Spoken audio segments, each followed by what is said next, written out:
Woo, we're live. Girlfriend, we're live. I'm going to put this right here for right now. Yes, I have a mask. I got a mask. I got a mask. Oh, sorry. By the way, you guys, I have Sarah on FaceTime right here. If anybody's wondering. No, her and the baby are not here in the shop. Ran into some issues when all of us got really sick, by the way.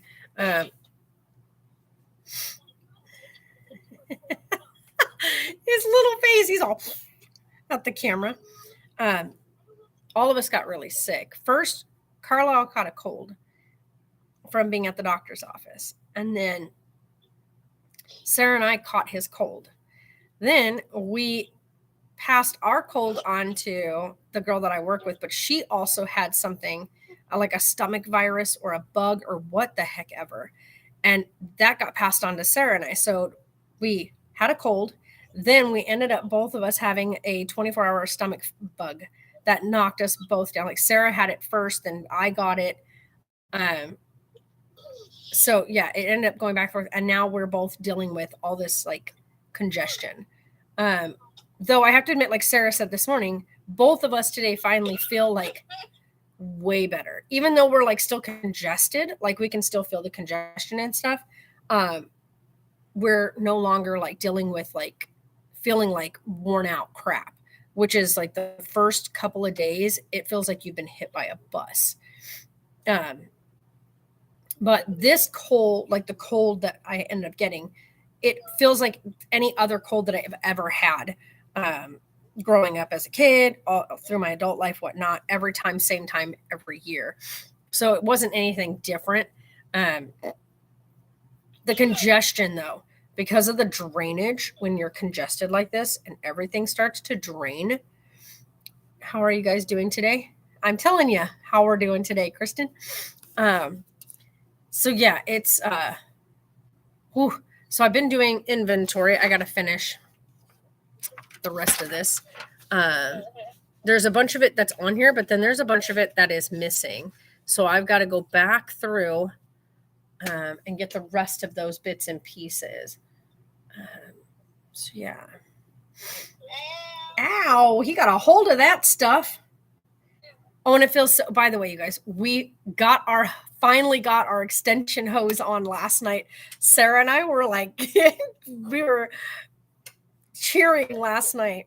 And then last night I felt so good because Neil and I were able to, because it was something he and I talked about putting our heads together for Sarah's Christmas present.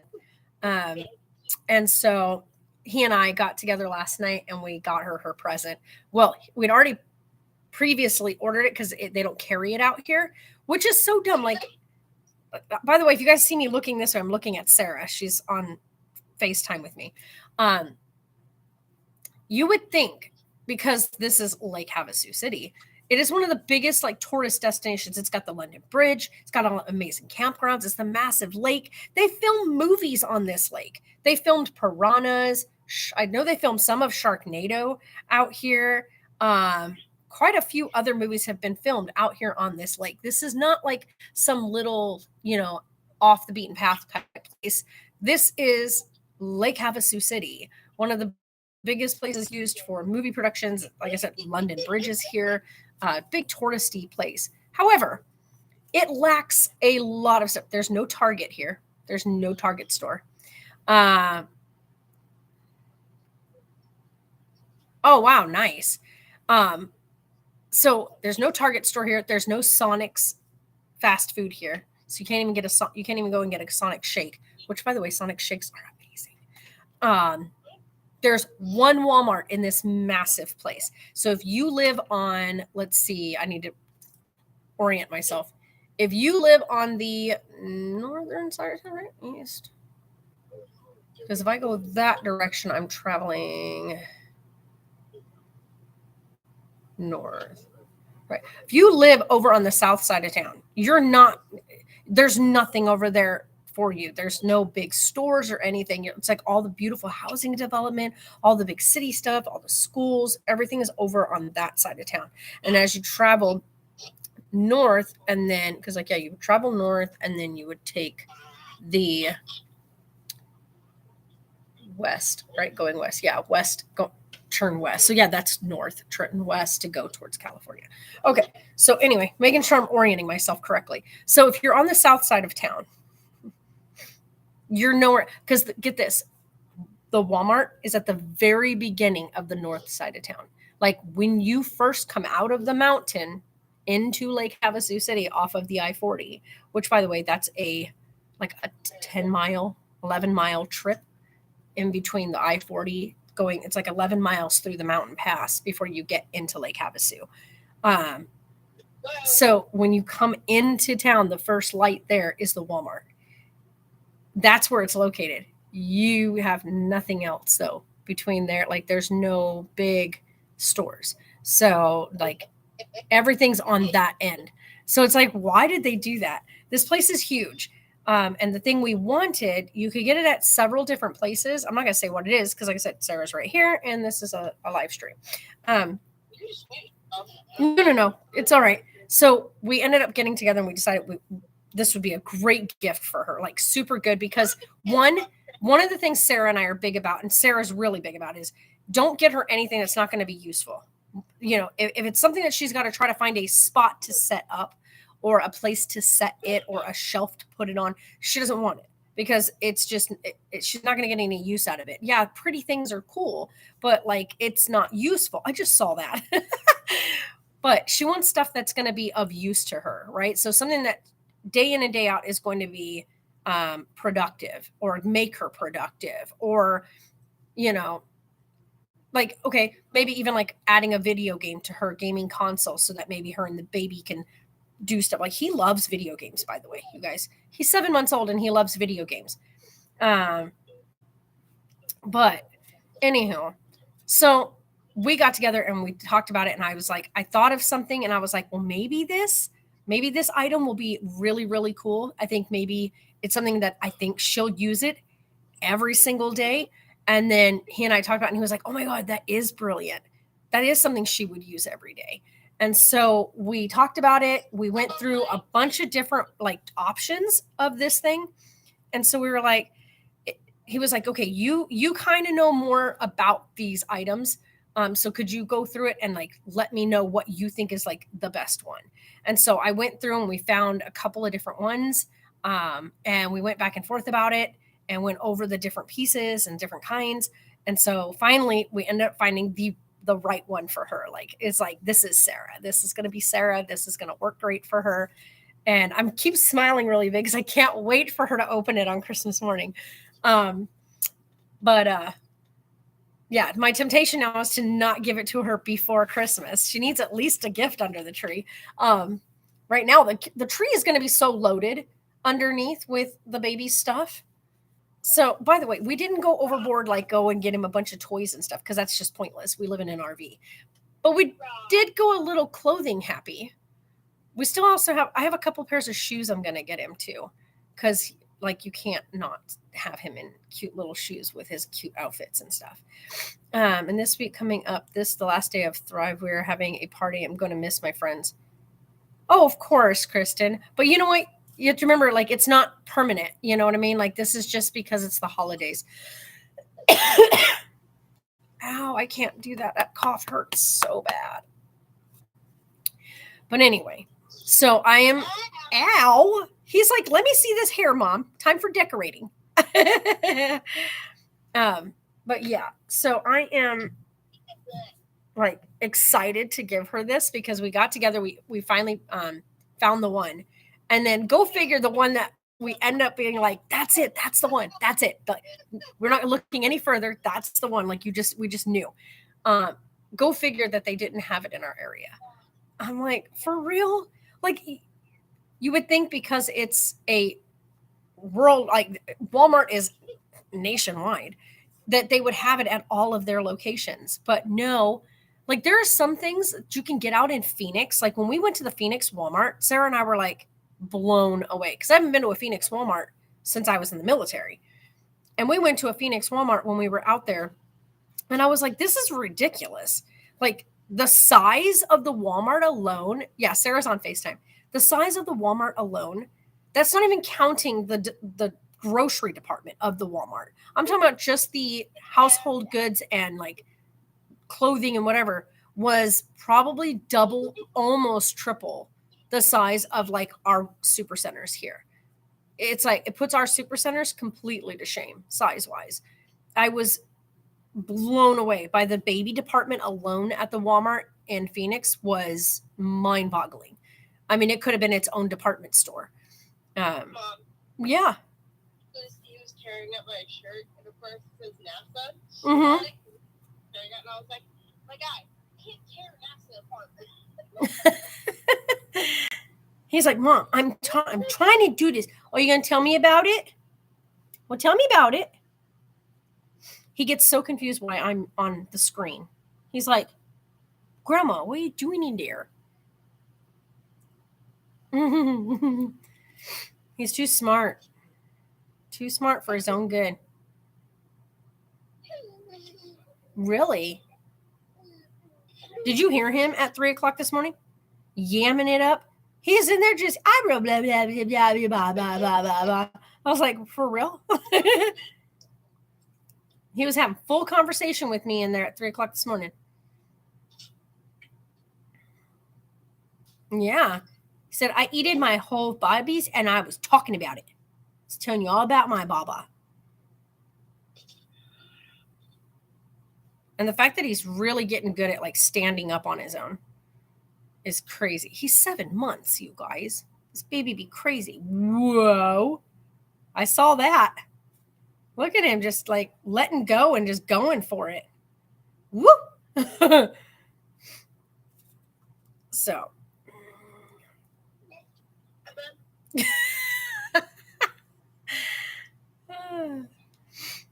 He's too smart. Too smart. Too smart, you guys. Oh my God. And our little tree is the cutest thing. Like Sarah and I put it together. Like we got it all put together and stuff. And honestly, I don't know why I ever thought that we needed like a big 6-foot tree. Cause like that little tree that we have in the RV is the most like satisfying, like whimsical feeling tree. It is so pretty. I'll have to show you guys at some point. You have to put your birthday in now to be able to play Fortnite. Yeah, finally. It's about dang time. But yeah, we ended up getting a little 4-foot flocked Christmas tree. Because of course we're in the RV and we wanted whatnot. But we also went and bought this like rubber, like children's rubber mat type thing, you know, with the letters and the alphabet and stuff. The letters and the alphabet, that is the alphabet, Marie. The alphabet and like little shapes, the letters. Don't mind me. So the whole living room now has that down on the ground. And we took the carpet and put it in the back room. So that way, because Carlisle's really actively getting around now. So we want him to be able to get around without hurting himself. He does fall down a lot because he's a baby, because that's what they do when they're learning. And so we put the rubber matting down on the floor. So now our living room looks like a daycare center, which honestly, we don't mind. Like, what are we going to, like, who are we entertaining? You know, if we want to do entertainment or whatever, I know, right? We just roll out the awning and set up outside if we need to. But yeah, and Sarah was very adamant about, if I'm going to be here without her, I have to bring the old man with me. So the old man is here with me. I need to schedule him another nail appointment. His nails are definitely getting long again. Not too long, but definitely noticing it. I've seen the picture of Sarah and the little man on Instagram. So good. Yeah, I know, right? Yeah, that's his new play yard that we got him. We got it specifically for here, but then that became an issue for here. And so we have it.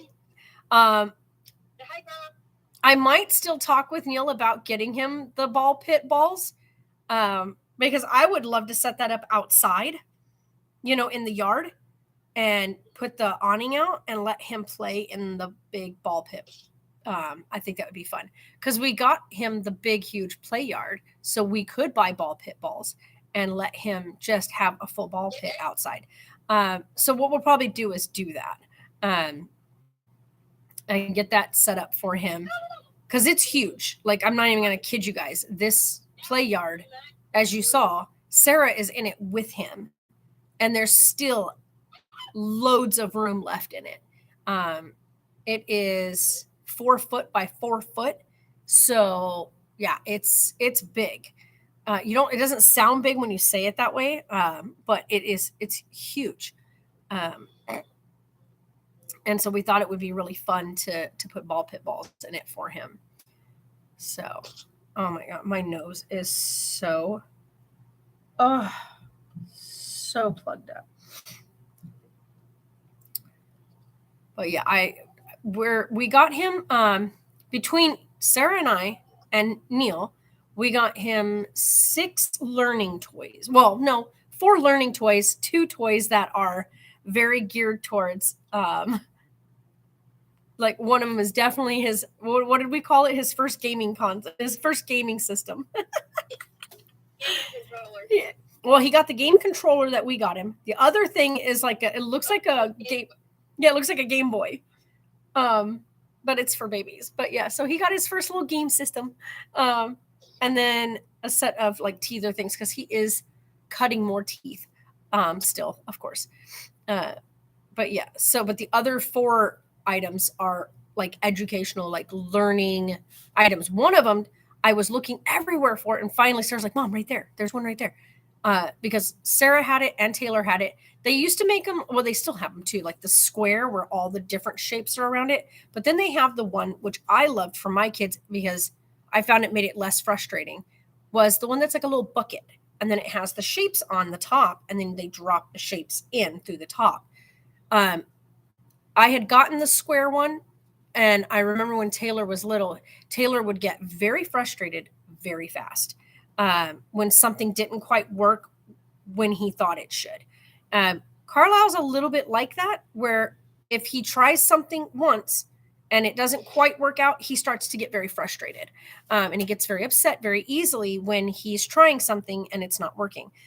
Just like when he's trying to tell us something and we're not quite understanding him or getting like what he's aiming for, he does get very upset very quickly. So seeing as I've had that experience in the past, I'm learning to act upon things quicker than I would have back then. I got lucky with Sarah. She's very slow to anger. She's very slow to frustrate. So she's very, she's like me in that sense where if something doesn't work the first time, she's like, hold on, let me think this through again. Let me sit back for a minute. Let me take a step away. Let me reevaluate. Whereas Taylor is not that. It's hey, this is how it's supposed to work. In my head, this is how it works. So it's supposed to work this way. So he's very quick to, where Sarah and I are very slow to like anger or frustrate. So, but because I've learned that, like Sarah very quickly learned how to do the big square one very quickly. At about 10 months old, she could get all of the things in the block. Taylor, however, could not and would get very angry with it. So I learned to get him the one that was just a bucket that had the shapes on the top, so he didn't have to turn it to try to find the right one. So we got him the bucket one. We don't want to set him up for frustration ahead of time. The one thing he does not like, and I think it is hilarious, he does not like the stack 'em things, like the ring thing. Every time he sees a thing with the rings on it, he's like, get those off of there. And he doesn't want them back on. If you put them back on, he gets mad at you for putting them back on there. So I don't know what it is about the rings being stacked on the little stacker, but he doesn't like it. He has his like activity center, and we put him in there. And the first thing he does is he reaches over to the rings and pushes them off of there and wants nothing to do with the rings. He's like, no, don't put those on there. And he'll forget that it even exists the rest of the time after that. He's like, okay, cool. They're gone. But we got him one of the smaller ones that has like the rings. I also have the wooden one, Sarah. I'll get that down for you here soon. That way he can play with that one now that he's a bit more steady when he sits up. But yeah, he doesn't like it when the plastic rings are stacked on top of each other. So there's that.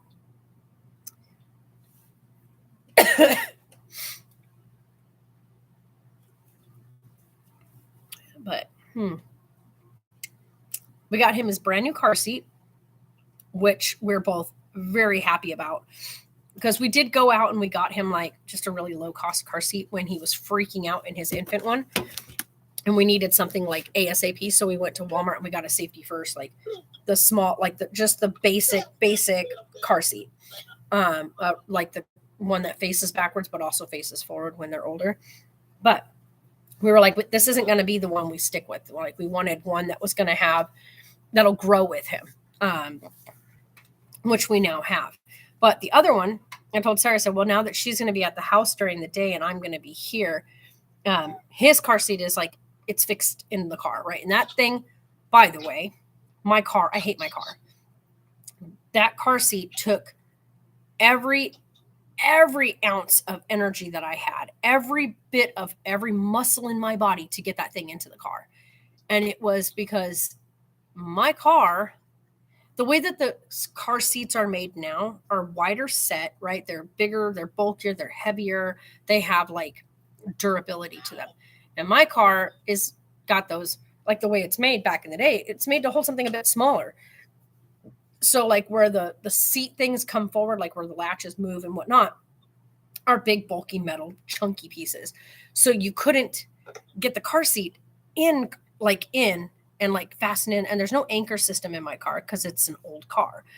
And so I had to climb in his car seat.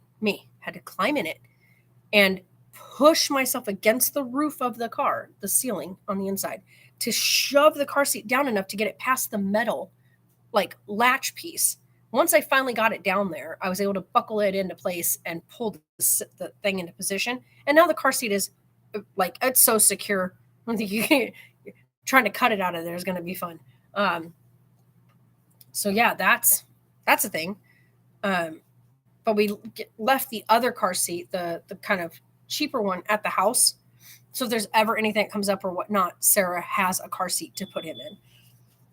Hi there. Hey. How are you today? I'm good. Small size. Just the really, really small, the extra small, or the regular small? I'll take the regular small and You I'll wanted take it, two of those, wanted 10 it, for $1. yeah, they're 10 for $1. Did you want them in steel?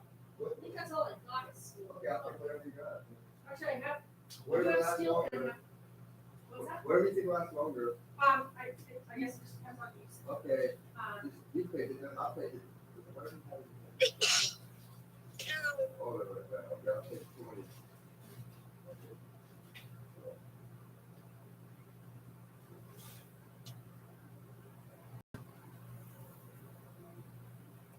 There's no catch on that one.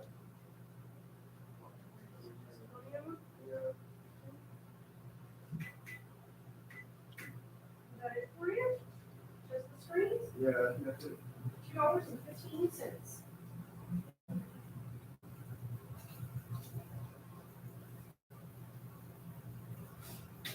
Thank you, young lady. Thank you. One moment, honey. Let me get you your change.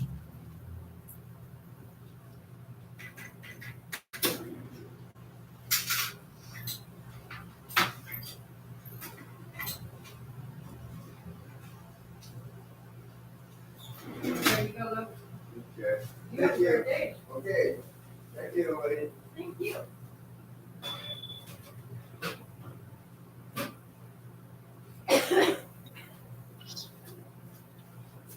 Are you coming in? Yeah, nah, probably not. All right. I think somebody else is coming in too, but she's just sitting in her car right now. I love how Tonks is like, what the heck, whenever somebody comes in. When they come in and being like all obnoxious and loud and whatnot. Oh, I knew it. Hold on. Hi there. How are you today? What are we looking to get today, hon? Hey, check everything out, yeah.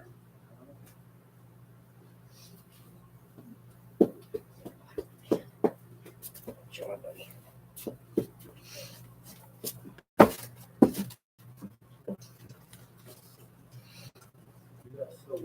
No, we're not a dispensary. You got that's CBD. Okay. Yep, no marijuana here because, like I said, you have to be a dispensary to sell marijuana.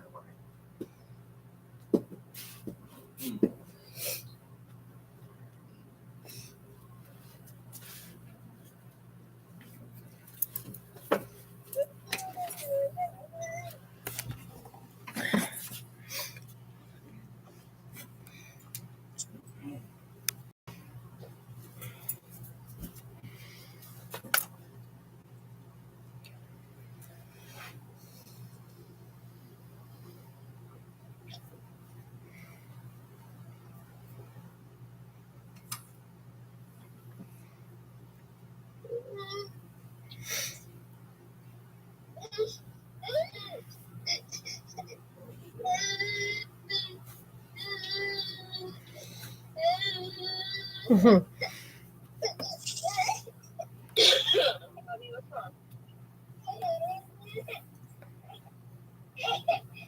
Oh, he's getting frustrated.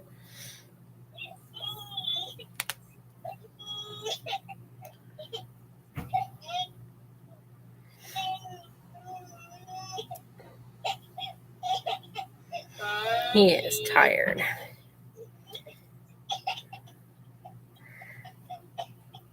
He's still like on. I noticed too. Like he's on a schedule, Sarah, of like how like a newborn is. It's like he gets up, he eats, he plays for a few minutes, and then he's tired again. That's only because he's eating like 2 ounces at a time, or 4 ounces at a time. He's not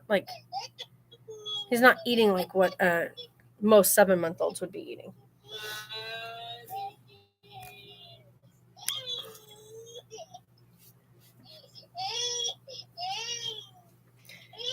You say him ready to go to sleep again.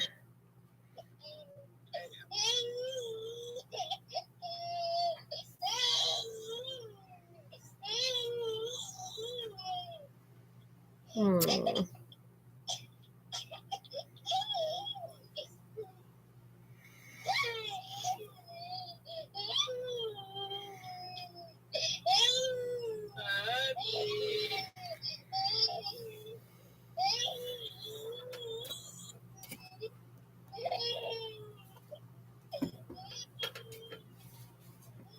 Oh.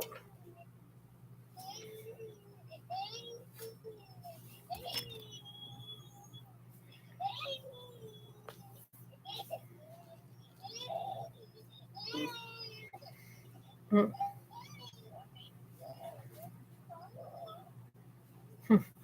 I say he's tired. Hmm.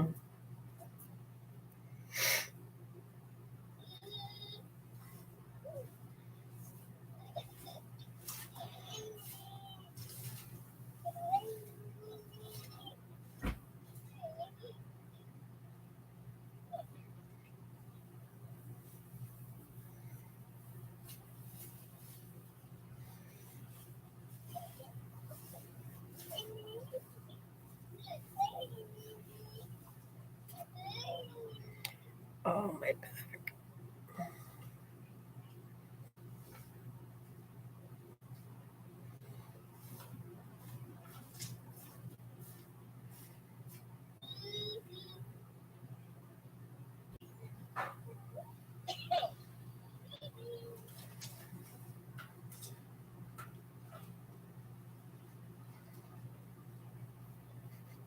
I just love, Sarah, that there's like a big old just Santa Claus sitting there staring with a big smile next to you. Hmm.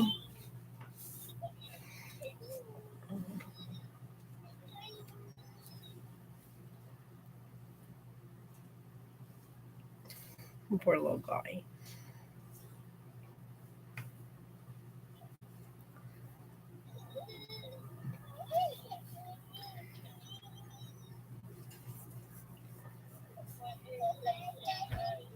Aw. The mom.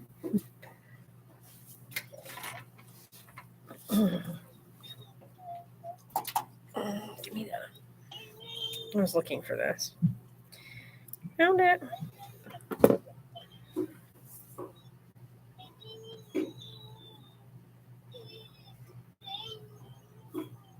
No.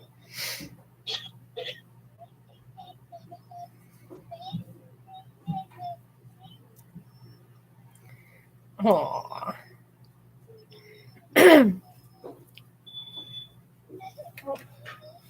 Be right back. Be right back, Sarah. Well, hello there. How are you today? We're out. We're all out. You bought us out yesterday. We have zigzag, we have raw, we have elements, we have Randy's. These are rollers.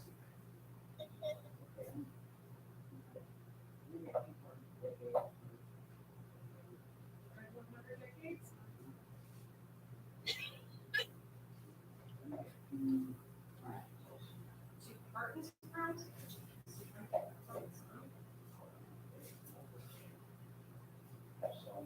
One red, one hundred, right? Cartons. I got one carton of red, one hundred, okay? Early, I don't have it at 100. Or I have the light.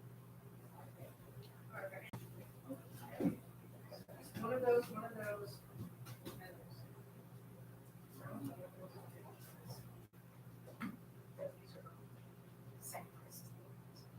Crowns are 520 for us, but everybody else is 520.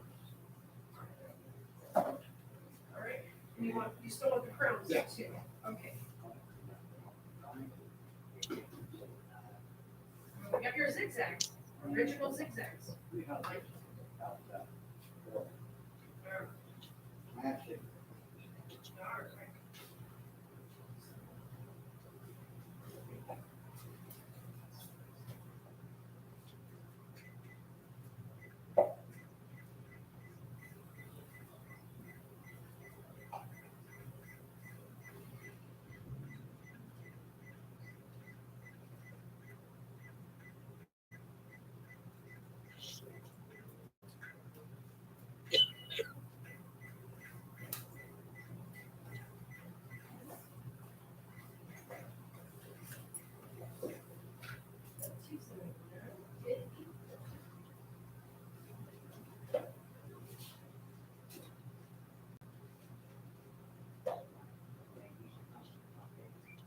Right.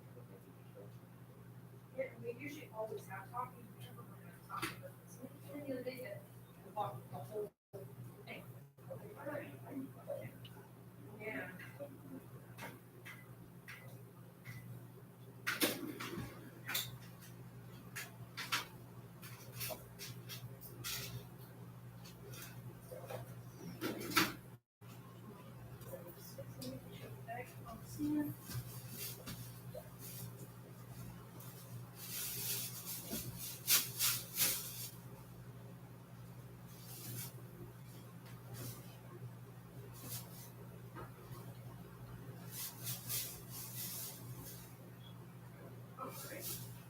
There you go, sir. Well, you have a fantastic day.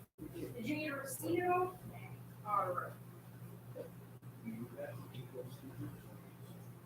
The ones in the box over there, my pop goes and has a guy that makes them. No request one? He doesn't list a request. The guy picks a bunch. My pop will go in, the guy's got this massive wall of different things. He'll go in and go, these ones.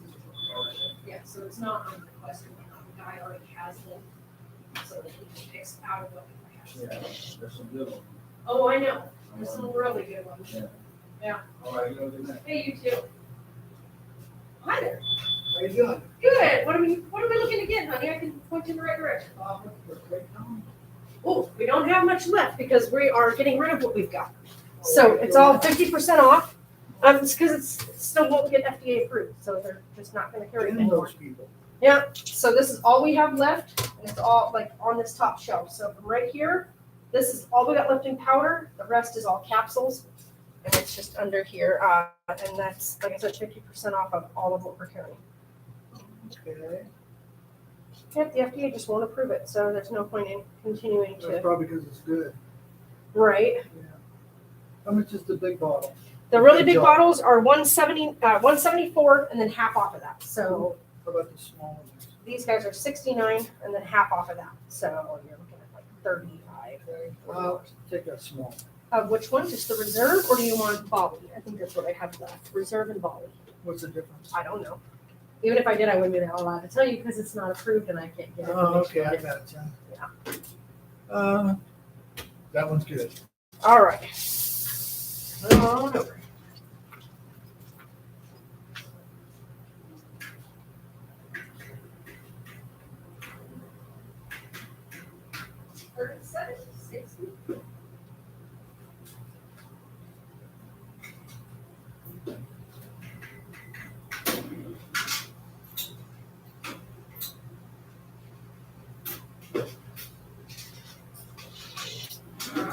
Thank you very much. Absolutely. For you as well.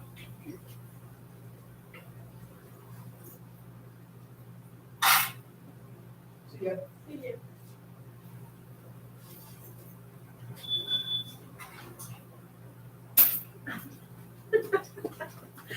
Freaking people, man. Oh, gotta love people. Gotta love people. Hold on. You guys.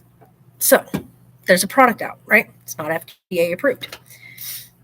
So if it's a non-FDA approved product, it means we don't have information on it. So when you decide to use a product at your own risk, you use it literally, like it says, at your own risk. So you don't, me personally, I don't use that product, right? And so therefore I'm not going to do research into that product. And because it's not been approved and doesn't have any studies or factually based like information behind it, I personally cannot give information on it, right? So like someone comes in here and goes, well, what's the difference? I don't know. Well, how do you not know? You're selling it. Right. But it even states on the thing, purchase at your own risk. So if you're going to buy something, do your research first. And if you know a thing that you're using, but different brands name it differently, learn what each name goes with what brand. Don't come in and ask me on that. We're actually getting rid of this stuff. We're not going to sell it anymore because when it first came out, it's one of those things where you purchase it because you're going to sell it and you wait for the FDA approval on it. And once it's approved, then you get all your information and then you put up your displays, yada, yada, yada, right? Well, this is a product that's just not going to get approved. It's just not. It's one of those things where it's going to always be a take it your own risk product.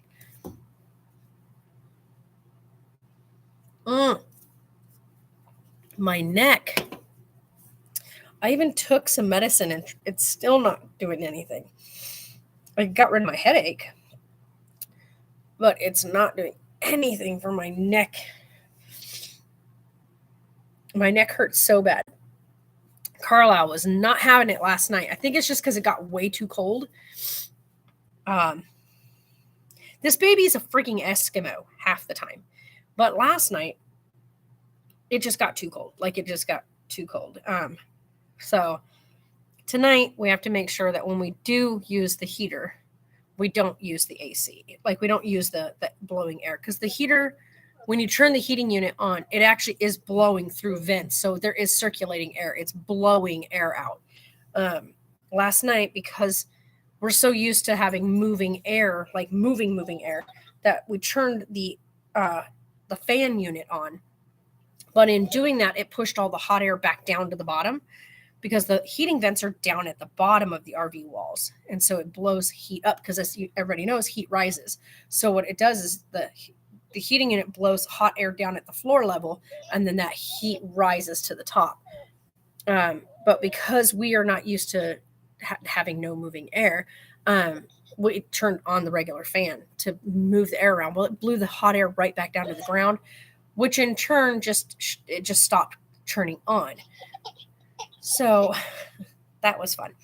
So tonight we will have to make sure we turn the fan unit off and set the thermostat so that way it will turn on, off, on, off. The only thing we noticed last night was every time the heating unit clicked back on, it set the sensor off. So it would alarm at us because one of the fan units, the vents blows directly at that. So every time it would kick on, it would blow that hot air right at the sensor. So I'm going to have to figure out a way to redirect that sensor or that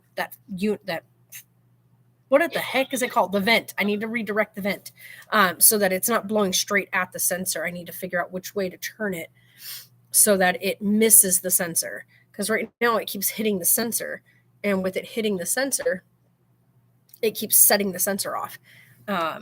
Which the sensor's there to say there's a gas leak or that there's exposed gas, which there's not. And it would only start alarming as soon as the heating unit would kick back on and blow directly at it. So who thought that that was a great placement? I don't know, but that's the worst place they could have put a vent. I was like, why is it going off? And I couldn't figure it out. And then I realized there is a heating vent straight across from it, like blowing straight at it. I was like, oh my God, who did this? Who did this? Jamboree, wherever you are, y'all. Bad placement, guys. Oh my God, that feels good. Don't ask, that just feels good. Oh, that hurts. Okay, that hurts. But yeah, so last night I sat up with Carlisle because he wanted to be warm, but he didn't want to be wrapped up, if that makes sense. So having him against me and like right up next to me made him happier because he does not like to be bundled up. Like he doesn't even want clothes on half the time. He's like his mother. He's like, I don't want to wear clothes. So yesterday when you had him in just his diaper and he was playing in there, that's the happiest he's like ever been. Like just happy. He loves to just be in his pamper. I mean, if he could be without the pamper, he probably would. I have a feeling that he's going to potty train early because he has so many of like how Sarah, like so much of like what Sarah was when she was little. She didn't like wearing clothes. She didn't like wearing diapers.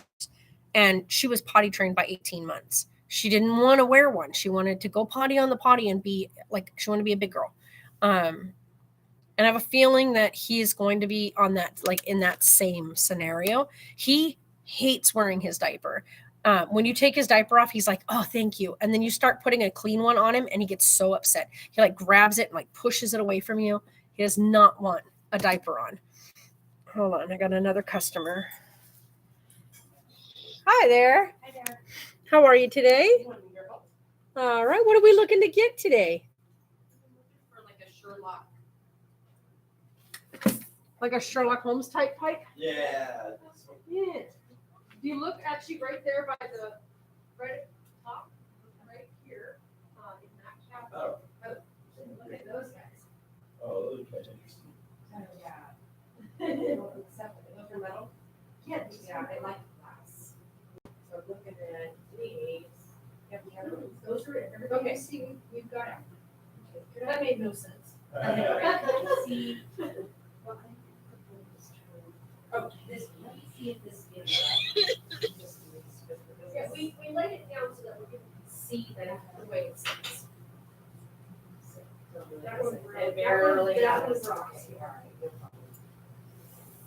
We laid it down too, a lot of times it comes to see that the whole thing was. Oh my gosh. These guys, little clips there. Right, I'm looking for a specific Sherlock though. Yeah. That is neat how it stands up. Yeah, I don't think we have any other Sherlock style. Like these are it when it comes to glass, right? Some of them are out of control. I mean, Are they I know, right? crazy? Those are all hand blown art. Those are all ones that are trip. well, other than like the let's see, Okay. Yeah, just ceremonial different. ones, but Yeah. like all the other ones up there are all like hand blown art pieces. Yeah, those are Nice. ceremonials, they're celebration pipes. These are neat. Yep, and they're made with actual volcanic ash. Wow, those are pretty.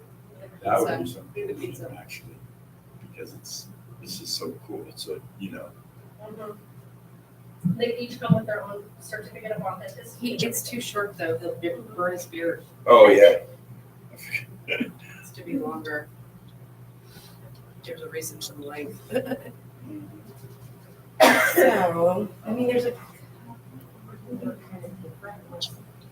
Like, not as long as the other, but. if you also check over at the Time Connection, they might have some. Where's that at? They're right down the street here. Let's move it back. Well, that's nice.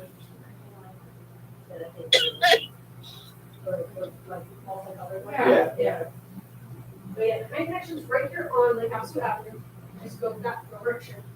I don't live here, so I'm not this exactly. place? No. Okay. No, they're kind of our competition. Oh, okay.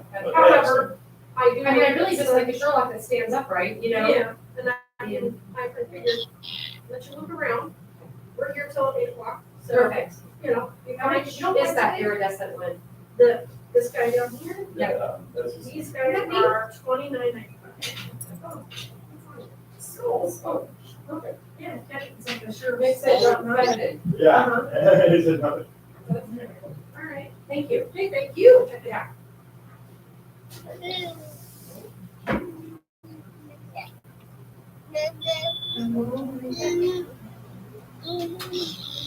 It hurts so bad. Yeah. Why you look so worried? Tonks's face. I come walking back and he's like looking at me like, what? You good? You okay, old man? You okay? Okay. Poor old guy. By the way, you guys, he is not only is he going blind, he's got cataracts quite significantly now. He's also not got the best of hearing anymore. And he gets easily confused, which are all symptoms and signs of early, like not early, it's the early signs, I should say, early signs of dementia, doggy dementia. The thing we just have to watch for now is any signs of like him becoming panicked or disoriented. So far, he hasn't had any. He does have some confusion. Like he's used to certain things being a certain way, and when something is slightly different, he doesn't understand what he's supposed to do from there. Before, he could adapt very easily. Like things would change, or if I moved his bed from one spot to a different spot, he was able to kind of figure it out. Right? It didn't bother him. But now, like if something's moved, he thoroughly gets confused and he starts to pant, and he can't figure it out. So he's not as easily adaptable as he used to be. So he also has shown signs of like when the baby gets really worked up, he becomes very stressed. So we've made it a point to now where he has his space back in the room with me. So that way, even if the baby's back in the room with me, he's with me when he's back there. And so 9 times out of 10, though, the baby's out in the living room area and whatnot with Sarah, and then has his crib in the back room. However, you guys, we don't even use the crib right now because Carlisle has a really great habit of whacking his head on the side rails of the crib. If somebody happens to watch this later on, if you have a little one, I mean, I never ran into this problem other than with Taylor on like a couple of occasions. And then once he figured it out and he didn't do it anymore. But Carlisle repeatedly will get himself the short direction in the crib and push off against the wall and smack his face, like the parts of his face, into the rails of his crib. And you can't use bumpers in cribs. They're not safe. The meshing is considered not safe, but the meshing is supposed to be there to prevent them from sticking their legs between the rails, which he does that too. By the way, he gets his legs between there. He gets his arms between there. And he stands up all the time. So he'll go to reach, not realizing that that's not meshing or a net like he would if he was in his playpen, but that's an opening. And so he'll reach to grab, and he just, of course, leans into it, and his arm goes between there, and he smacks his face into the crib. So this is like something he keeps doing. This is like a repeated action. So we can't put him in the crib right now, like at all. Because if he does, he's constantly hurting himself. And so it'd be different if it was like, just little bumps here and there. But he ended up with a big old bruise right here on his cheek from smacking his face in between the rails. So if anybody knows, like, how to like prevent that, or like what we can do to help, like, I don't know. I mean, I don't know. It's constant. Like when he first wakes up and he's in his crib, he first wakes up, the first thing he wants to do is stand up because that's what he does. And he always ends up hurting himself, or he turns himself sideways to get himself into position and pushes off the wall and smacks his face into his crib. So I don't know what else to try. Like Sarah and I both are going, oh my God. And it's nobody likes to hear their baby wail out in pain because ouch, that did, damn well it hurt. So I don't know. Yeah, he's fine. I mean, like right now he's taking a nap.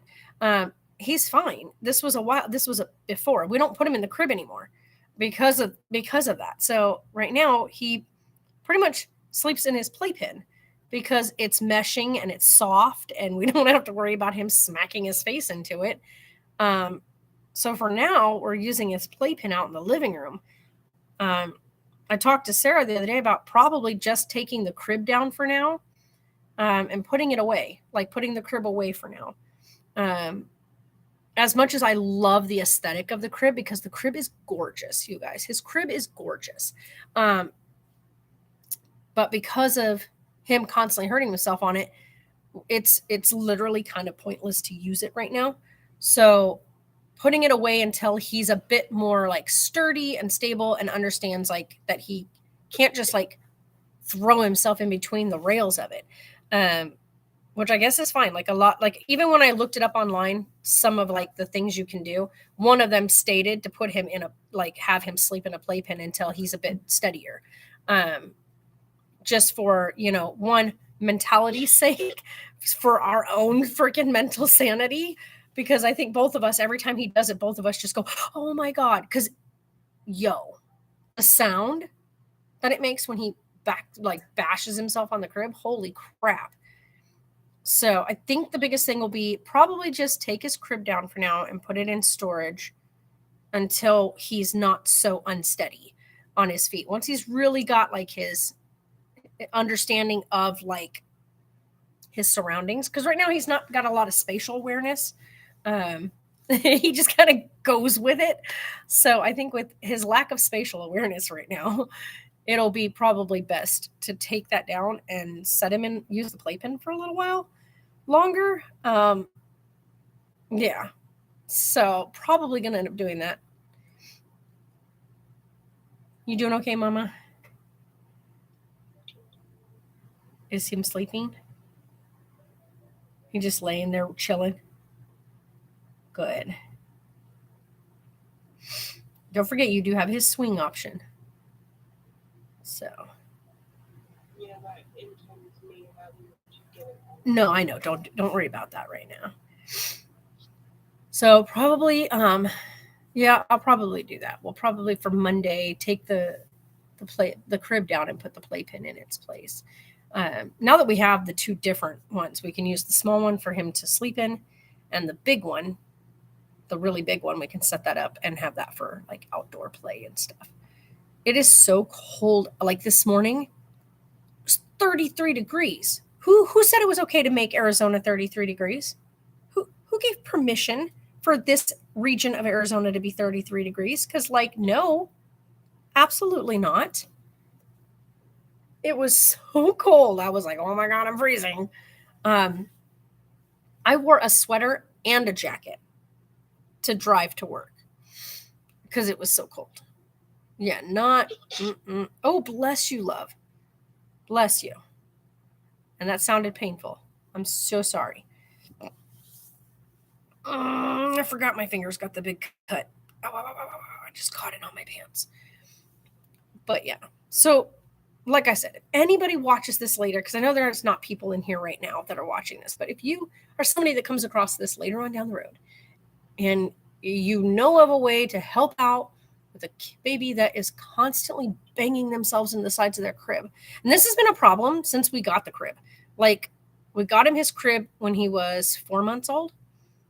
And he's been doing that. Like, even when he was in the bassinet and stuff, he would turn himself sideways or push off the ends of like the bassinet and stuff with his feet and constantly like bang his head on things. But that back then, the bassinet's soft, so it wasn't a problem. He does the same thing in the playpen where he pushes off one side, but his face hits the other side, but it's mesh, so it's not a problem. but because he's been rolling over since 2 months old, right? He started really rolling over like right around 2 months. So since he's been mobile, which is like rolling, moving, getting himself into positions, yeah, he's. Hi there. Hi. How are you today? Good idea. Good. What are we looking to get today? I'm gonna get a few cigars. You betcha. Go right ahead.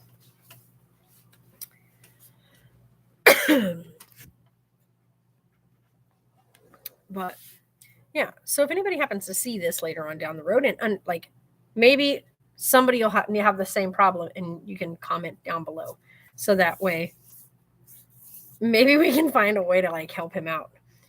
And take this off while he's in there. But yeah, so for now we'll take the crib down. As much as I hate the thought of taking the crib down, it's an easy crib to put together and take apart. That's not the problem.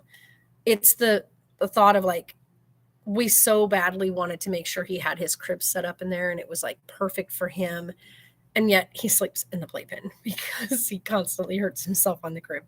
So like, it's a bummer, but you know.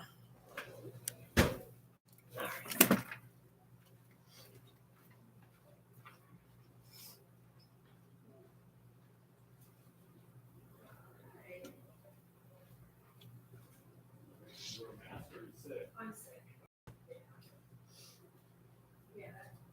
I'm like, oh man, we took the baby to this vaccines, and there's several kids there, I guess, school age kids, that was sick. The baby's only 7 months, and he caught whatever they had, and then we caught it.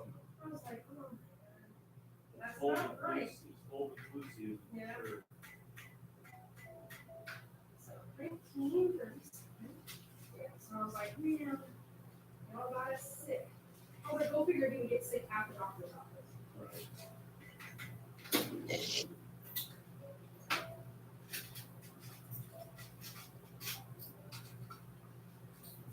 All right, 63 cents. Did you change, huh? Well, thank you. Okay, thank you. You have a great day. You too.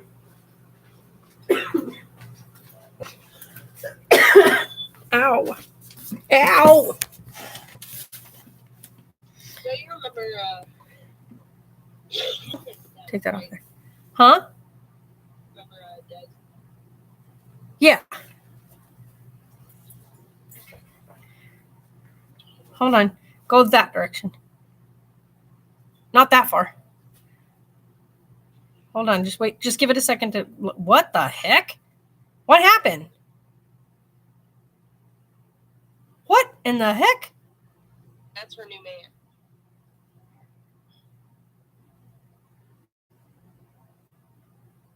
Oh, why he looks so old? What is happening? Where the heck are they? Huh? Cut her hair after her and Jan broke up. Mm-hmm. Then she got with him, and this guy has a child. He has a little girl as well. Yeah, well, I mean, their business is theirs. You know? The fact that she completely chopped her hair off. I don't understand, like, How mine looks. yeah. Exactly how my hair looks. That's how she chopped it. Yeah. Hmm. I don't know. That was a good photo. Whoever took that photo, if it was me, if I was in her shoes right now, whoever took that photo, I would knock them senseless. I'd be like, what are you doing? Like, and then not only that, but to post it. Like, excuse you. I remember when a certain person posted a photo of me back when I was younger. We were having a great time. This was back when I was on medication still for my heart and hadn't found like a good doctor from the VA yet to figure out a better, like as you can see, I am no longer balloon face. I don't have those issues anymore. And it was because I was on a steroid. Now, if you've never been on a steroid, then you have no clue. But if you've been on steroids, right? If you've been on steroids for whatever reason, whether it be for, for treatment for, say, I know like there's several people that go on a certain type of steroid when they do like transplant type stuff, right? So like if you have a heart transplant or a liver transplant or whatever, bone marrow, same thing. You go on a type of steroid. But if you also have things like what I have, which is chronic low blood pressure, they put you on steroid type stuff to bump your blood pressure up, which is what I needed. However, there are other options. But of course, I was dealing with the VA at the time, and they go for the quickest, simplest, cheapest option, which was put me on steroids. And when I was on those, if you look back, as a matter of fact, I can show you guys. Let me see if I can find it on here. When you put someone on steroids, oh yeah, they're ready for you to do your refill, Sarah. Yeah.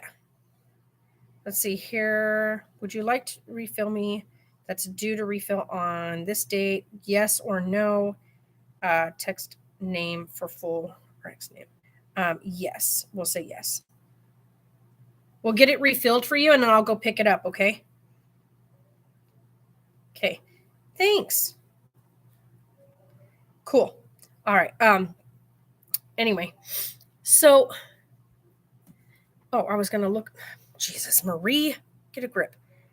So I'll show you guys the difference of back when I was on steroid treatment to where I am now, right? So let's see. I don't even know if I have it on here. I might, but I don't know. When they had me on the medication, it might not even be in here. It might be on my other account. I think it is on my other account. Oh, actually, here's a good one. This is when I was still on steroid cream or steroid medication. So you can see how swollen my face was, right? So there's like, you can see the swelling in the face, like under the eyes, like in the cheeks. Like, I mean, I always have really good appley cheeks anyway, but that's one of the ones when I was still on the steroids. Let's see, I know I have some more. They're usually pictures that I kind of grab off of like old photos of me. So let's see if I can find any more of the ones I may have grabbed.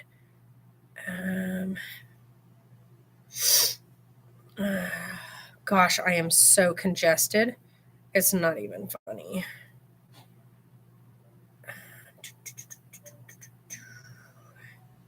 I don't think I kept them on here. They're probably on my other account. I'd have to go in and find them. Oh my God, that little bean face. Yeah, they're going to be on my other account. I have to go into that. I have other pictures, you guys, but that's kind of an example of the really swollen look, right? And they have a name for it.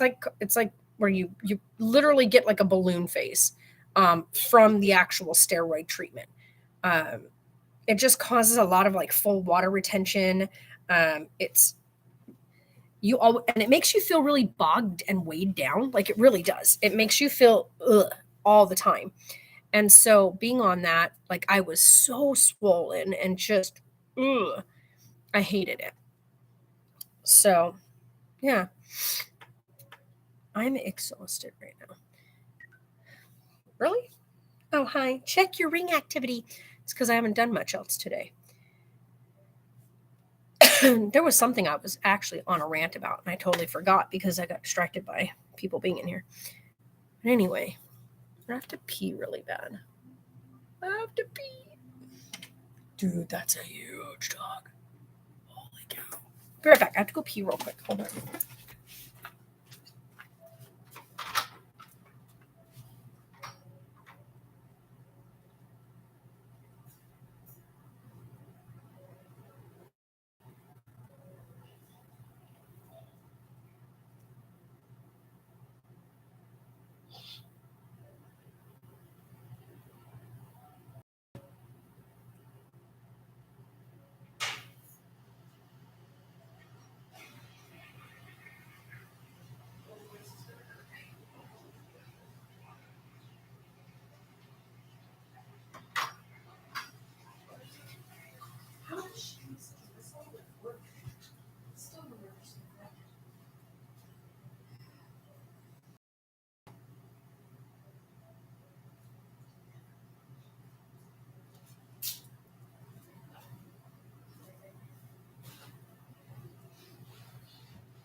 Not really.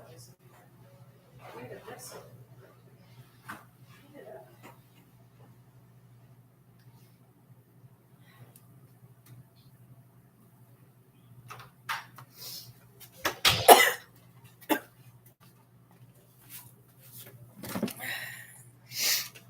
Hey, remember when we left week and I went through and I did all the floors? So everything was like all pretty and clean. There is stuff all over the floor in here, and I don't know what it is, but it's all over the floor in the bathroom and everything. I just mopped it up. But like, how do you not like clean everything before you leave on your last day of the week here? I don't understand. Just do your part.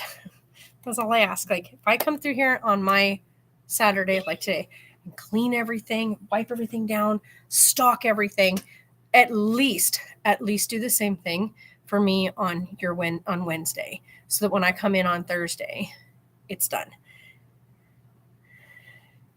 So, but yeah, anyhow, that was another thing too. Like this coming week, she was able to get her one appointment moved. And so she's going to be able to make it here probably about 15 minutes late, but not anything big. And the boss is like, nope, just switch days. Like, you really want me to drive all the way up here and work the whole day because she's going to be 15 minutes late, maybe 15 minutes. That's not even guaranteed. If she gets out of her appointment at exactly 9 o'clock, she'll make it here. And more than likely she will, because her appointment was put at 8 o'clock. And where she's going for her appointment is like, they're one of those kind of places where it's like, you have to be here 15 minutes early because you're getting seen at this time. So she will be out of her appointment way before 9 o'clock. But it could run as late as 9 o'clock because she has that hour window. But I don't think it'll last that long. I don't think it'll take that long at her appointment. Because she's had multiple of these appointments, and it's literally like they see her and they're done like in 20 minutes. So she'll be here on time, like without a doubt. We both know she'll make it on time. Every time they've had her appointment at 8 a.m., she's made it here before 10. So I told her, I said, you know what? Call me as soon as you're out of the appointment. And this way we can make a determination together if you're going to make it to the shop on time. If you're going to make it to the shop before 10 o'clock, I will call him and say, hey, look, she made it out on time. She's on her way to the store. Because that way we don't have to interrupt either of our schedules. By doing that, we both have to interrupt our schedules. By me coming in and working Tuesday is like, I take my Monday off, work Tuesday, have Wednesday, Thursday off. It's like, hi there. Hi, how are you? Good. How are you? Doing good. All right. What are we looking to get today? All right, do you know whether it's 14 or 18? No, I always have that phone. Here, I'll show you the difference. Oh, it's smaller. It's smaller. It's the smaller. Okay, so that means anything on our top shelf is all 14.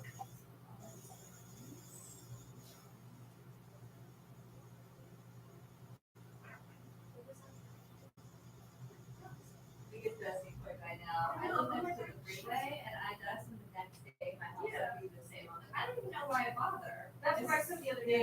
We took all the pipes down off of here the other day. And just like all the pipes got wiped out, all the shelves did. Came back in yesterday and I'm like, are you kidding me? There's gotta be like a easier way to dust, right? Yeah. What is this one? Is it? These are females. Oh, I was wondering how that has that thing on it. Yeah, this is just your graph piece. Oh, got it. Your bowl of burning. Are these only ones for that? Yeah, these are our bowls up here.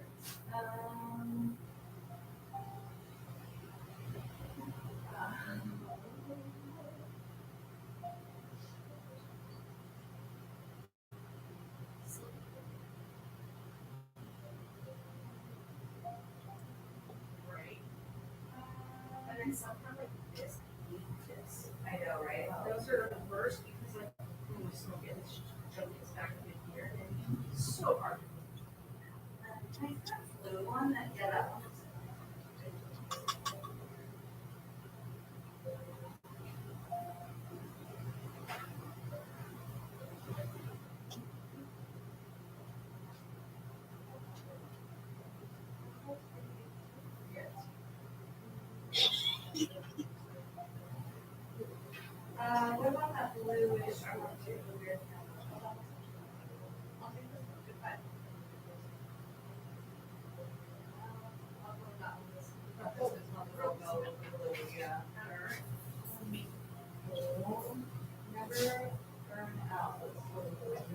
Yeah, they're gorgeous. They're not right.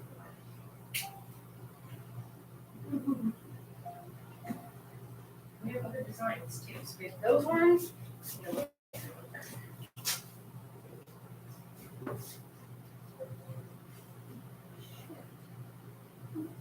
so I really love this one. Maybe it doesn't look-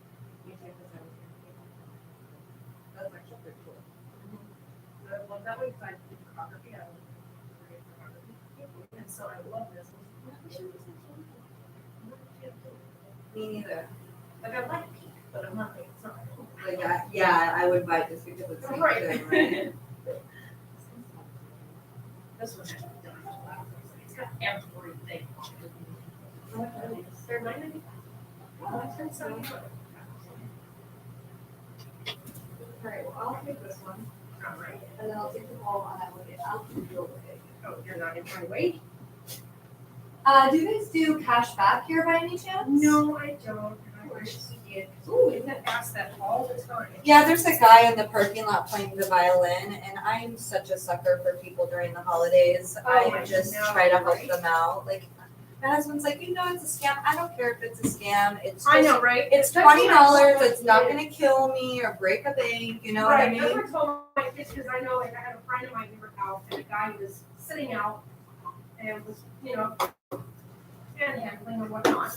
Yeah. She goes, you're not gonna give him that, are you? And my kids were in the car, they were younger back then. And I was like, why not? I'm gonna give him $5. She goes, he's just gonna spend it on alcohol. And I said, well, then I guess that's what he spends it on. Yeah, it made his day for that five. Who, you know, who am I to judge what he does with his $5? Right, I mean, if I choose to give it to him, what Yeah. he does with it is up to him. I agree. I'm not. I mean, I hope that they'll do something good with it, but that's their decision once you hand it to them. You know That's what I right. mean? At least I can say my heart is in the right place, and the good deed is being done. Agree. I'm the same And what exact he way. chooses to do with that is choice that is on him. Couldn't agree more. How much are these? Those are $5 each. Oh, these ones are $5 each? The ones in the bucket down here on that big thing of dollar piece. Oh, I'm the going ones back in there. Where did I must have grabbed these from here then. Where, Yeah. where did I grab this one? That one from? from You know? there, too. In here? Yeah. So, because the price is written on the front. I know, of course, but I'm looking at the back. But yeah, those guys in there, all the dollar ones. These guys are $5 because they are made for going on your vehicle. They're, Oh, is that what they're they're for? vinyl and they're UV Got it, protected. got it. I'm Yeah. actually just gonna give them to my kids, to be honest. Right. Oh my god, I know there's They a sticker. of This all is of I'm, their like I'm gonna go- cars and bikes. I'm gonna go put and- this on my son's car without telling him. Oh my god, I love he that. has no idea. Okay, so my son is 6, and the other day. No, my he- son's 23. Well, So I was gonna laugh and say I'm gonna buy it for my son because the other day we were talking about boobs and oh, that's hilarious. my daughter said titties and he goes, "What are titties?" And I'm like, "You don't know what titties are?" And so That's all week so long we were like, funny. "Titties," and then of course you pull that sticker Yeah. out. So that's why I'm like, "That's funny." Yeah, my son was all big about his car. Like he got himself. Now he hates it, but he bought himself a BMW. You I don't know why he did that. I I told do him, too, and I hate mine.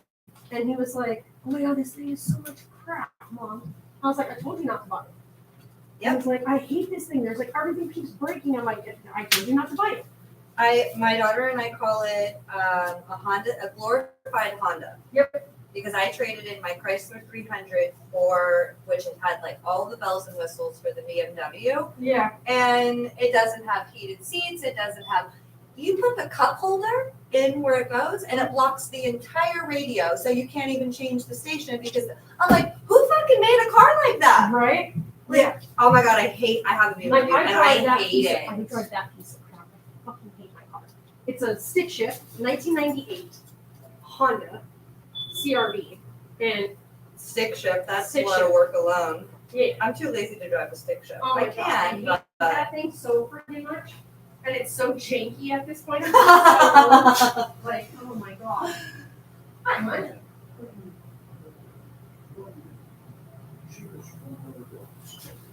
What we have Now I'm going several back to rates. these. They're $5 a pack. You've got your earlies, your Seneca, your decades. You want to partner them, you see my thoughts. Yep. They'll be $53.80 is the total on that. Does that sound good?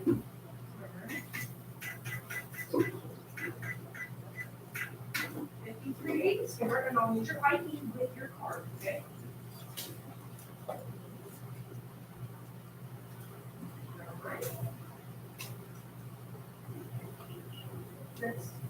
Yeah, is this your, That's what significant other. that's fine. Like, our God, we in November, December, red or something. I'm using smallest coverage. There you go. Did you need a receipt book? No.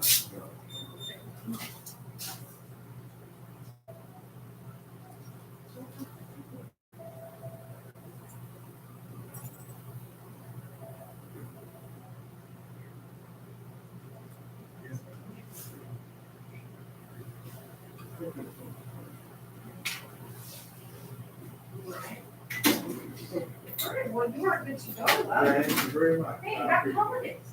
Merry Christmas, absolutely. I always say happy holidays to be politically correct. Me too, because if you say. Because if you say it to the wrong person, then, you know, because everybody's sensitive nowadays. Jesus. Oh, well, hi there. I did not even see. Oh, I was like, I I heard him go, oh, I didn't even hear you. I didn't even come in either. What was grabbing today? Oil river? Okay, well, you have some pretty cool stuff here. I know, right? I feel like you've been here the whole day.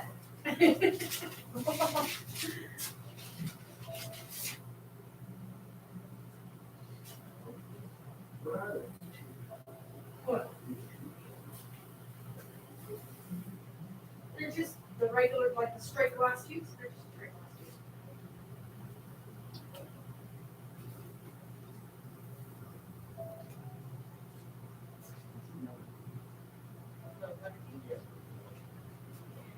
I don't think I have any of the 45 ones. All I've got is the 90s. And then the 3 They're thin glass, so. And it's the last one I've got. I didn't even remember those.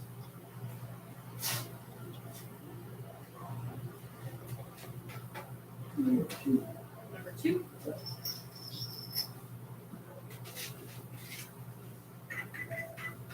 What we got?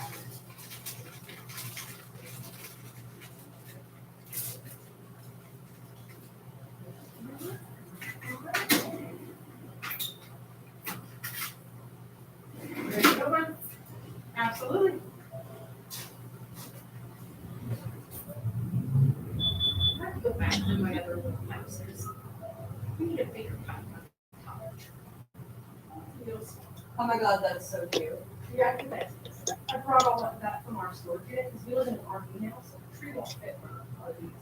She at my house with some shit and we can't even get it. My husband's like, wanna go get a tree? And I'm like, and where would we put it? So if we live in a 29-foot RV, we would have bought a cute one. We bought this cute little 4-foot block Christmas tree and decorated it with the baby's Christmas stuff. So, you know, wait until he gets to the presents. My little grandbaby, she was literally, what is it? 7 months. That's Where? Oh my goodness. I love babies. He said, girl, you need more zeros on your paychecks before you have another baby. I love that. I always tell people, you wait to have enough money to have a kid when they're not. Right? Weird enough too, so it's like,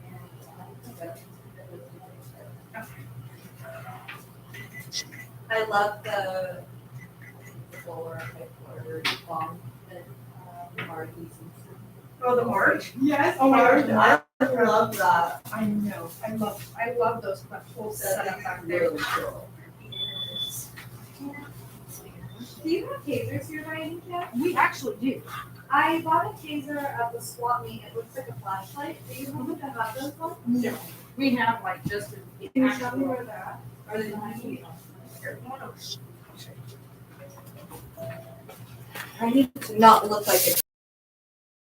Looks like one. Okay, yeah, These are what we carry. no. Okay. I borrowed mine and I keep it from the parking lot. Yep. It's a little rowdy, but I can't hide it, so the one I have looks like a flashlight. Yeah. And then when I get checked through security, it's my Flashlight. good. And then I show them the light and I'm like, okay, it's just a flashlight, and then I'm good to go. If I could do something like that. I know for my own production, I could say, it's not just I get it, not, I get get that. Right, I understand that. I don't understand. Really, like you're there for, like, I hate to go to it. Because everywhere else around this closet is closed already. It's just about trying to leave. Yeah, you're kind of left with this little tiny corner, I agree, and everything. I think you get your part of tap card. Yes. All right, and then just part of your slip string. Right here. There you go. And you need a receipt.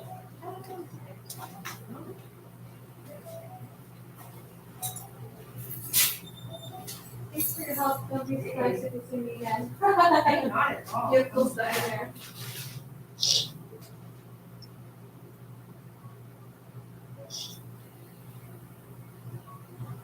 There you go. Thank you. Absolutely, you're great. Thank You as well. Hi, honey.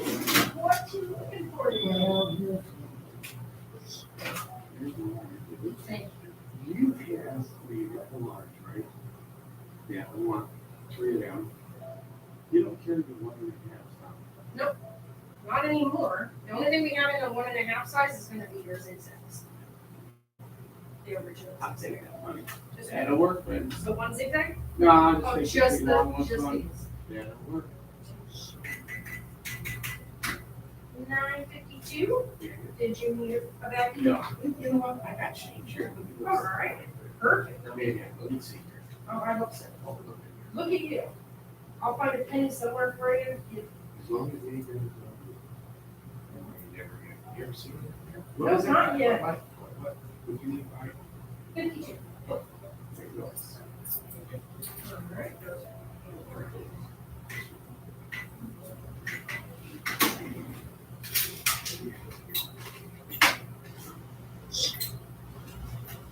Just not have many costs for what we have. We do, but we can't get them in.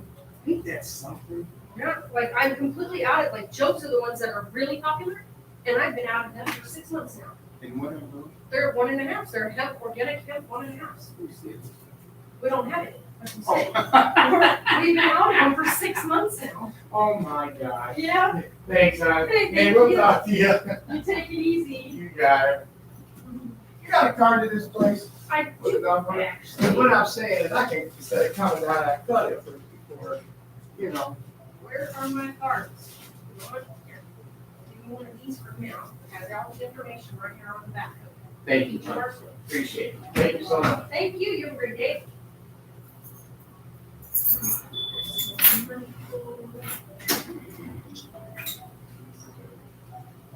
All three of you.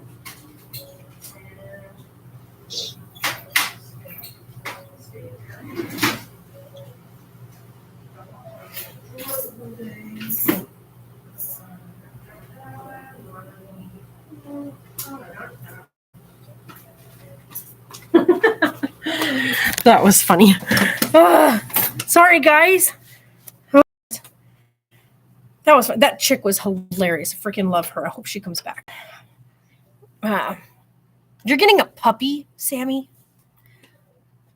Just remember, puppies are a lot of work. So just keep that in mind. Did you put the table together? It looks like you put the table together. Oh, you're just chilling. Oh. Why does he always look like such a big boy when he sleeps on his, like he gets all, it's 3 months old, nice. He gets on the pillow. He's like, give me the pillow, give me the blanket. I'm so big. By the way, you guys, no, he does not sleep like that at night. Only during the day when we're with him or like with Sarah. Now she's sitting right next to him. Huh? I can't because my thing is covering him. Can I move me? Like, am I able to move me across the screen? Oh, I am. Cool beans. I didn't know I could do that. I'm going to put me down at the bottom. Okay. Hold on. Why does that do that? Hold on. I want to get it where it's like. Oh, okay. I got it. Oh my God. Why is he so stinking cute? I didn't even realize I could put me down at the corner like that. That's freaking cool. Yeah, you can move yourself. Cool beans. I'm going to move me over this way. Okay. That way, now I can look at you. All right. Because I kept blocking you earlier because I was up in the top corner. Anyway, guys. Still have to finish counting. Bless you. But yeah, I was saying earlier that we left the other car seat. I said this way earlier, so now we're coming way back. I left the other car seat at the house with her. I was going to take it and put it in storage, and then I was like, no, let's keep it at the RV, because that way, while she's at the RV, if anything comes up and she needs to like take Carlisle somewhere, she has a functioning, working car seat to take with her. By the way, guess what we forgot to take to storage? The other car seat. It's underneath. Remember when I put it underneath the RV in the storage area of the RV? Speaking of which, we need to grab all the puzzles and boxes and stuff underneath there, pull those out, take those, the crib and the infant car seat to storage. That bag, that the other car seat came in, the new car seat came in, we'll put his infant one in there to keep it from getting covered in dirt and take that to the storage unit. I also have the little infant inserts we need to put in there to take to storage too with it. We also need to get him a new stroller, you guys. By the way, let me just say, your stroller's a safety first, right? The safety first stroller? Is that the one we have? Safety first. Let me just... Who the hell taught you guys how to make a damn stroller and car seat? That thing is so bloody heavy. Holy crap. Sarah and I both struggle with that damn stroller. Not only that, it's the biggest, most gaudy thing in the world, and it just takes up massive amounts of space. Like, it's in the bedroom right now because, of course, I have the car. Now, when she would come back and forth with me, it stayed in the car. But because she's at the house, we had to leave it at the house. It's just taking up a massive amount of space and nowhere to store it. And it's so bulky and huge. You can't even put it in the undercarriage area of the RV because it's so big. Speaking of which, sir, we have like 3 compartments on the outside of the RV right now that are empty. We can move some of our stuff to the outside into those undercarriage compartments. So I'm going to go this weekend, Monday, go out there, pull a bunch of that stuff out of that big undercarriage area and slide our boxes under there and take like the smaller stuff and put it in the outside undercarriage. So I'm not going in and out of the big section. Because I know, right? The sun said, hi, I'm here today. How are ya? Because what I want to do is get that bunk cleared up so we can actually utilize the bunk. Because I know for you, if we can get everything cleared up and I go back up in the bunk area, you could actually use that bed back there and have his crib back there and all that. And then the cool part is we can leave my big computer back there as a way for you to watch TV at night. And then I can just use my laptop up at the top. You know what I mean? And so you can actually have the back bedroom again. And the living room becomes a living room kitchen again. Like dining area. And this way you actually have the comfortable bed. So, and then we'll clear everything out. Because I think that's our biggest problem right now, you guys, is we've been trying to move things around and make it work. And because we have the crib in the room, she's been sleeping in the living room so that he can sleep in the playpen. And it's just been, it's a hot mess. Like, I'm not even kidding. And because he's now doesn't need all the infant furniture anymore, we pretty much don't need all that stuff. We can get rid of all that infant stuff. Even his big play table that we used to put him in to stand up in, he doesn't even use that. He doesn't like it because it restricts him. He wants to climb around and play and climb in things and stand up and whatnot. So all those different things he doesn't use anymore. They're great for us if we need to put him somewhere for a minute, but they just take up space. I think the only thing we need to keep in there is his playpen and his swing. Well, and his high chair, because he uses his high chair. But his playpen, his swing, and his high chair. Everything else can go to storage, get sold, whatever. I understand his little table thing is great for like standing play, but is he ever really going to actually use that? Probably not. Knowing him, he'll try to stand up on it and pull the whole thing over with him. Yeah, I don't think it's meant for like him pulling up on, and he'll probably just pull it over on himself. So there's quite a few things that we have that are awesome. They're great, but he's so advanced. Like the doctor even said, he's a very advanced baby, and he's very smart, and he's moving quickly when it comes to learning and absorbing things, whatnot. There's quite a few things that we have we just don't need for him because he's so past that point. So yeah, I think we're at a point now where we can strip things out of the area that we don't need anymore. We just went and did a bunch of donation to the Goodwill of a ton of baby items. By the way, Goodwill does not take what was it the guy said they don't take? I know they don't take car seats. We already know that though. What the heck was that thing that he said?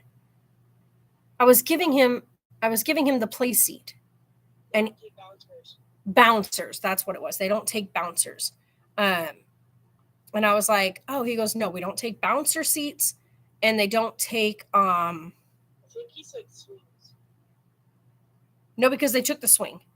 It was the bouncers. It was the bouncer seats, and there was one other thing, car seats. Bouncer seats and car seats they don't take. And there's a reason for that, because bouncer seats get used by babies, right? They're bouncers. And because they have a physical movement to them, like with the baby bouncing in it, whatnot, they've become considered unsafe. So yeah, because they took the rock and play, they took the safety first sit seat that has like the rotating tray that the baby can pull around them to play on. I'm glad he never really used that. That thing just seems like it's so like when you put it together and you sit your baby in and you set them on the floor. Well, Carlisle's got long old legs. He does it in the bumbo where he puts his feet down and he pushes and the whole thing goes whoop, back with him. Speaking of which, we don't even use the bumbo anymore. It's in storage, but we want to hold on to it. Because, just in case she decides to have another one. But I honestly don't know if it's even a good idea to hold on to a bumbo seat, especially with the way that the bumbo is now upgraded and has a flatter seat like it's supposed to, whereas the one we have has that dipped in seat, which is actually considered not good for babies. So we might just get rid of it. There's quite a few things. Like some people be like, well, why don't you do a yard sale? Where?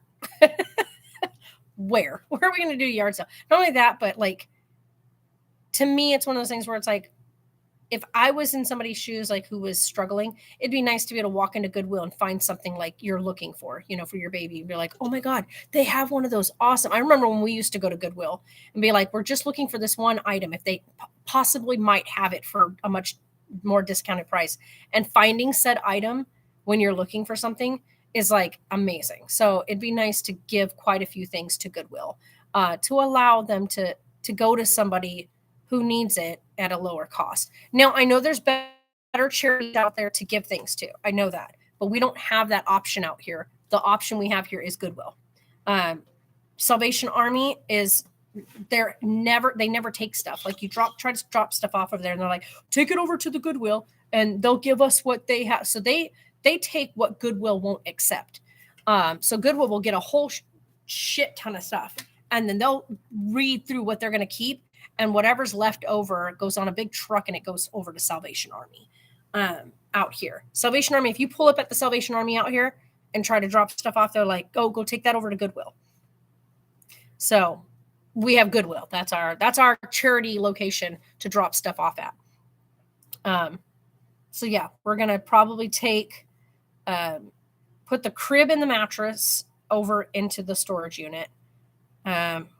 They won't take car seats, so we can't take the car seat. But yeah, what I was saying was the whole freaking stroller. Like we have a stroller and car seat travel system that is obnoxious. It's obnoxiously heavy, like super heavy. I'm not even kidding. Like this thing is ridiculously heavy. Like there's no reason for it. Like the baby car seat itself, without the baby in it, weighs 24 pounds. Why does the car seat weigh 24 pounds? Someone want to explain that? His big one that we just bought him doesn't even weigh that. And it's a big convertible car seat. Like it's made to grow with him. It will turn into a booster seat as he gets bigger. And it doesn't even weigh nearly what that infant car seat weighs. And the stroller itself, don't even get me. Allie, he is doing good. As a matter of fact, he's taking a nap right now. But he's good. Like, not even kidding. What? Did he wake up already? Little turd.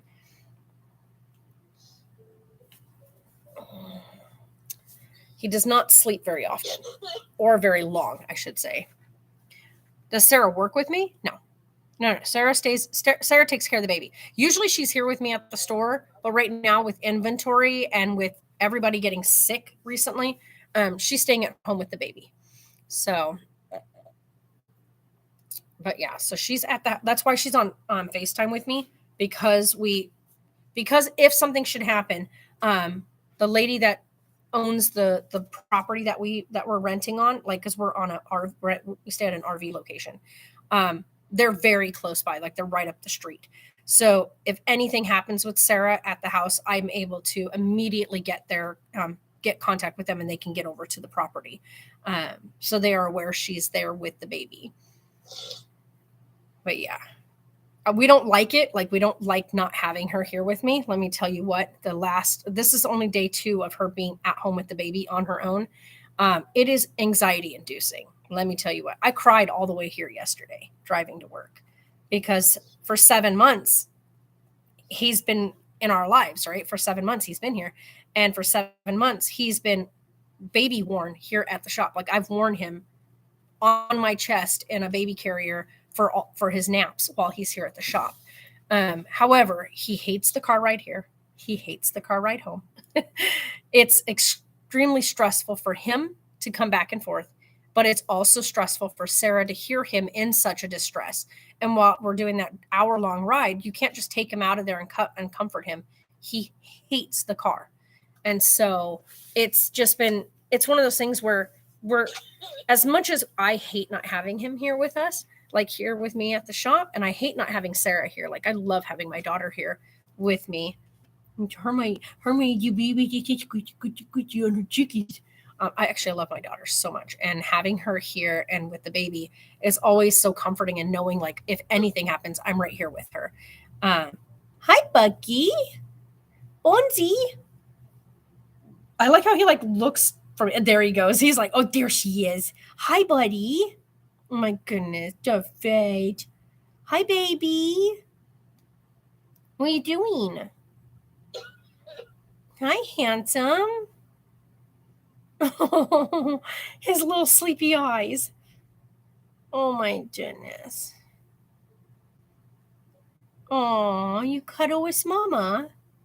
It's a good boy. Cuddle with him's mommy. Yeah. Just remember, if you don't need the hot water, Sarah, just go back over there and flip it back to heat. And that way it'll stop it kicking on and off and using the gas. The heater's turned off right now, so you don't have to worry about it turning on. You just flip the water button down to heat, and that'll allow it to not keep flaming on the water heater. Have you heard it kick on every now and again? Yeah, that's just because it's keeping the water hot. But yeah, you don't have to let it run. I didn't know if you needed it this earlier, so that's why I turned it on so you'd have it. Is formula expensive for the baby? He's breastfed. And Scottsdale are just outside of Phoenix. Yeah. So we do buy a can of formula. Like it's $18 for the big can that we buy, but he's breastfed. So yeah. So no, technically no. Formula is not considered expensive for us because we don't actually spend a bunch of money on formula. Hand touch a Tweeties. Oh, look at that. Aw. I love how he always puts the bottom part of it in his mouth and then uses his teeth to bite down on it and goes clunk, clunk, clunk on it. Whoa. Hi, Buggy Boys. Hi, handsome. Hold on, let me readjust mine so that way he sees my face better. Aw, hi, Lovey. What are you doing, Grandma's Buggy? Hi. Carlisle. Aw, he looks at you like Mom. He's watching his binky. He said, can you give me that back? Aw, good boy. Oh my God, he's too much. It's too much. You guys, too much. I can't. He is just. Oh, hi, Joseph. How are you?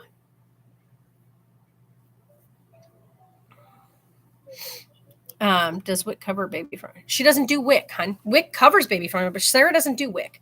Like I said, he's breastfed. So there's no reason for her to have any of that. Like, so the only reason why we buy a backup, huh? So I'm not doing the whole crap with Mickey. Yeah, no. Yeah, WIC out here is just I should say, I had WIC when my kids were little. And they were great, right? I never had issues with them. But the WIC now, like we tried to explain to them when Sarah was pregnant, and she went on WIC while she was pregnant to like do like the whole helping her with like eggs and yada yada, you know, the stuff that they do. Anyway, they would not work with the fact that I needed like my schedule. The only days available that we had available for appointments was Monday, Tuesday, or Wednesday. And that I worked Thursdays and Fridays, but they only did appointments for pregnant moms on Fridays, and they were not willing to make an adjustment. I'm like, there's no way she can make it to that appointment because we're not in town during that time. And they would refuse to change it and then told her, well, if you can't make it to this appointment, you won't qualify. Like, are you kidding me? You're not willing to work at all around it, and I can't just call off or redo everything schedule-wise. So I was really irked with them. Your boss had told me that I was costing everybody. Yeah. So, yeah. And then to say, like, if I called and said, hey, look, I need to, you know, I need to be an hour late to work. It was, well, yeah, your daughter's costing me money. No, she's not, because, you know, like I'm still going to make a bunch of sales for the day. Anyway, the one out here, the WIC out here has just been absolutely atrocious to deal with. So she went off of it while pregnant still. She was like, yeah, no, well, fine. We don't need it. And so there were. I just gave birth to. Yeah, I know. She had just given birth, and the lady was like, well, can I ask you why you don't need WIC? And Sarah was like, because I don't.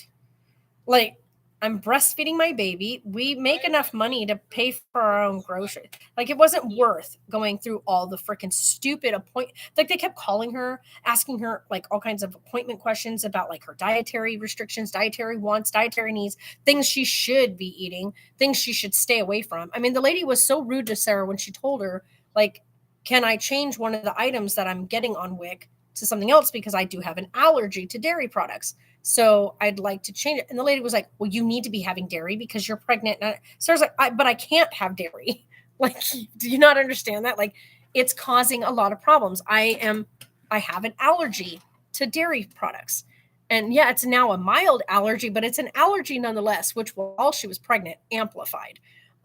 It got really bad while she was pregnant. So she just stays away from dairy, even now, because when she takes in dairy stuff, it gives the baby gas and it gives him problems with his tummy. So she just stays away from it. And wow, that dude's window is throwing shit in my eyes. So hold on. Be right back. Got a customer. Hi there. Hello. How are you today? Pretty good. All right. What are we looking to get I'm today? looking for a down stand. All right. So down stems. Okay, all our bowls are here. Do you know if you need a 14 or an 18 bowl? I think it's the big one. The big one, so size 15. All right. And then It's about 5 inches long. It's about here. if I hold it up to my palm, I'll be able to. Well, these are the only ones I have is Oh, maybe it's not big. Yeah, look at that. It's a small one. so you're not that size. No, I don't think That's what holds I knew I me. should have brought it with me, chair. Yeah. So this is a size 14 bowl. Dang. This is a size 18. I think it's this So the smaller. Yeah. All right. These are the small boys. That, I don't think that's not perfect. Oh, a little bit more.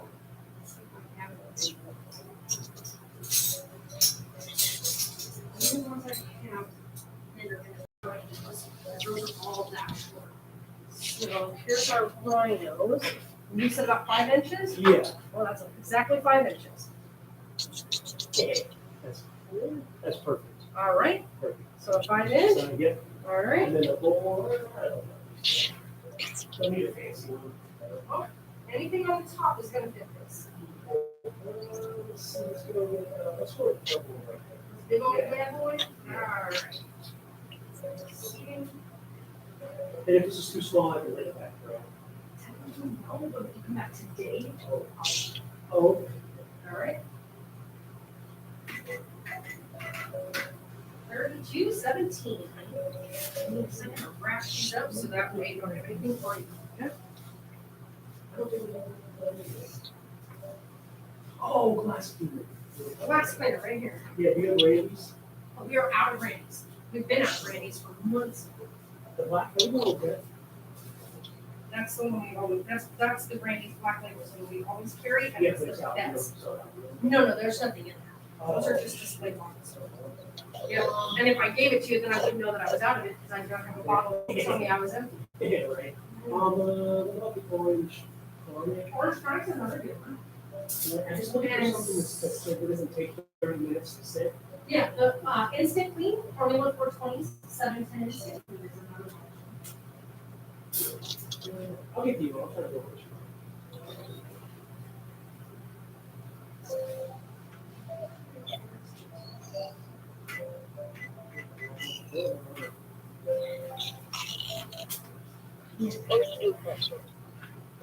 Make sure you shake it really, really good.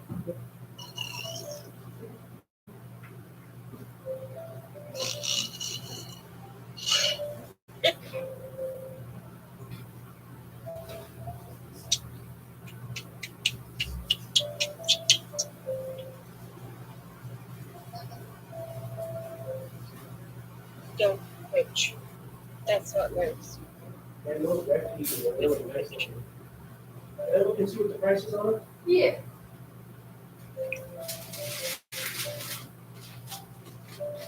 Just be careful, because you don't have the bolt pulls out. You get a lot of people that accidentally tip it and the whole thing falls out. Nope, I will not do that.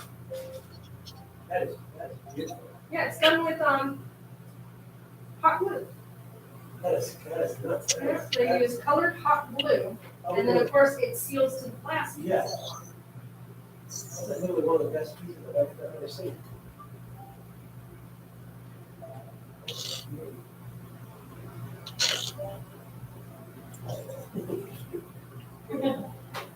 Well, buy it. Well, 47.18 is your total. And then I will need your ID with your phone.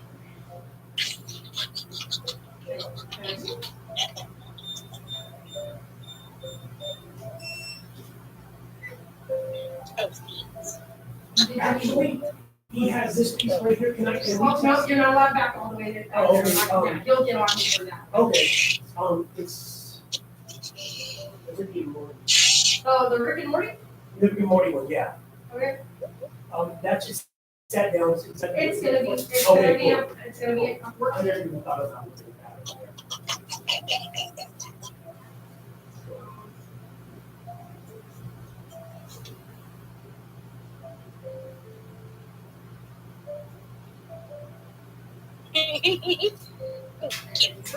Yours. And you stick it in the bag. Sure, like it should be. It's a Rick and Morty. It is, it's the same exact word that I want. You think so? Okay, pretty much everything we carry here, pretty much everything is size 14 except for 2 or 3 of our pieces. Right on. Thank you. Have a Okay, good thank one. you, you too. So it's not tough. I don't have hard pricing for you, they're gonna be $10.40 a pack. So if you want 10 of them, so it'll be $10.40 a pack. times 10 plus that. So you're looking at like $104 plus tax. You're welcome.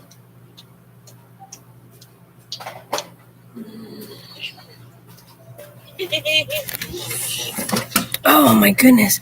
Stalking, but not every day. Just being safe when I'm walking. I'm grateful that I'm able to walk. I know therapy sessions on my own, and I love doing volunteer. That's awesome. To volunteer. Oh, that would be so much fun. Yeah, that would be so much fun. Oh, I keep forgetting to turn that a little bit. Oh, my journeys. Look at that little monkey. He's like, I'm having fun. Aww. Oh my God. I'm so excited for his first Christmas. Like, I'm so excited. We did. Huh? Oh. The look on his face just now was perfect. He's like, excuse you.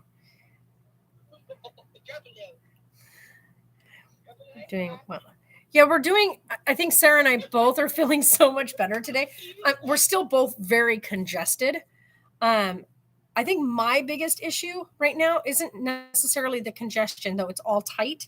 It's not what's bothering me. It's the like that awful, like from coughing, like pressure down on like the bottom of my rib cage where it's like super sore. And then of course, because the way I was sitting while holding Carlisle last night, which was the only way to get him to finally like fall asleep for a little while, I ended up hurting my neck and my rib cage area from like the way I was sitting. He just did not want to. He was like, no, I'm not having this crap. It's too, for the first time ever, it was too cold for him. But that's just because for the first time, finally, we had our new gas hose. And so I'm so excited when I get home and take a freaking hot ass shower. But getting home yesterday, it was freezing outside. It was like 42 degrees by the time I got home last night. And I went outside and got the hose hooked up. So best decision ever to go online and find that damn hose, because I bought an Extend-A-Stay, which, by the way, is literally, I'm not even joking when I say it is a quarter of an inch too long to attach it to my unit, which would be so much nicer, by the way, if it did, but it doesn't. So I had to buy a hose to connect. Ew. So I had to, like with the Extend-A-Stay, I miss your videos. I'm so happy that I was able to see you live on. Yay. Yeah, I know, right, Joseph? I know we don't do any YouTube videos. Like, I don't hand film anything anymore. One, because my schedule. Two, because like the baby is a part of my day. Like every day, like we spend a lot of my day together. My days off, Mondays are as Grandma and as I almost said Tyler. Where did that come from? It's Grandma and Carlisle day. Like that is our day together. He knows it too. So that is our day. We spend the whole day together. Huh? What I said, Carlisle. Parsley. Oh yeah, Carsley. That's I still can't with that one. I don't even know how she got that. I still called him Parsley when we were in the room. It's like she said his name correctly when she didn't get us. Uh-huh. And then she said Carsley again. You're like, how old is Parsley? And we Yeah. Yeah. But where do you get Parsley from? I don't either. How this woman keeps calling him Carsley, I don't understand, because the way it's spelt is like car and isle, like an island, you know? So like the Isle of Wight. Isle. I-S-L-E. So Carl, Isle. So Carlisle. Anyway, they always get it. She calls him Carsley. Yeah, it's pretty funny.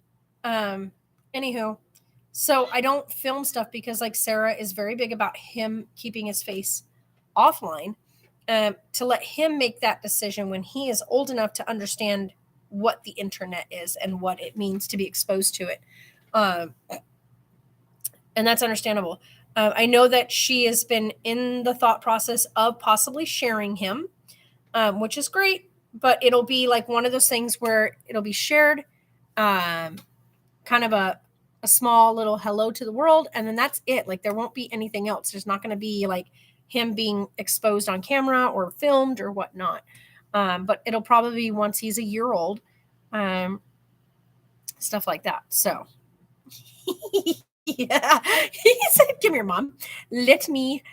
I love the way he's got like one part of your face in one part of his hand, and then his hand like this on the other part of your head. He's like, "Come here, let me see the top of this thing." He is fascinated by the one piece of hair of yours that's sticking straight up. He's like, "Wait a second." Yeah. But yeah, we're going to. Ow! Ow! I know you said what? But yeah, so I think the biggest thing is going to be actually like reorganizing the inside. Now that we don't need all the baby items, it will be nice to pull everything out of the RV, because like that was our biggest thing, is while he was little, making sure we had everything he needed. I've got a thing coming in. Hold on. Hi there.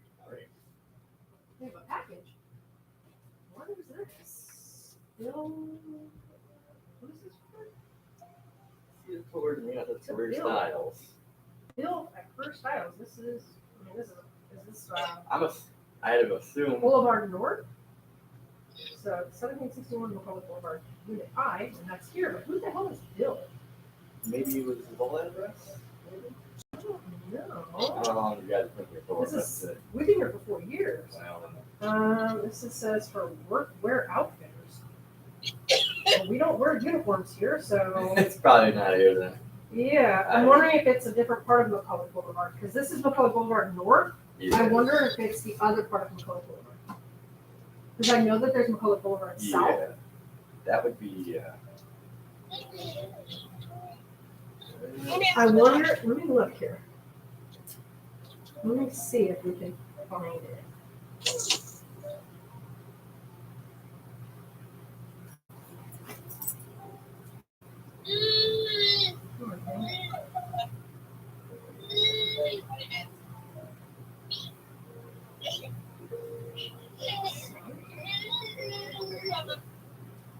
Wow.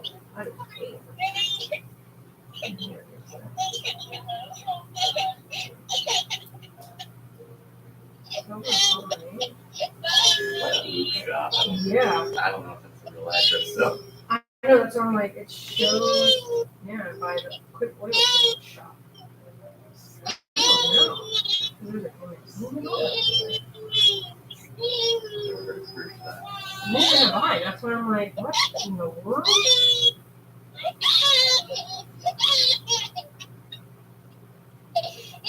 Where's Sal's uniform shop? Like, Sioux City.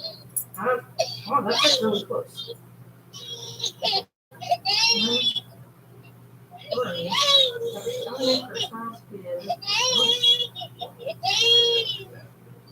Yeah, because it's right next to Smoke Tree. Yeah, right off of Lake Avenue.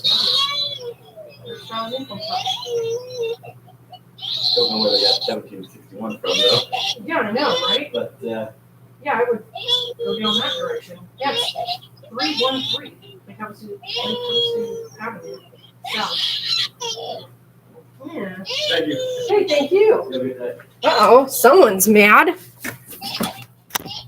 Oh, he's mad because mommy's using the restroom, guys. Just so everybody knows, he is not injured. He's just mad. Carlisle, it's all right. Give mama a minute. She's going potty. It's all right. Give mama a minute. She's going potty.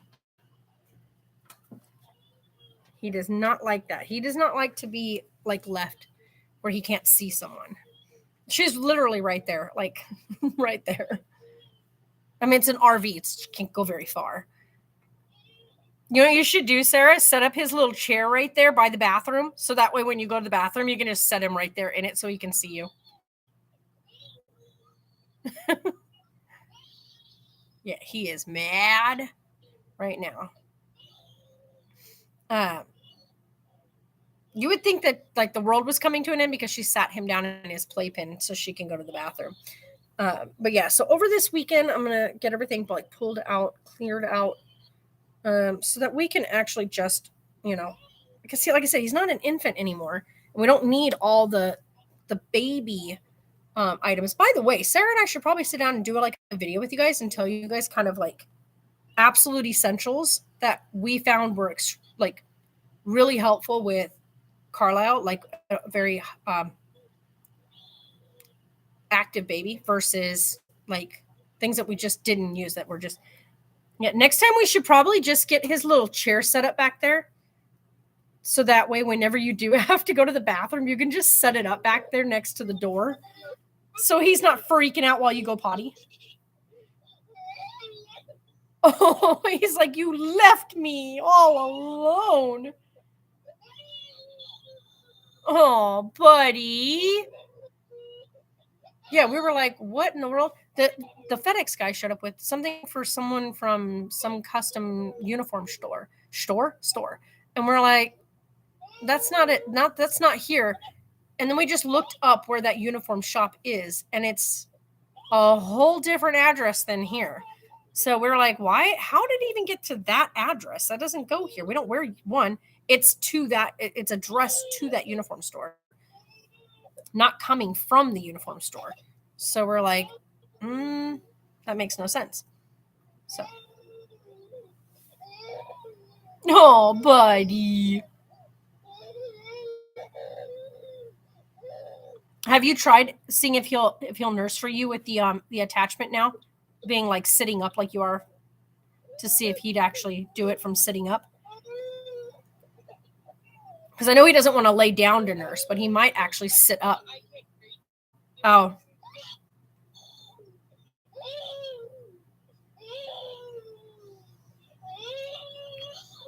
He's mad at her right now.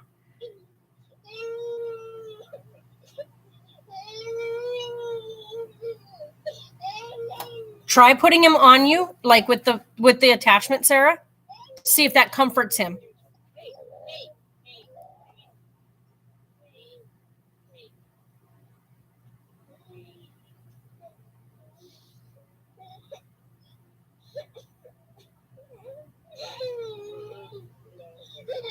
Try putting on your shield, honey, and comfort him.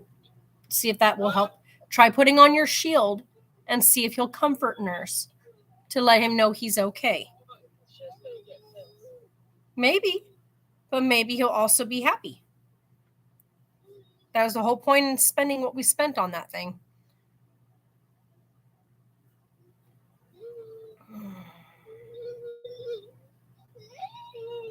Oh, he said, "Mommy, you left me out here." Poor guy. He's a very sensitive little dude. Let me tell you what. He likes being like close. He wants always someone right there, which is totally fine, as he should.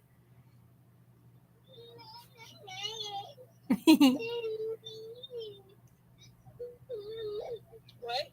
I said he likes being right there with somebody. He likes having that attachment.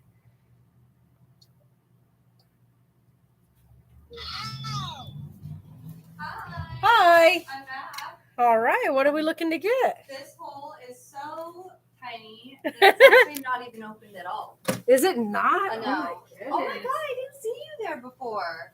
If you try to blow through it, it doesn't allow any air through it at all. Zero. Wow. Okay, well, let's grab you something different. The other one was this one, and then there's. Okay, I want it. Let's see. Is that one too big? That one right there?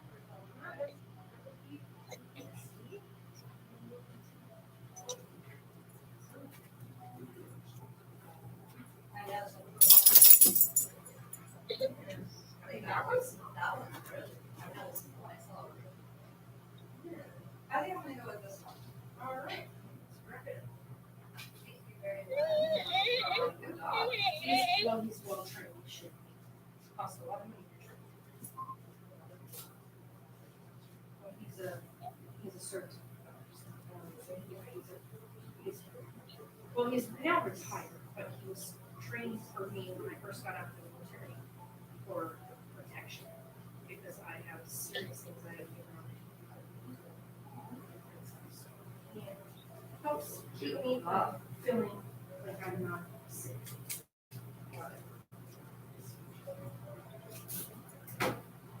Well, thank you so much. Hopefully you can like pop off the whole holder. and I know, outside. right? I didn't have anything at the house to even think of doing it. I know, right? But I'm sure you can figure it out. Thank you. Have a good day. Absolutely, you too. What the heck, thing? Yep, there's nothing, we can't get through it at all. All right, well, we'll get something done there. Oh my goodness. Well, I told her if it didn't work back, but yeah, it's that piece that I just sold that lady. She just came back. It's completely sealed shut. There's no opening. There's no hole. It looks like there's a hole because there's no paint in that part of the glass, but there's no hole.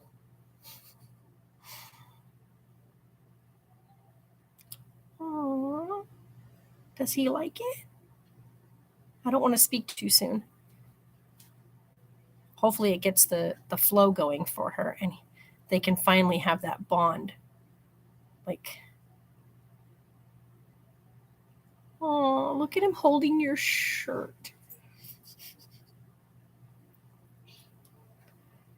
Oh my God, that's the best feel. I want to cry for her right now because it's so sweet. Him and his foot. A foot. His damn feet. Him and his damn feet. Oh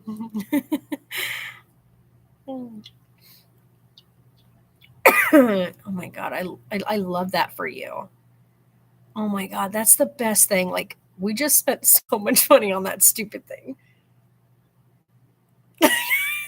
It's like, please tell me it'll work because Haka, Haka, you can drop your prices a bit. Seriously. Your shit's awesome, but like, seriously, can we please bring that price down a bit? Because, we got her something for nursing him because he does it even with a bottle. He bites, like bites. And he's got TVs, like lots of TVs. And it became a point where he was breaking Sarah's skin open.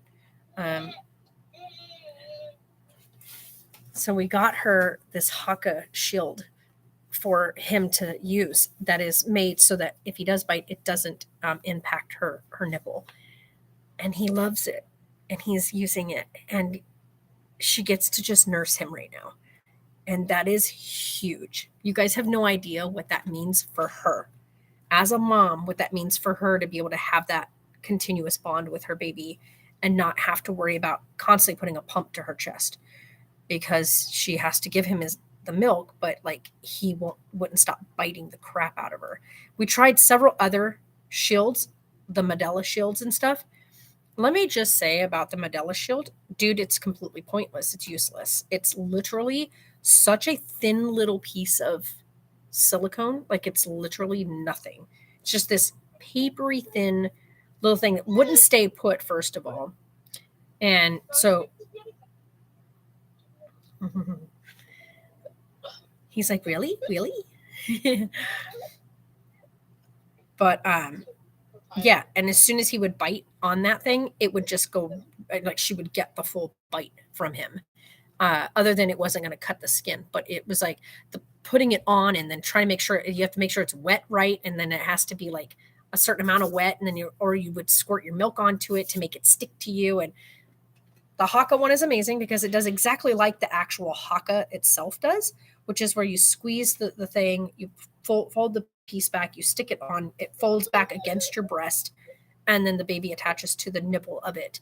And therefore, it's like they get the nipple part of it, but your nipple is protected, which I think is amazing. I'm so happy for her right now. Like, I cannot even explain to you how happy that makes me that he's happy that she's able to do that for him.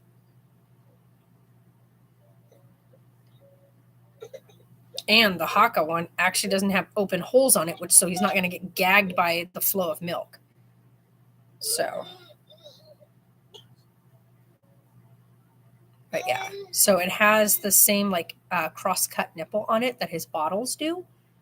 And the way it's shaped is a lot like his bottle ones are. So it's great because it matches across the board for her. And That is the hardest thing to find, by the way. He said, "Here, Grandma, you go over there." Shh. It's okay. Mm. Sleepy butt.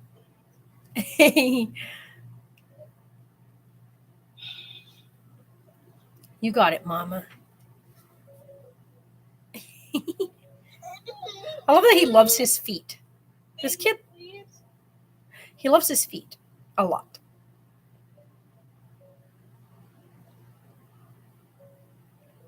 His feet. Just gets to kicking them everywhere.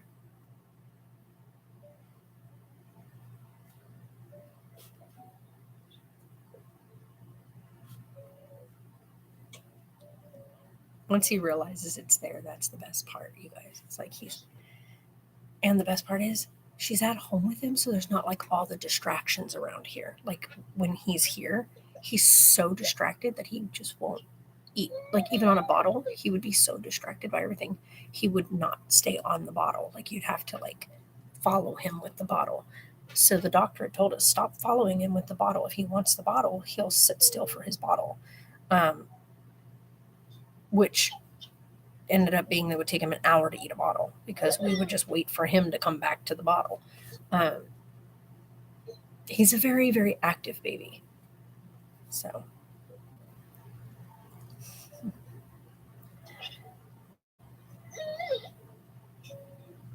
It's okay, Mama.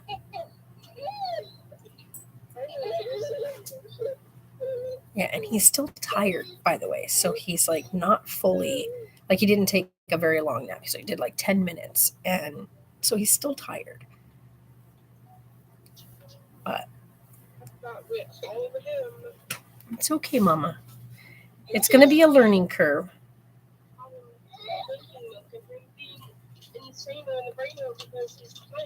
Mm-hmm. Wasting milk. Yeah.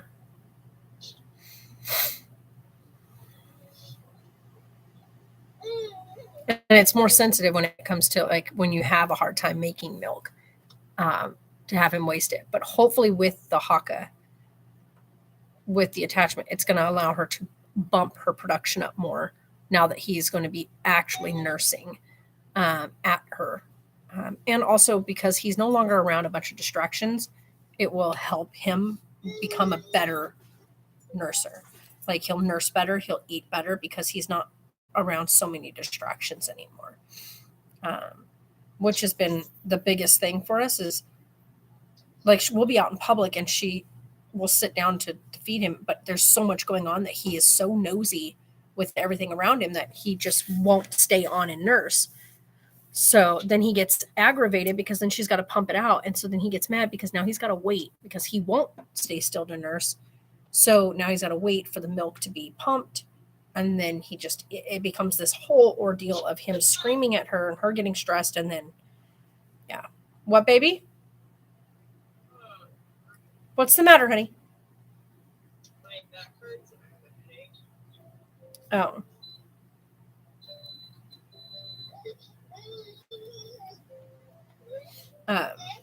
But yeah.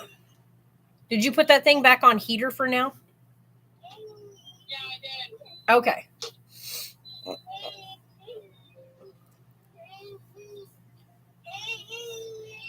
I'll call you, Sarah. Well, I'm not going to call you. We're going to be on the phone. When I get ready to start counting out for the night, you can switch it back over to water. That way we have hot water when I get home. And then I can take a shower when I get to the house.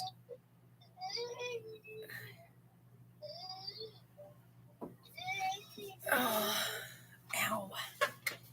By the way, if you guys have never been in an RV is set up to where you have your LP gas, right? Which is what we have. Our onboard tank, right? It's a big 10-gallon tank. To get it filled up, we'd have to unhook everything, right? Unhook the whole RV from the park. So take all of our power cords out. Then you have to secure everything on the inside, fasten everything down, store everything like you're going to get ready to travel again. And then you got to drive it out to wherever it is that you get your gas filled up. Your not gasoline, but like propane. Then you have to come back to the park, reposition yourself back into your parking space, rehook everything back up. It's a journey. However, it's cheaper if you do that, right? So you just takes longer, but it's cheaper.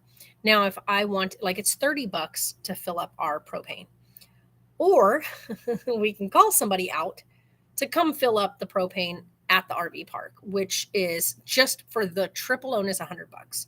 So we'd be looking at like $130 just to get the propane tank filled. Or you do what most people do that are staying somewhere, is you put an extend-a-stay on your RV, which is what we tried to do, which ended up being a 1/4 of an inch too big because I'm in an older style RV. You don't have that undercarriage space. So I could not get the extend-a-stay into place. Tried, but there's a small lip that's a 1/4 of an inch, just too much in the way to put the extend-a-stay in place. And so I had to go online and look for a hose that was male-female ending, right? So we needed it to be for the exact same attachment on either end. So you needed you needed the male version on one end, but the female version on the other, so that if you put the two hoses, like the two ends of the hose together, that they matched, right? That you could screw them into each other. So that way you would put the one end on the actual, like you would detach it from the tank of the RV, put the hose there, and then run the hose out to an external tank. So we were searching high and low and could not find one of these damn hoses anywhere. Finally went on Amazon, searched, finally found one, and they had like 2 left, and I ordered it, got it in, and it's the exact one we needed. Thank goodness. After all the different ones that we went and looked at and tried to find, they always had appliance ends. And I was like, no, what part of, I don't want the appliance end. Do they not understand? I just need an extension. We need an extension hose, not an appliance hose. Finally found an extension hose. And now we finally have an external gas tank hooked up, which is great because now whenever I need to change the gas out, it's only for what, $20, I think it is, roughly $20 to go take the tank, switch it for a new tank. Are these guys coming in here? Or are they going next door with their fancy truck? Fancy. I guess we're going to find out.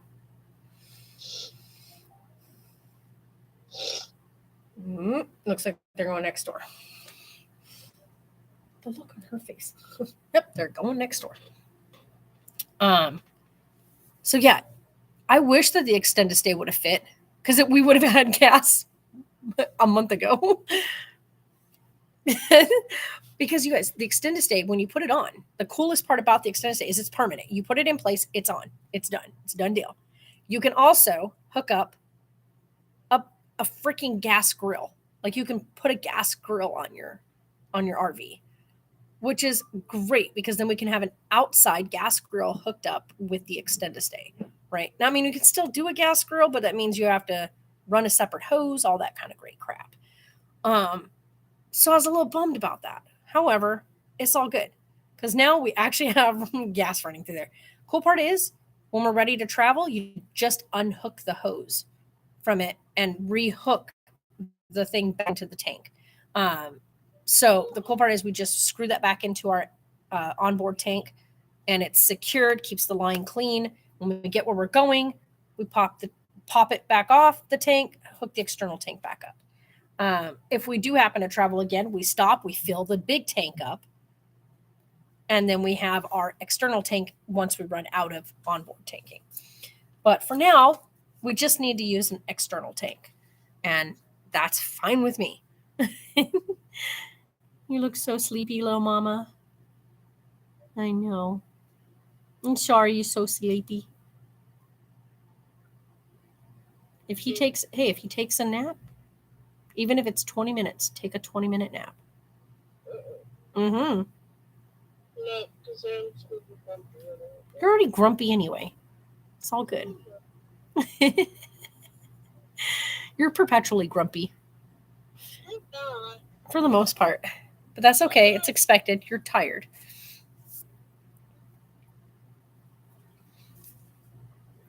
I left the stroller there so you can take him for a walk, even if it's just around the park area. You know what I mean? Mhm. I wouldn't go walking on the regular street with him. Not right now, especially because not that area. Yeah, people come flying down that road that we're on. What is their problem? I've never understood that because that's like a whole residential street right there. I don't understand. Like the speed limit posted there is 30. And yep, $12 to $12. Good job. But people come flying down that road going 55, 60. It's so bad. I know. I see. Oh my God, you can see straight down that. That's crazy.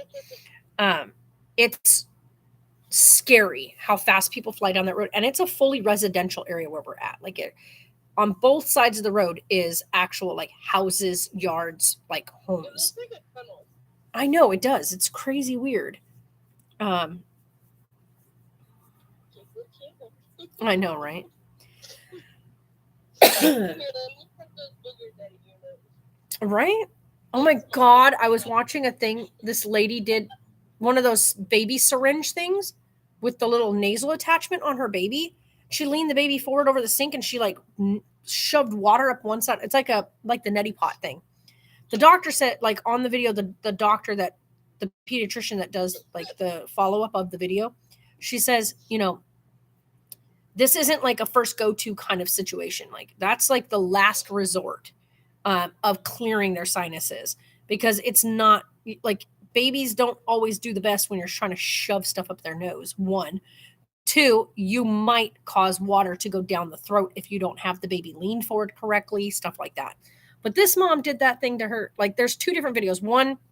The one video grossed me out so bad, but the second video, it's just a little syringe, right? The mom's using a little syringe thing and she just sucks some water up in there and she shoves it, warm water through the baby's nose. And it's just like a little bit of stuff. And then the second syringe full, this poor baby's nose just, all of the stuff came out. And I was like, first of all, the baby didn't even flinch. This child clearly has had his nose cleared out multiple times. The other baby, however, in the other video was like, get off me. But this little one was like, you can see the instant relief in his little face of like, oh, thank you. I'm an ASMR artist. I'll never understand the whole noise ASMR stuff. I'll never understand it. He's so tired. I hate that he gets to that. Like most babies, you guys, like most babies when they're tired will fuss a little bit. They tell you they're tired and you lay them down, get them all cozy and they go to sleep. He will get so mad about the fact that he needs to go to sleep, like that he's tired. He gets excruciatingly worked up to the point he will scream his head off till he throws up or till he becomes dizzy because he doesn't want to fall asleep. He hates it. He hates going to sleep. And I feel bad because I don't know what else for like her to try. The doctor doesn't know what else to try either because sleep is a super important part of a baby's growth. Babies need sleep to grow, right? To grow, to heal, to repair things. And Carlisle will sleep like we've tried getting him to go to bed earlier, but he will wake back up. Like he'll sleep like 10, 20 minutes. But by 10 o'clock, he's done. Like he goes to sleep. And he sleeps from 10 to 5. Some mornings he wakes up at like 3. And if he wakes up at 3, then he sleeps until 7. So that's kind of like if he goes to sleep at 3 or at 10 and wakes up at 3 and eats a full 4 ounces, he'll sleep until 7. If not, he'll sleep from 10 to 5, which is fine. Either one of those windows is fine. That part is great. Like the doctor said, that's great for him to do that. Either or of those 2 stents is great. However, it's not enough. He needs to also be sleeping naps during the day. Between 30 and 45 minutes. He sleeps maybe 10 if Sarah does like a forced, like, you need to lay down, you need to take a nap. I think he did 3 naps yesterday. Only one of them was a long one. The rest of them were all like the other 2 were little 10-minute naps, which is the norm. Like getting him to sleep past that is. How did you not? You don't know how to park that big truck? Why are you driving it? That's embarrassing, dude. That is embarrassing. I would be so embarrassed to be driving and like to be in the truck with him right now. Oh my gosh. If you're going to drive a truck that size, you should know how to maneuver it.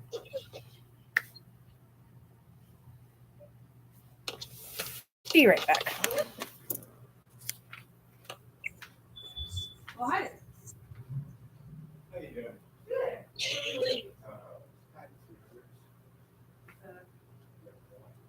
Got you.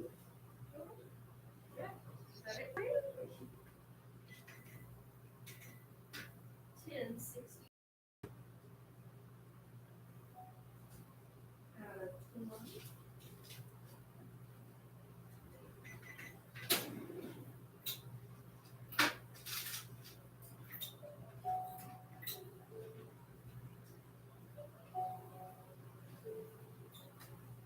All right, 9:35.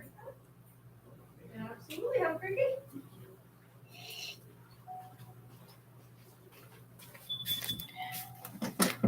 You know what I just realized I did? You know how like every week when I come in, I get my envelopes and everything ready for the week? I got my envelopes ready for the week. I don't work 3 days. I don't do the register 3 days this week. So I even made one for Sunday. I don't even do the register on Sunday. Oh my god, no. So I made a whole envelope, everything ready for it. Yeah. I do need to do the bag tonight. I forgot tonight's Saturday. I'm over here thinking it's Friday. Because you guys, I had Thursday off because my girl had called off on Sunday, so she had to make up those hours. So I know, and I understand like the fact that I have to work that day anyway, like Sunday, I have to work that day. That's my day. And well, it's both of our day. We're supposed to both be here on Sunday, but we get paid for 40 hours. And so therefore you got to make that up somewhere. So I understand like technically, like I didn't really work 40 hours this week because I got to have Thursday off because I worked my shift and her shift. So technically that day I worked what's considered 20 hours for the day versus just the 10-hour day because I did my job and her job that day. So I ran the register, ran the shop, also did all my inventory, did my order count, did my unpacking of the order, did going through all the supplies, all that kind of stuff. So on Sundays, we have communication about like what we need in the store, what we sell more of. Like it's a day of communication, but also like that day when I'm here on Sunday, when it's both of us here, she runs the register, right? So she does the customers, the register, the taking care of people, does all that. And then I take care of going through counting inventory, restocking the store, seeing what I need to put in for the next week's order, all that kind of stuff. And I'm behind the scenes during that part of the day.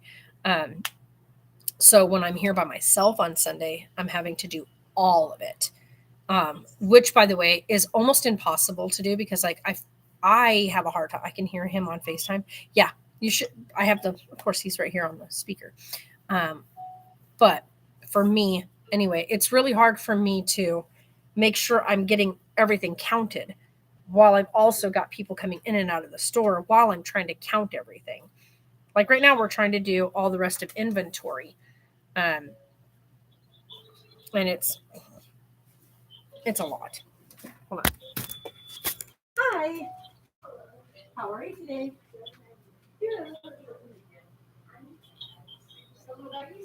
Yeah, let's take a look real quick, see what we got over here. These are our different sizes. We got 10-10s. These guys? Okay, let's see if I've got some more over here. They're the 15-15s. For you?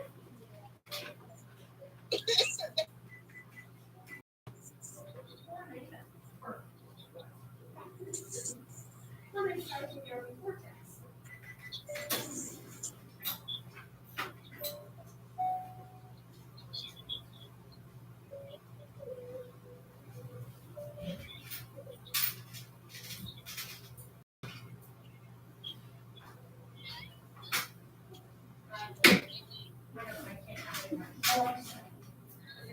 He's really sticky on our county. Thank you.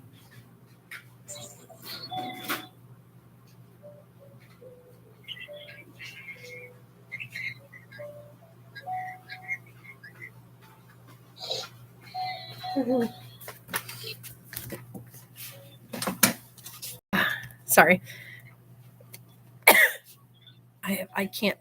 I wear this because I don't want to get anybody else sick. I don't think I'm contagious anymore, but like it's one of those things where, you know, if you walk into a place and you hear someone hacking up their lung, you don't want them to be coughing on you. Hi there. How are you? Good. What am we looking to get today? All right there in that cabinet. If you look at the black board, there's a big black display in that cabinet.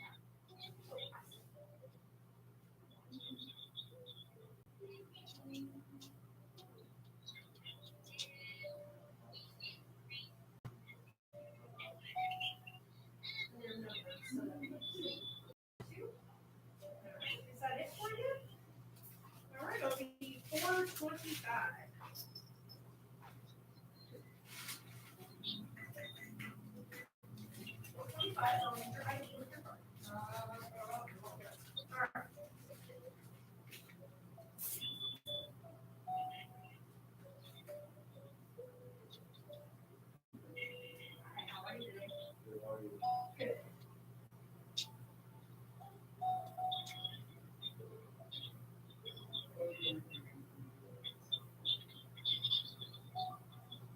What do you grab today? I can grab a while I'm waiting for her.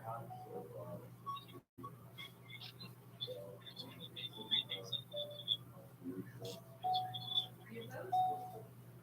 Can't bring you in yet. You guys send it.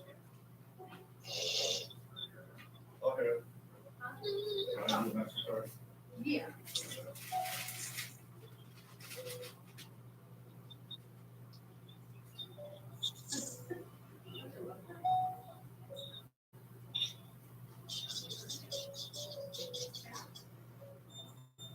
Actually, it's a slider because the chip is. You might have to do that.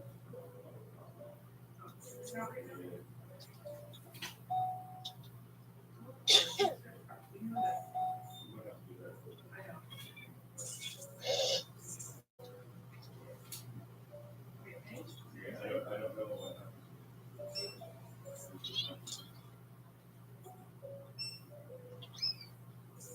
You know that thing. I'm not holding the card number. I hate this machine because it has a tap on here, so it should work. But it doesn't, half the time it doesn't want to set the tap on. Sometimes it doesn't. Yes.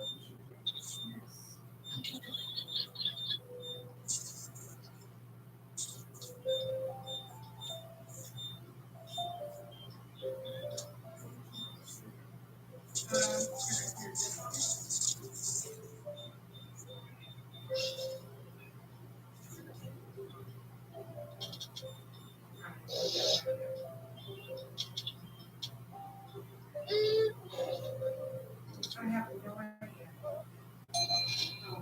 Okay. Sure. That's fine.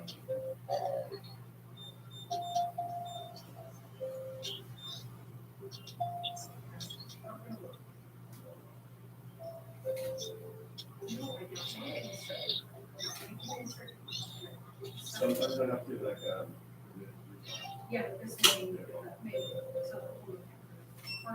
there we go. Try again. I'll go. This machine is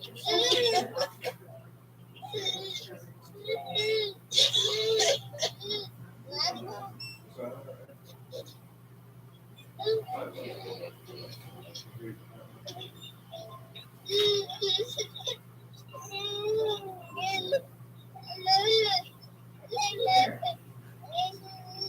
I was like, just let me do it. I have to, sometimes I have to get mean with You the don't shit, do it, you don't do right? Like I hate that it doesn't like it. the option. I know, I think that is, I Girl, you're- No, I'm like, no, you're not gonna beat me. I'm like, I You're smarter than the machine. You're smarter than the machine. yeah, we're in charge here. The done versus the robot. Right. It is. It is.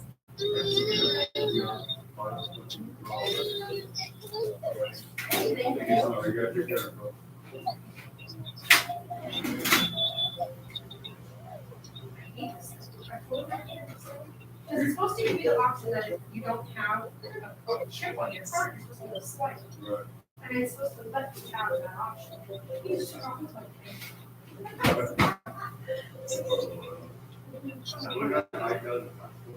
Yeah. 16, 14.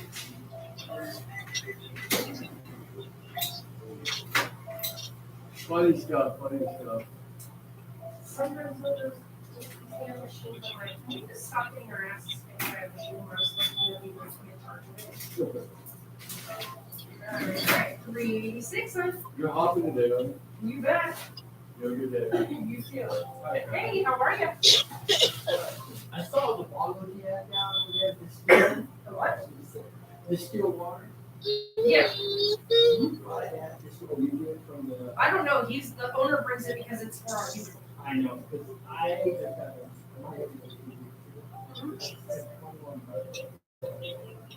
Jesus Christ, why'd you spend so much money? and I saw you guys were doing the same thing, same bottle. But this time I had a hard time getting it. So I found this, I don't know, whatever it was. Anyways, I just found out the guy here in the ice cream shop. It's the water. His water. But see, like, we have a lot of employees, and we have employees to get from my people. And I'm gonna ask you. No, we get ours out of Homeland City. He goes and gets our water from Homeland City. Okay, But he goes to Samsville, because he gets ours, like, when we buy water, that door back there, that big iron door, in that room back there, I have an 18-week supply. Because he buys it for like 6 weeks, or 6 months at a time. Yeah, we buy, like, he brings an entire trailer. Like a trailer, like a massive trailer loaded. Okay, with, yeah, because I didn't know, I was gonna 8 ask them cases. if 1%, I know what that is, and I know what 0%, but with 5%. I have no idea. I have no. I'm gonna find that out, because if 5% does make a difference, then I'm like. Yeah. I mean, distilled water is just distilled water. You make your own distilled water. You just It's, well, yeah, I know, but it's,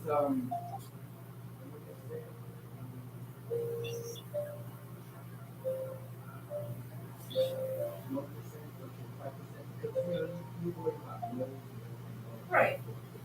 Right. But I'm gonna find out what the breakdown is. There's like a little window in there, 10 particles. I'm gonna try to get. Right. Right. Sticky. It is. Yeah, he doesn't, like, when he brings us our water, like, because he has a running deal with the people he gets our water from, he gets it free. Right. So, Yeah, and this guy I just talked to, he's the owner of that place. He sold, he delivered all over here, everything. no, yeah, no. So, It is- and hospitals, he does all the hospitals. So, he's pretty big, they sell them. Well, what are we looking to get? Well, I was gonna ask you about the water, but do you have any, I don't know if you're running anything special, not special, but if you got special things from Christmas. No, just same old, same old. I didn't know, you know. I'm thinking, because I bought a Fuente pink box at the other place, Yeah. and that was pretty cool. Yeah, no, he didn't get anything in yet. So All right. Thank you. you're welcome.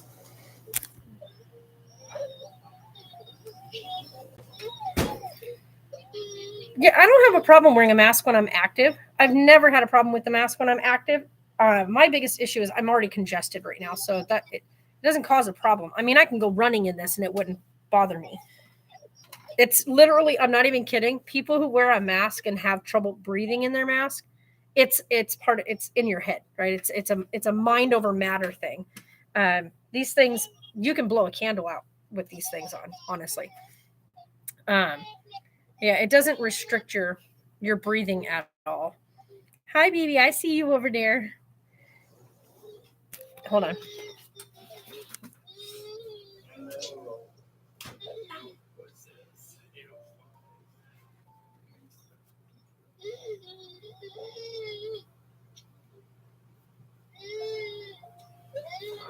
Hello, Cher. Take care. Get well. Hey, thank you.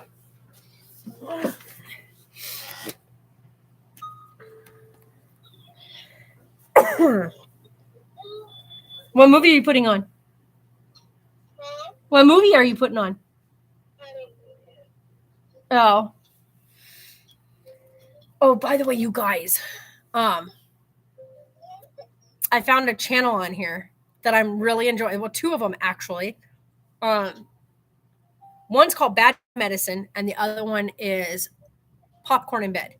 And both of them are like review channels, like movie review channels. Now, Bad Medicine is like these big meathead dudes, right? They're big old meathead dudes. Like you would expect them to be like wrestlers, like WWE kind of crap. But these guys are literally the biggest of teddiest bears you've ever freaking met. And these guys are amazing. They, for the first time, watched the Harry Potter series, right? These are guys that are in their 40s, okay? So they didn't have a reason, even when Harry Potter first came out, to actually watch it. They were just outside that age bracket, right? They didn't have kids, but they also weren't like reading YA novels kind of thing. So they're in that boat like I was, like, but for me, I'm really big about reading, and I had kids then. So that's the difference. They're the same age group as I am, but the one guy is a first-time dad. His little one is now 2. So they're in my age group. So they're in their 40s. And so in my 20s, I had kids. So of course I was reading books that my kids were going to be exposed to as they came into school. And so the Harry Potter series, I really enjoyed reading the Harry Potter series. I did not watch them when they first came out, the Harry Potter movies. As a matter of fact, I didn't see any Harry Potter movie in theaters. I only ever saw all the movies at home. When it came out on disc, we started renting them. I waited for them to become rentals, but I did not watch a single Harry Potter movie in theater. Now, the Twilight movies, I did. Like, I read the Twilight books, but the funniest part is I had no intention of ever actually finishing reading the first Twilight book, but because it was bought as a gift, and then the second book was gifted to me, and the second book was out. It was released, and the first movie was coming out. And the only reason why I read the first book and the second book was because my friend had purchased them for me, and she really, really, really wanted me to go with her to go see the first movie.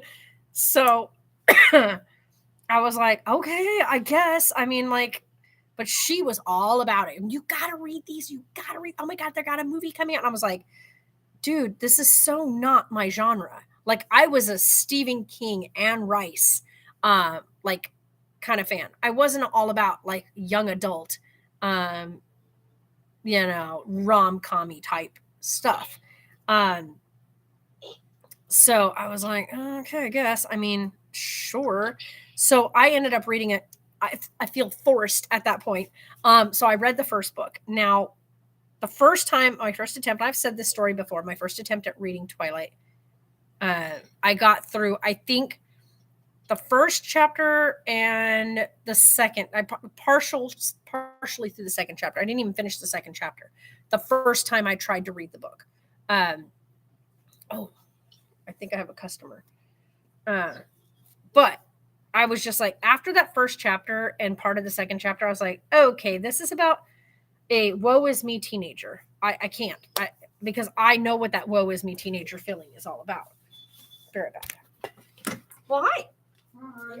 How are you? What are we getting today?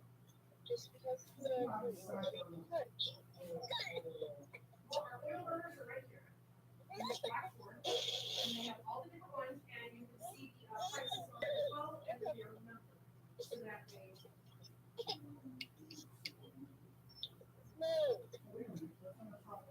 This here is. These are the $25 ones. Yeah, these are huge. Well, I'm not the one that makes the prices, honey. I just work here.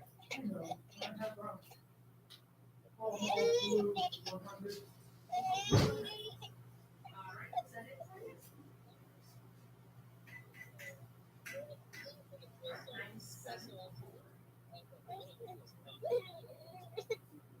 Oh, yeah.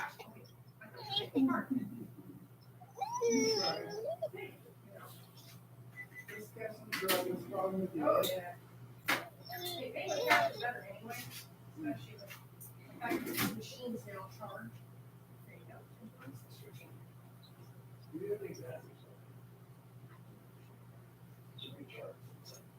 I do. We have the green one. Now, do you know what your number is for your battery? I know. Okay, because we have this style.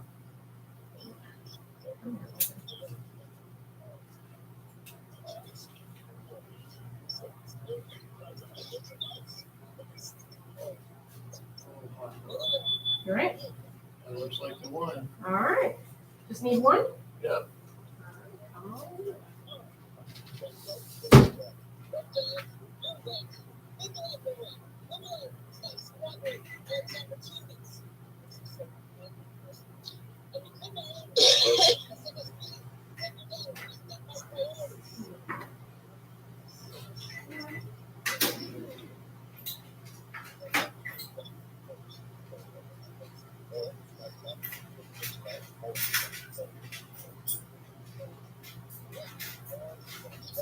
$3.91. Absolutely. Okay. Happy holidays.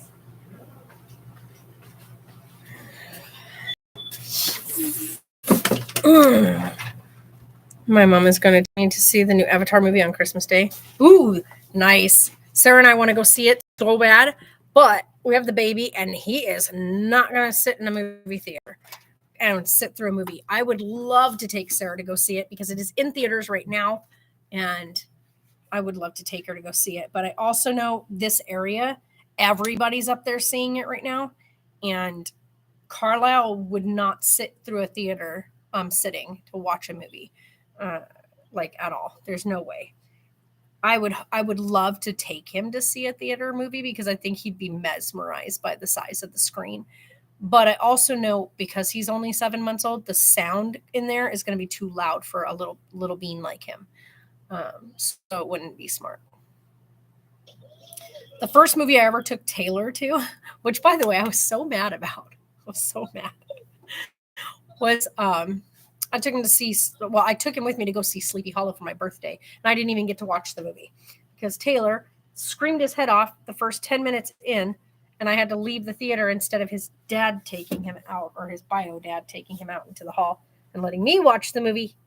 He stayed in the theater and finished the movie while I sat in the hallway with the screaming baby. And it was my birthday. It was supposed to be for my birthday. And I was very disappointed. So, yeah.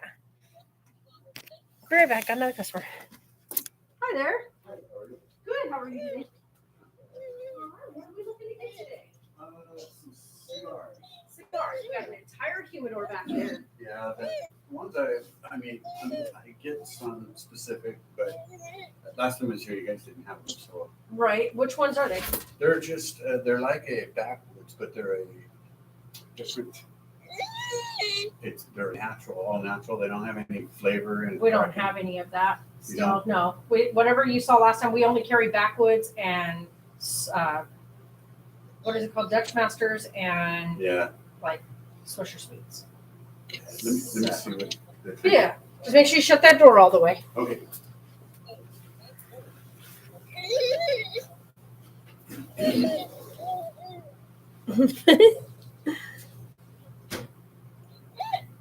His little squeaky voice. I mean, his little squeaky voice.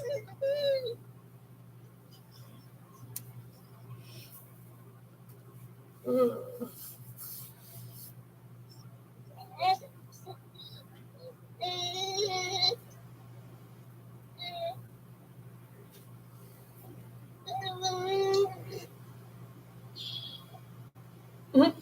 He's like, you don't carry what I want. And then he goes and grabs 4 boxes.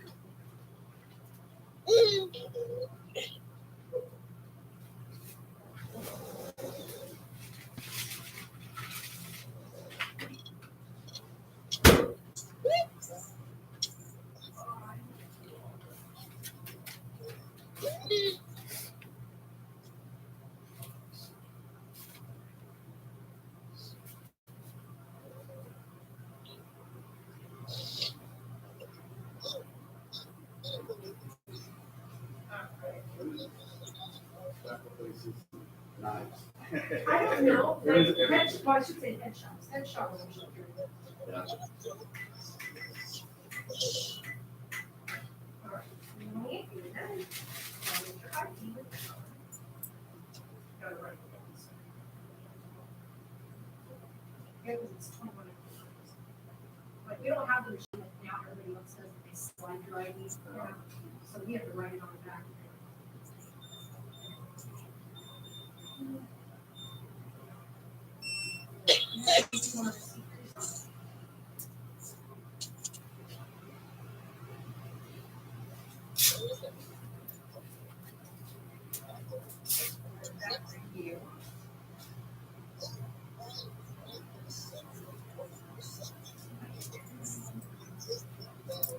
Where everything's record Yeah.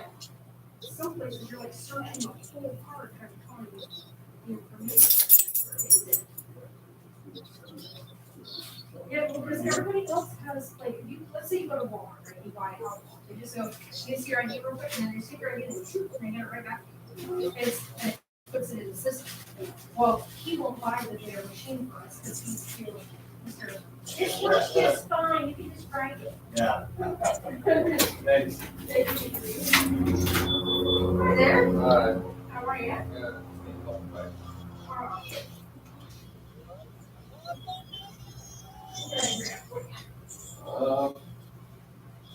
Actually, let's see this black one right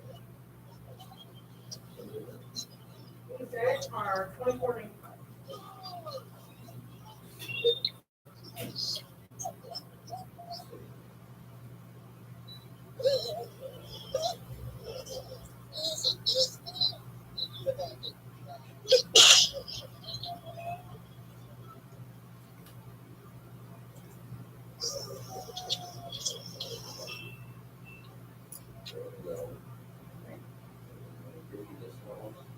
Everything in that very first quick tab right there. So all these guys go out for 1932.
Okay, the card is a 3% charge on call.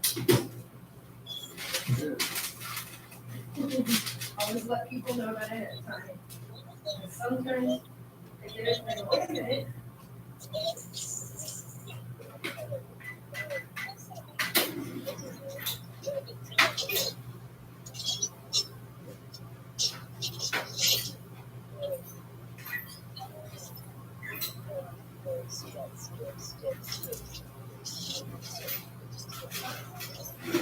Or I got to take it out of my 4-8 or my.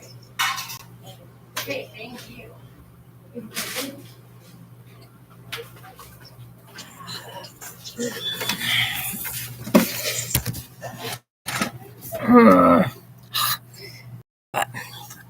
Anyway, you guys, as I was saying earlier, so the whole, you got to go, if you guys like watching people do like movie reactions, and that's the thing is like they don't do reviews, they do reactions, right? So like they do like first time watch throughs, and you get to watch them watch the movie. Of course, with editing involved too, because you can't just play a movie on YouTube and let it just run from start to finish. That's one, it takes forever. Two, copyright, right? So there's a lot of editing that goes on. So you get to see like little clips of the movie as they watch, but there's a lot of parts where it's like really blurred out. The audio is garbled, so you can't really hear it. But you're seeing their reaction as they can hear it in their headset watching it. And if you've already seen the movies yourself, it's really fantastic to watch somebody else experience it for the first time. And watching Bad Medicine, they have Mason Quinn is like the big dude that, like, I guess you say started the channel. So you got Mason Quinn, you got the Appleton Oak, and you've got The Answer. And then they have Diamond Dave. And Diamond Dave is like their guy that does like all their technology stuff, their tech stuff, so a lot of their editing, whatnot. These are all really big meatheady type guys, right? When you first see them, you're just like, these are total meatheads. But watching them review Harry Potter, right? Not review it, but experience Harry Potter for the first time was fantastic, right? The Appleton Oak, I give him the biggest props of the entire group because he is extremely insightful. Like, this man is a dad now, right? He's got a 2-year-old little boy. He is a dad. And so he is not just seeing things from like just an individual perspective. He's seeing it from like when his child's old enough to see these type of things, or is like these, because when you first hear about Harry Potter, a lot of people assume that Harry Potter, the beginning, like, is a children's book or children's tale. And the first 2 books fit kind of in that, right? Like you can let a kid read stuff like that. But you definitely, as you go into books 3 and on, books 3 through 7, you realize just how unchild friendly they are. And Appleton made a really good point about them, which was when these books were released, they were released to a certain group, right? So it was books that an 11 to 12-year-old was going to read, right? Because then when the next book came out, they were going to grow with the series. So the first book came out and was released to this 11 and 12-year-old like group of kids, this generation of kids. And then when the next book came out, they would age with the book, right? So the books would age up, and that group of kids was going to age with the books. So the books weren't aimed at like only 10-year-olds, and that every 10-year-old was going to read these books in succession at 10. So it was intended for 10 and 11-year-olds to read the first book, 11 and 12-year-olds to read the next book, 12 to 13, 13 to 14, 14 to 15, all the way up to age 18 in succession, because that's what's going to happen from book 1 to book 7. You have kids going from 11 to 18, right? And that was what those books were intended to do, was grow. The kids were going to grow with the journey of Harry Potter. And he made that point very clear. He said these weren't aimed at like, oh, well, we're going to write these 7 books and it's going to be for 10-year-olds. And that's not what these books are. They're not children's books. The first 2 books were made for age group 10 to 13. And then from there forward, it gets really dark. You okay, Mama? Okay. And so that was like their biggest thing was like he said the first 2 books, God, that was loud as hell. But the first 2 books, and first 2 movies, because he hadn't read the books yet. He's just now getting into the books. But the first 2 movies, like he said, he goes, yeah, I mean, they're definitely geared for kids. I mean, it's not something I would have normally sat down to watch. And so and he breaks a lot of it down as like in a very insightful way, and like the stuff he talks about and the metaphors for things and stuff like that. He is an amazing, insightful man. And so I loved it. I also love watching Appleton as well as Mason Quinn. Mason Quinn and Diamond did the whole Walking Dead, right? They go through the entire Walking Dead season, the final season. They watched it unfold together. They also go through, because of course Walking Dead's been out for a long time and their channel's only been up for a year and a half, 2 years. So they go through like their favorite episodes of The Walking Dead, stuff like that, you know. So it's really cool. By the way, I stopped watching The Walking Dead in season 4. So I've seen some of seasons following that. I tried to give another season a try, which was when I don't want to give anything away, because if you've never watched The Walking Dead, there's things that happen in Walking Dead. In one of the seasons, a certain character was killed off in season 4, and I was like, I'm done, because there's no need for that. I'm done. But then when they killed another character, when I came back to the series, I was like, I'm going to try to give it the benefit of the doubt, and I'm going to come back in. If you've read the comics, then you understand. There's a certain couple of characters that get switched up like roles. They're given other people's roles to continue the story, though they could have just left it with that person. But anyway, there's another character that they take out who does not die in the comics, by the way. Doesn't happen in the comics. And when that happened, I wrote it off. I was done. Done. Finished. Finissimo. Bye-bye. Good riddance to the series. When that happened, I was finished. So they have now gone through to do the final season. I have not finished watching their review of it yet, because they've still got a couple more episodes to put out, because they haven't gotten to the final yet, the finale. Or they haven't posted their watch through of the finale yet. So I don't even know the ending yet. I don't really care, to be quite honest. But I am looking forward to their reactions to it. You know what I mean? Like I enjoy them. But anyhow, so they're an amazing channel. So if you haven't checked it out, it's called Bad Medicine. Go check it out, because like if you like watching people's reactions to first time viewership of something, go watch it. They also did The Hobbit and The Lord of the Rings. They did the Divergent series. By the way, the Divergent series, the first book is amazing. Second book is like, it's okay. Third book, throw it in a fire. Someone just toss it in a fire. Just say, forget it. Don't even read it, because like it's a waste of time. It's a complete waste of time. I was so, and I've said this before, because you guys were around when I was waiting for Allegiant to be released. So when Allegiant came out and I read it, I was fuming.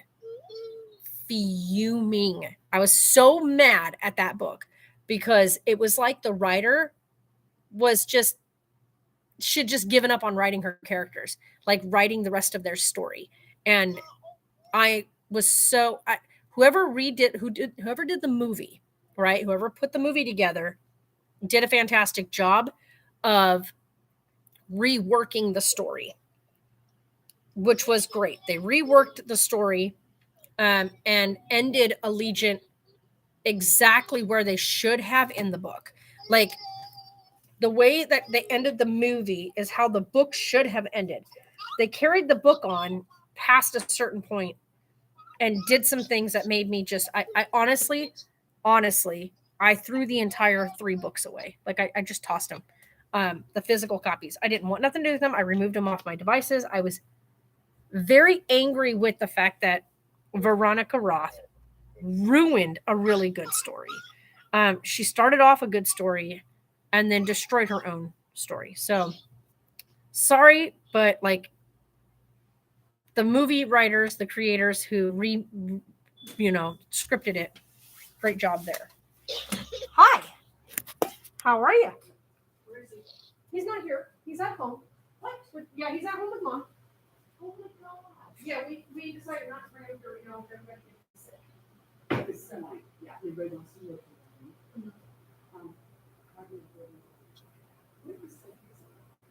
I don't really know. Like I don't smoke, so we sell most of those.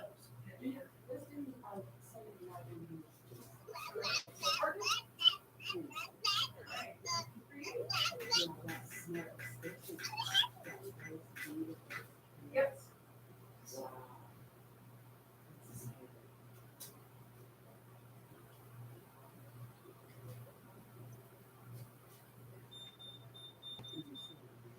Well, I'm sick, so yeah, the baby caught a cold going in to have his vaccines done, and Sarah and I got the cold, and I was like, I'm not gonna share this. Okay.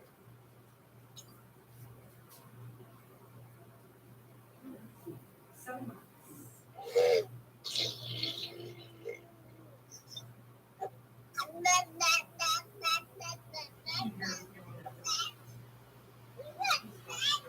I have one piece. So she's an epileptic, so she stays on piece. So we have the camera set up. As the lady that people that we rent our RV space from, they're just right up the street. So she was like, well, if she's going to be at home, just let me know if anything happens. I'll be right over there. So literally like 3 houses. So, That makes sense. That makes sense.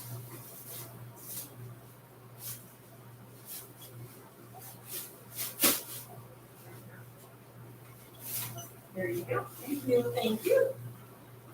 Take care. You too. You bet. Watching the Harry Potter movies this weekend. Nice. Yeah. But anywho, so the other person, I happened to stumble across her only because I watched Bad Medicine, YouTube threw up like a recommended video. And I saw that the movie that was being first time watched was what? I gave him my finger, and his first reaction to it is to grab it and fight. Oh, jeez. Let's see here. I forgot the name of the movie. Hold on. I got to think of it. Hold on. Oh my God, Marie. It's an older movie. Oh my God, I forgot what it's called. But I'm trying to remember the name of the movie that I first saw Cassie watching for the first time. Oh my God. Because she watches it with her sister. And it's an older movie. I forgot the name of it. Anyway, it was a recommended video. And I saw that it was her and her sister in the cover. And it was an older movie. And I thought, there's no way, like, they must be awfully young, right? To be first time watching this, like never having having seen this movie before. And I was like, so they got to be really, really young. And so of course they wouldn't be familiar with the older movies. And so I was like, oh, this might be kind of cool to watch. Right. So I was like, let me, it's going to bother me. I have to look it up. Hold on. Because it's one of the ones I watched. Let's go. No, wrong thing. Go here. Blah,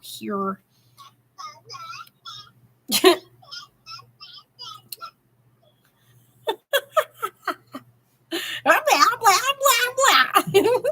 The way he does that. Come on. Where is it? Oh, go back to this. This was weird. Okay. Go to her listing. Go to her channel. Go to this. go to here. Where is it at? Where's it at? Where's it at? Where's it at?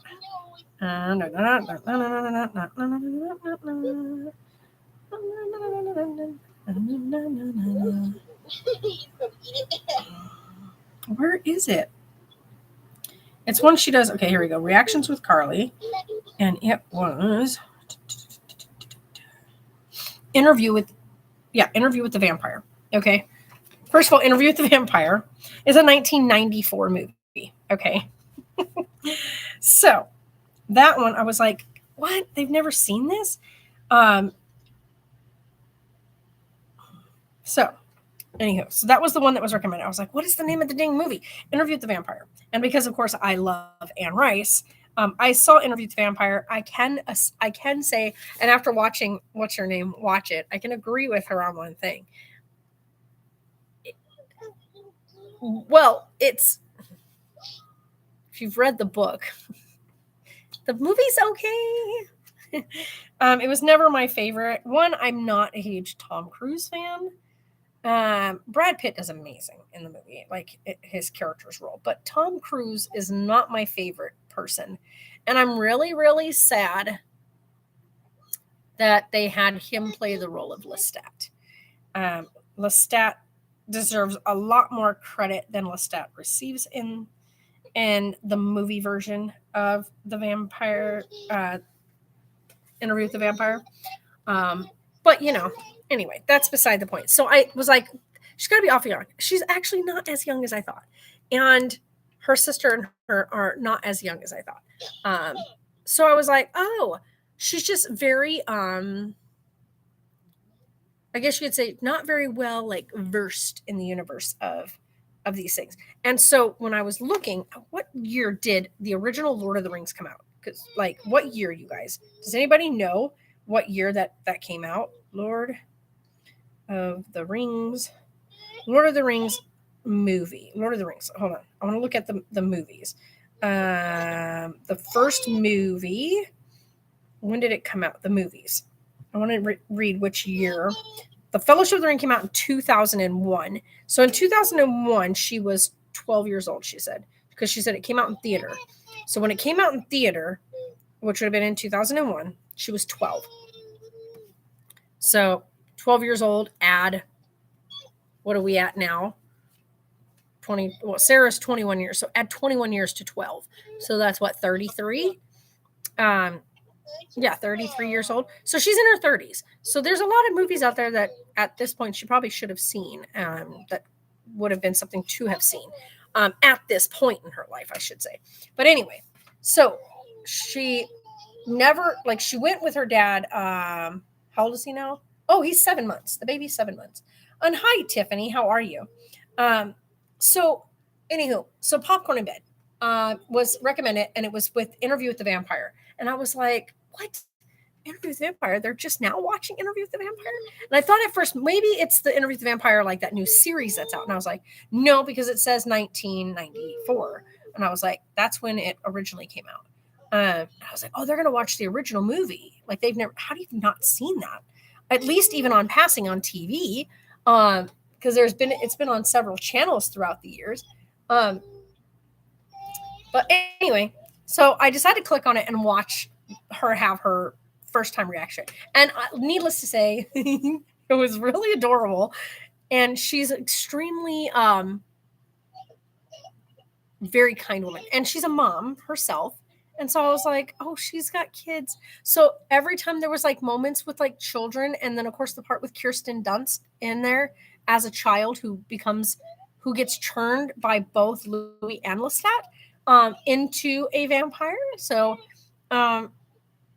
realizing when she sees that part, the innocent, she's so naively innocent of a woman in her 30s, just an absolute genuine sweetheart of a human. To see her and her sister's reaction. Her sister's younger than her by quite a few years. Her sister's probably in her late 20s. And so watching them together, her sister's definitely not one for anything that has even the slightest bit of gore. the slightest bit of blood or what. It really sends her into like a state of like, which is really funny because Interview with the Vampire, there's nothing in that movie to 90% of the population that would be like, but there's moments in there that made her literally come out of her skin, jumping underneath the covers, which was hilarious to me anyway. So watching her, and so I was like, I was intrigued. She had me giggling watching her reactions. And so when I found out that she had sat down and did just Cassie, which is the creator of Popcorn in Bed, did Lord of the Rings and the Hobbit movies. She was so sweetly innocent in her explanations of things, and the things that like how she had questions about things, but also how she viewed things. She made a good point. The Hobbit movies, because they were newer, right? So they were made after Lord of the Rings was made. There was some really cartoonishy kind of things that happen in it. There's a lot of, except for the final movie, but there's a lot of good, like, thrown in humor with the dwarfs and with Bilbo and stuff. So there's a lot of really bad CGI in there, which was really weird because you would think it would be better than some of the Hobbit or the Lord of the Rings movies because they were newer and more advancements were made. But anyway, I digress. It was,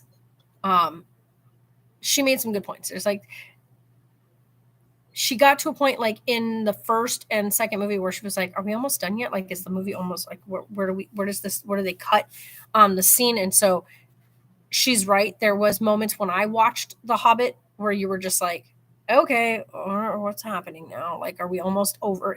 Where are we coming to an end at this point? Like, where is this going to cut to the next movie? But in the final movie, like she said the same thing I said, which was in the final movie, The Battle of the Five Armies, you weren't waiting. You were so caught in everything that was happening in in the Hobbit Battle of the Five Armies, that you didn't look away. You never wondered if it was coming to an end. You never were like, oh God. You know, you weren't like, okay, are we on? And then to watch the regular Lord of the Rings with her, watching that and knowing, like me knowing what was coming, her not knowing, right? Watching her watch it for the first time. And giggling because you already know what's about to happen, and to watch her genuine surprise at things, or her genuine sadness, or the fact that she got so tied to several characters, and to see her in full-blown tears in the final movie, the Return of the King, and to see her like like when things would happen and the dawning of stuff for her, like you get to feel those feelings all over again from when you first watched it, because you don't ever get that rewatch. Like when you rewatch it, you already know what's coming. So there's no genuine like real shock or real value in rewatching it. You don't ever get that first time watch feelings again.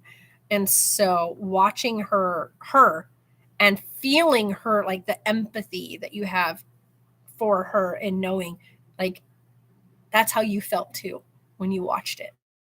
And those are the emotions that were yanked from you and pulled out of your body. And your feelings were just jumbled and thrown around and scrambled.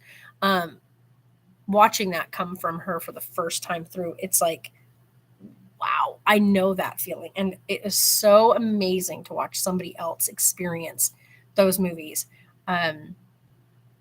She hasn't done, and I'm pretty sure she's not going to, the Harry Potter series. I think she probably already watched Harry Potter. That's probably kind of a genre of things she would have watched previously. So I don't think she's going to do a first time watch through. She had already said she definitely had watched Twilight when it came out. So that's not going to be a first time watch through. Her sister's like a total Twilight addict, but her sister had never seen Interview with the Vampire. So her sister was very, very shook at the difference in Interview with the Vampire to Stephenie Meyer's, vampires of Twilight, which are not the same. Hi there. How are you today? Good, yeah. Good. What are we looking to get today? In fact, model red shorts Moderate red shorts. and, white tee, The cut corners or the originals? cut. No, go the other. Oh, okay. Sorry. Originals.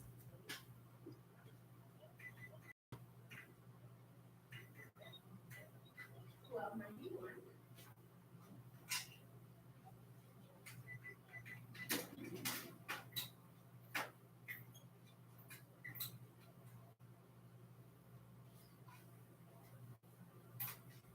Thank you. Okay, thank you.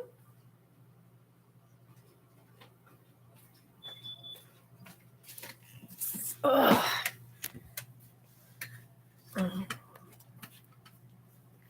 Ow. Frigging pants keep digging in right there. On that one spot. Are you still lighters here? I do. They're right there.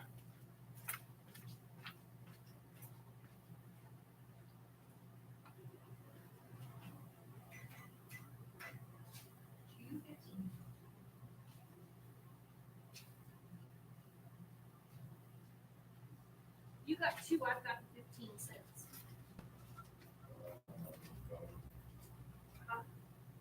You don't have to get it. I have it right here.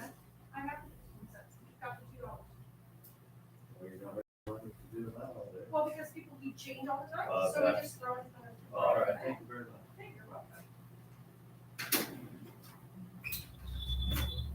I can't break another large bill. I have no ones left.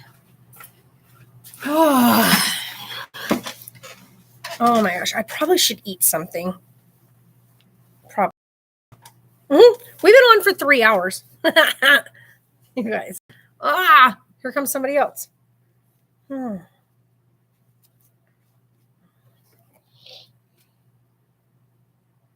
It's already 2. I haven't eaten anything yet. Okay. Are you parking or are you just... What are you doing? How do people not know how to park these big old trucks of theirs?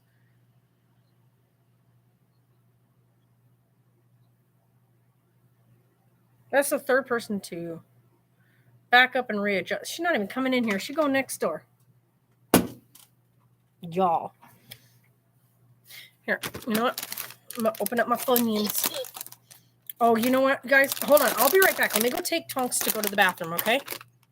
Give me 1 second. I'll be back in just a minute. Let me go take him out real quick. Grab one of my... Let me grab a doggy bag. Where's the doggy bag? There it is. Okay. Be right back.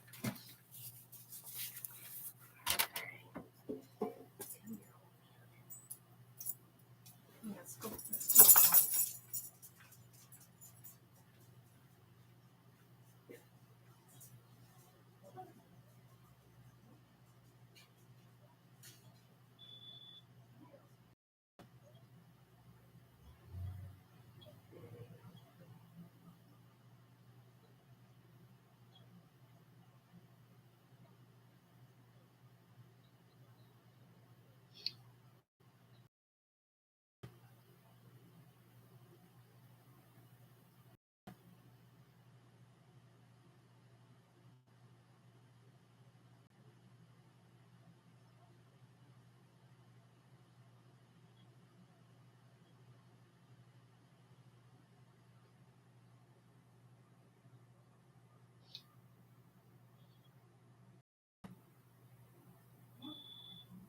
Wow, the floor is a mess.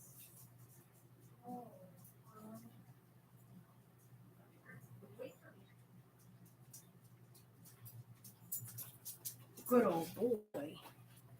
There you go. I'll get you a treat. You did good. There you go. Good boy. All right. Whoop. There went the other half of it. Good job, old man. Anyhow. Now, Funyuns. I got some Funyuns last night. Didn't eat them though. Not the healthiest choice. I don't care though. Mm.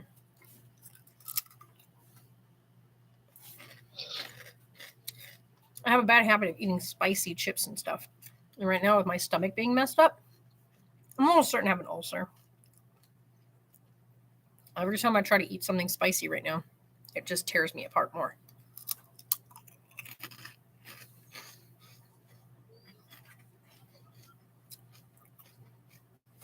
I think when I set up the thing up there, Sarah, I'll probably set my head thing on the one side so that when we want to do a movie night, I can see the TV screen from there. Huh? When I set the bunk back up, Mhm. probably set my head on that end, like, the side that, Yeah. so I can actually see the TV screen with you when we decide to watch a movie. Mhm. But the cool part is the living room area will be a living room again. We'll be able to come in and out, sit down, eat, whatnot. And then you'll have the bedroom for you and the baby. And you can just use that big computer back there that's already set up as a big TV, And then you don't have to worrying about your remote and all that kind of stuff. You just use the mouse to operate the screen. Because you can just watch like Netflix and all that on there.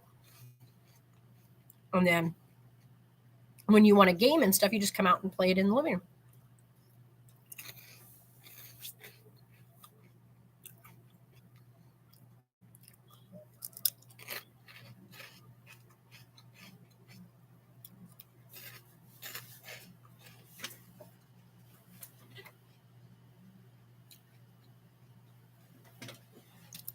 Trying to see if anybody's coming in, but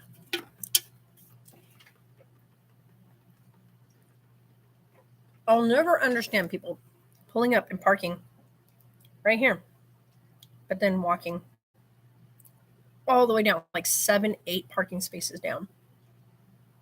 There's nobody in the parking lot right now, by the way, but they parked right up against my car. Whoa, boy, can I tell how bad my neck hurts when I lean my head back. Wow. My neck really does hurt quite significantly.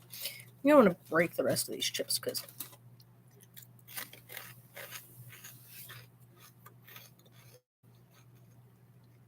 yeah, it'll be really nice once we can get like everything cleared out of there. Because little man's so much older now. He does a lot of things that we have in the RV that he just doesn't use anymore. So we just recently took a bunch of stuff to storage. But there's a few more things that are underneath that we can take over to storage. We don't need them. We're not using them. And so there's no point in having them everywhere.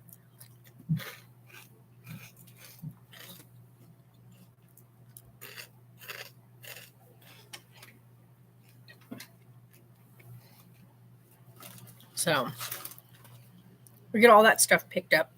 We'll be able to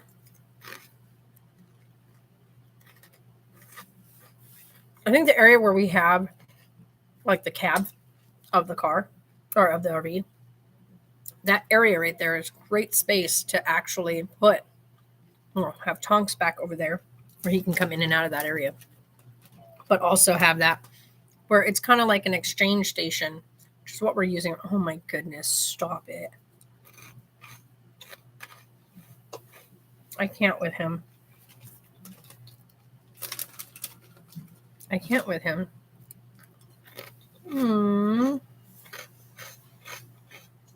I'm telling you, that's what he needs. It's so good for you to be able to do that with him instead of being here stuck at the shop. I mean, those 2 days that we were here with the big playpen and you climbed in with him and laid down and he went to sleep. Those were the two of the best naps he's had in the shop. Was you laying in the playpen with him.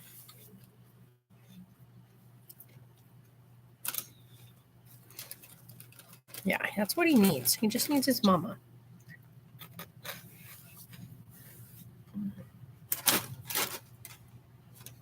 Especially when you know he's tired.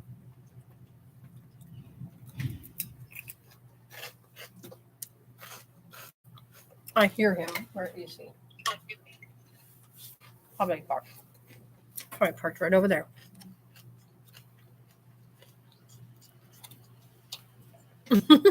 Are you so concerned?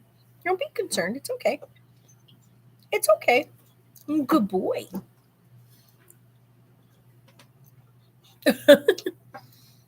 Yep. Knew it. I was like, I heard him. Right back. Hi there. How are you today? All right. What are we looking to get today? All right. Which kind? Big one? And a torch? Which kind of torch? We got these big guys. And we got your little ones. All right. Well, the bottom row, all these guys are all $7.95, and then up here you got these two are $5.95, and the rest of these are $6.95. All right. You want one of the slanted single barrels or one of the straight up and down single barrels? Two slanted single. Are you sure those ones are single? Yep. These are the single. See how it's got the one. And you want what color? Red in there. One's got a pink color and then Let's one. do one. All right. Yeah, this one's the single barrel, and then this is the same brand, but that's the double barrel. Get back in there. All right.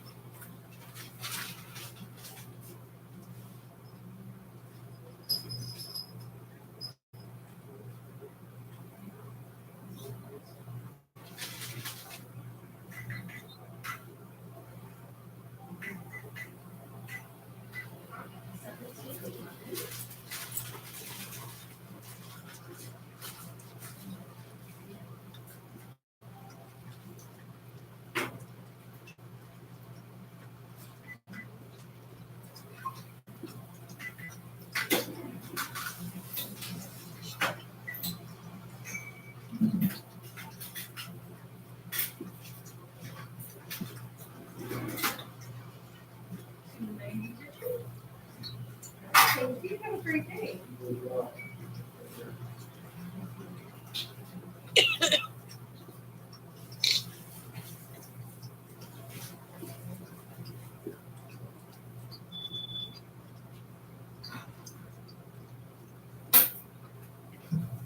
my God, it's so nice outside. It's so nice outside right now. Like, so nice outside. Like, when it's nice like this and I'm stuck in here.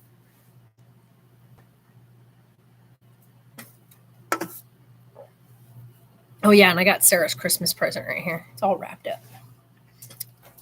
We talked about that at the beginning of the stream. I'm so excited. I had to find a box for it to fit in. And then the one piece won't stop sliding around. And there's nothing I can do in there because otherwise I'd have to take apart its original packaging to make it stop sliding around. And I'm like, I'm not going to take the whole piece apart just so I can tape the one piece into place so it'll stop banging around in there. I just have to be careful with it. Take it home tonight and set it under the tree.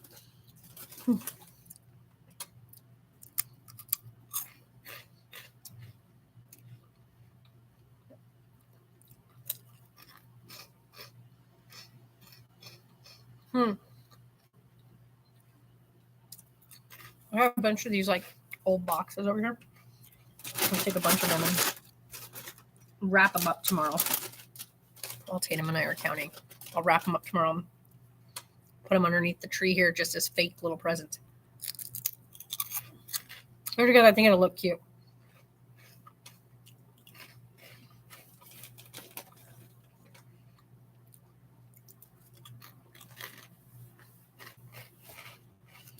Yeah. So now we also have Sarah's recliner here. And that's her recliner.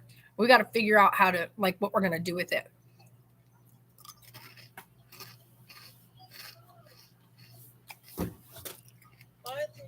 we get the room and stuff all bad?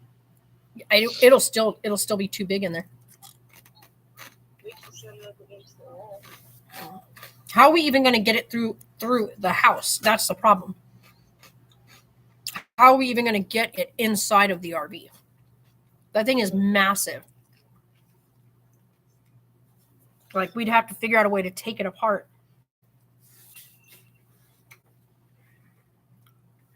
And this is my regular. I'm almost certain that's my regular.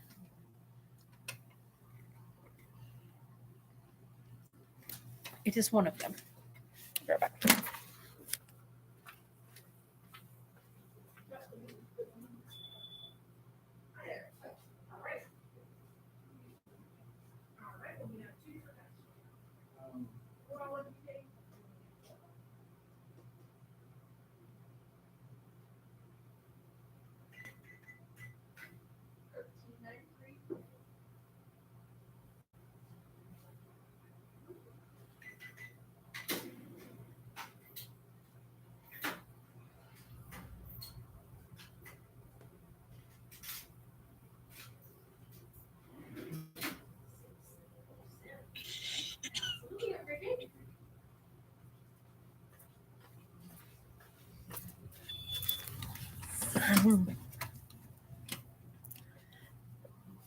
I mean, I'm almost certain I'm not going to include this anymore, but still.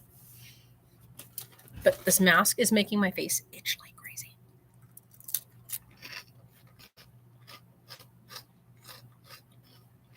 But yeah, you guys, you should definitely go watch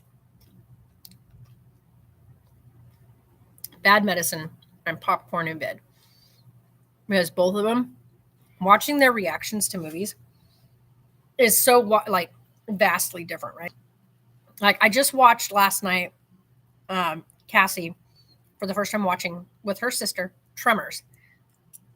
Now, Sarah and I love Tremors, right? Like, we love, especially the first one. It's super funny. Got a little bit of ew moments, but it's super funny. Reba McEntire's in it. You got, oh gosh, what's his name? Kevin Bacon in it. He's like the main front guy character in it. It's super good, right? It's so good. It's so bad it's good. You know what I mean?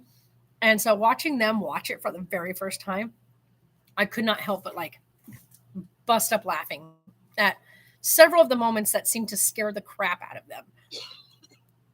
That didn't really scare any of us. But I watched Cassie watch The Others. If you've never seen The Others, I will not spoil anything for you on there. It's a Nicole Kidman movie. I'm not sure if it's the very first time Nicole Kidman ever did a scary movie, a horror genre movie. I don't know. I'd have to look deeper into like her career, but that movie is so good. So good. And I remember the first time I watched it, and of course not knowing what's actually going on.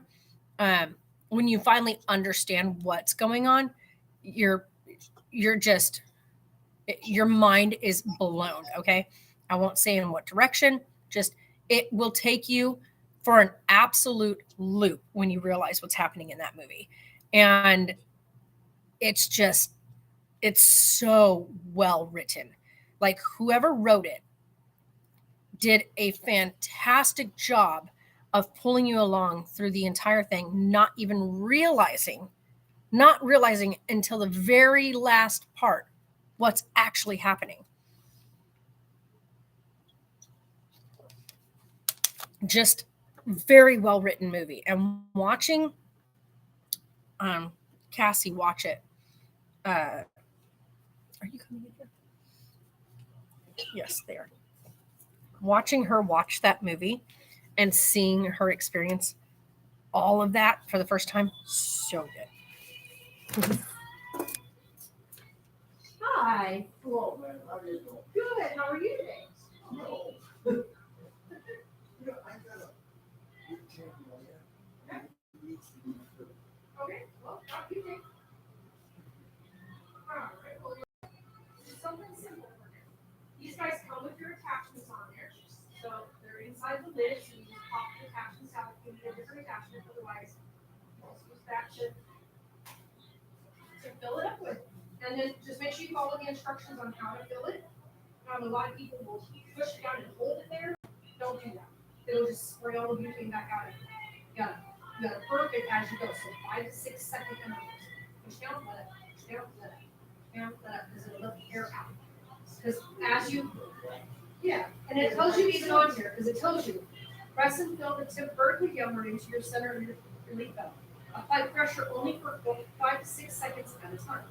Because you don't want to just hold it there, because with butane, it's a gas. So as you've used it up, that chamber is filled with air. So when you fill it back up with the gas, you gotta let the air out.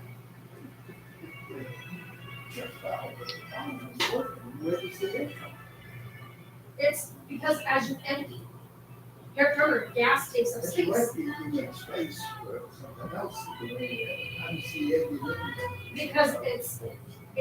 Because it's just air from this. But yeah, it's because you remember this is a gas. Gas takes up airspace. So when you rid the gas, the airspace stays. So when you fill it back up with gas again, you got to push all the rest of what's remaining behind. Yeah, no move ever gets in. It's what's left behind by the gas. No, so just remember, you're perfect. Meet your height with your partner. Yes. Alright. Anything with this one? Okay. 5:33. There's this back. Give me one moment with this. And did you need a receipt today? Yeah.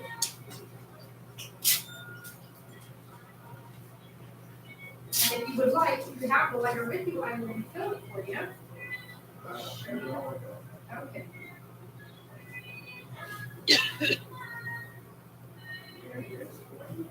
Because you have to be 21 or over to purchase products in our stores, so I have to verify that I took out that information. No, I know that, honey. It's not that. It's just that, if you go to Walmart or whatnot and buy alcohol, and they go, just need to see ID, and then they swipe it and hand it back to you. Well, we don't have a swiper. So I get to handwrite it. I know. But you have a fantastic day. Absolutely. I'll put this right here to the side for you. Hi, honey. Hey. How are you? I'm better. There you go. Huh? Did you? Oh, fun. What are we getting? We're getting 2 patches a day. Yeah, but my quarantine time's up. There you go. And, Well, I'm wearing this because I am sick, so. yeah. I know you both were sick last week. Yeah. Yeah, You well, started? yeah, but the baby got so sick. He didn't have his vaccines. And there's kids up there running around being crazy. Nobody could their kids.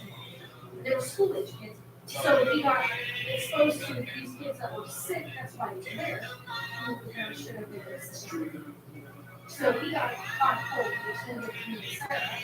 And Sarah and I gave it to Tatum. Tatum had been so then she came back with the stomach bug. So then we got stomach from her. So we all kind of like switched. Or no. So that's good. Yeah. We didn't catch that. None of us caught COVID. Good. I had 3 years, I was so careful. And But I mean, it's no different. I mean, when you look at it this way, it's no different than what the food is like. the food and cold, the Right, stomach, it's part of everyday life. It's gonna be seen, it's gonna be seen with a yearly change level. And it is what it is. And you can get a vaccine every year, like maybe 2 shot if you want to. I got the first vaccine. I did don't too. think it makes you sick. Yep, I never did. And they say you're crazy, it don't make you sick. Bull crap, I ended up in the hospital every time I ever had a flu shot. Yep. It will happen. Yeah, never, I don't do flu shots anymore. No, that automatically got a fever, but the whole flu. Yep. I don't do flu shots.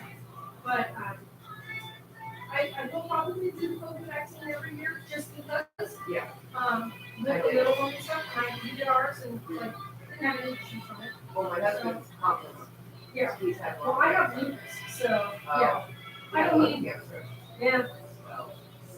So with me, I was like, I told my daughter, I'm like, no, we can have a lupus. I can't afford to get that kind of sick. No. Okay, you know what? I think maybe getting your booster didn't get me as sick as I was. Right. You know? Well, my son got his booster. They caught COVID for the third time. And this time around, that third time around, when he caught it, it was nowhere near as bad as the first time he got it. Yeah, he was like, I don't know if it's because I had it twice a week or if it's because I had a booster. All he ended up getting was a fever and a bit of like ingestion, and he lost his sense of smell. Well, I'm like 66, so. Yeah, You're got the music on. Yeah, he's got the music on. Like, where's that coming from? I never said say cool that. Oh, the radio, oh, you get quick reception. Yeah. It's not that good. I can't say. You guys have a great day. You too, see you later. Bye.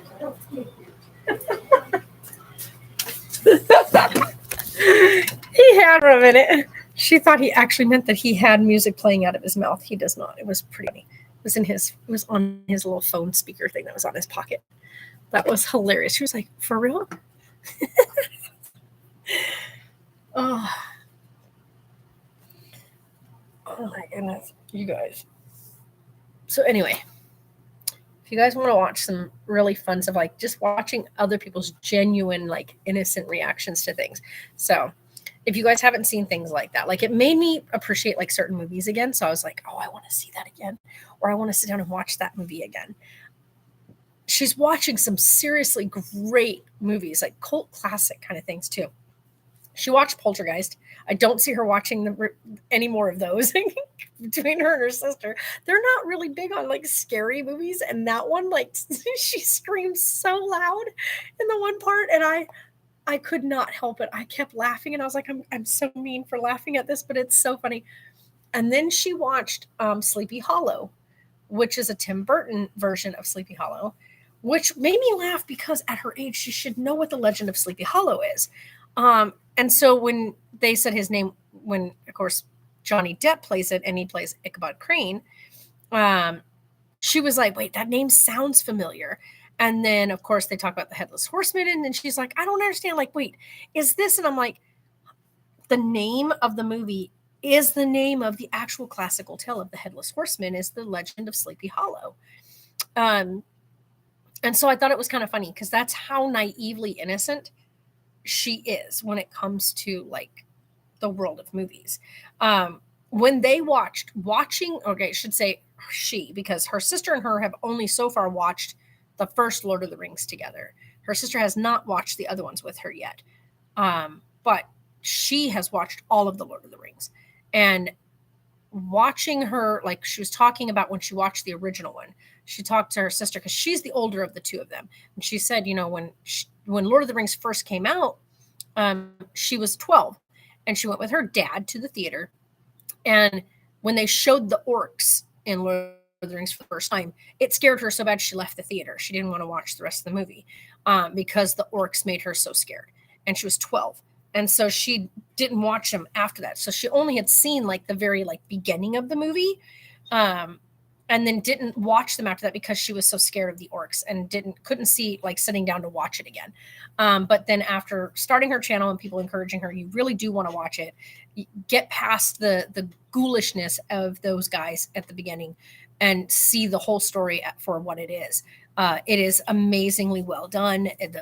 The Peter Jackson, seriously, dude, amazing cinematography, amazing eye for, you know, what's the like composition, his ability to see things and compose those things into visualness and bring you into this world is amazing. Then on top of it, if you've ever, like, she made a statement because she was like, well, now I want to go, now that I've seen the movies, I want to go in and I want to watch like the 10-hour making of. She said she was afraid to watch the making of stuff because she didn't want to lose the magic of the movies.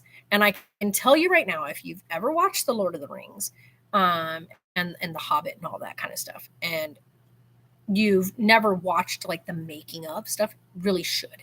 One, it's amazing. The making of information is amazing. It's 10 hours of footage of them going behind the scenes. They talk to you like how they did certain things. It does not take a single bit of the magic away, because even with everything they did, all the things they did are so magical in themselves. Like watching the making of and the things they were able to create, you know, to put it on screen is just magic itself. Like you're just like, what? How? I mean, like, what? So, and to know like certain things happened on set, knowing that what's his name actually got pretty badly injured, had to be helicoptered out, and brought back in and continued filming even after seriously injured himself. There's a moment in the movies where one of the characters does something, and the scream that comes from him, the guttural scream that he has, is because he actually injured himself. But they kept it in because it went with the moment. But his actions in that scene are what caused his injury. And it just, they let the moment flow. And then, of course, then he had to go and get treated. But yeah, if you've never seen it, you should definitely see the making of, because whoa. I would love to see her reactions to the making of, because I think it would be mind blowing, but I'm not going to pay for Patreon, because she filmed that for her Patreon page. But I'm not going to pay for Patreon to go in and see all that. So, yeah, that's a thing. I knew I heard somebody.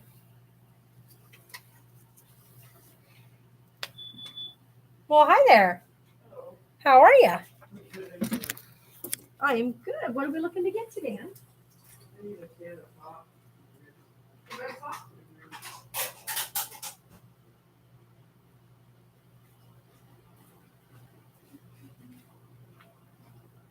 I have no bugler. I'm all out of bugler and tops for out. Right.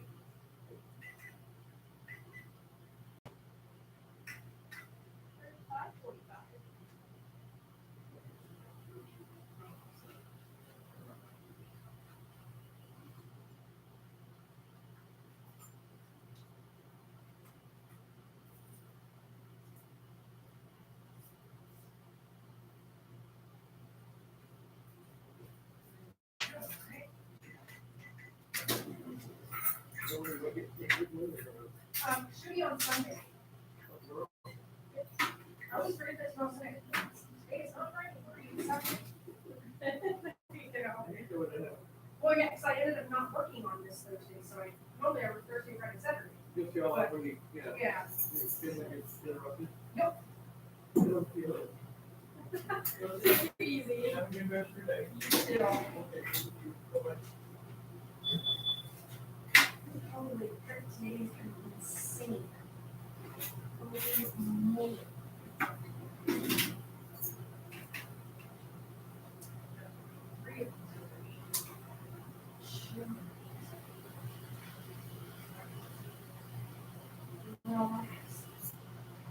Hi.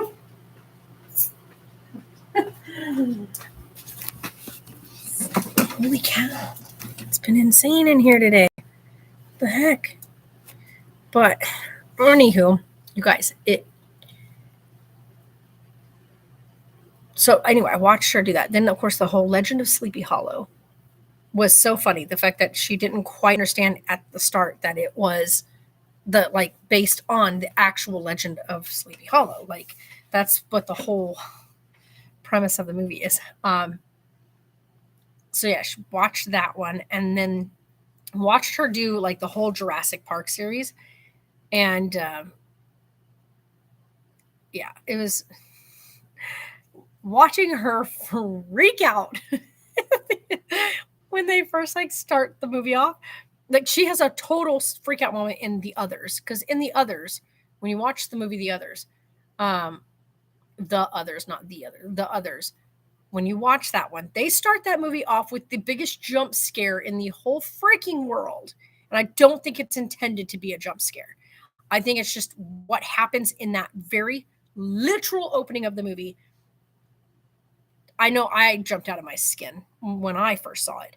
And it's not intended to do that to you. It really isn't. But you can't help it. You can't.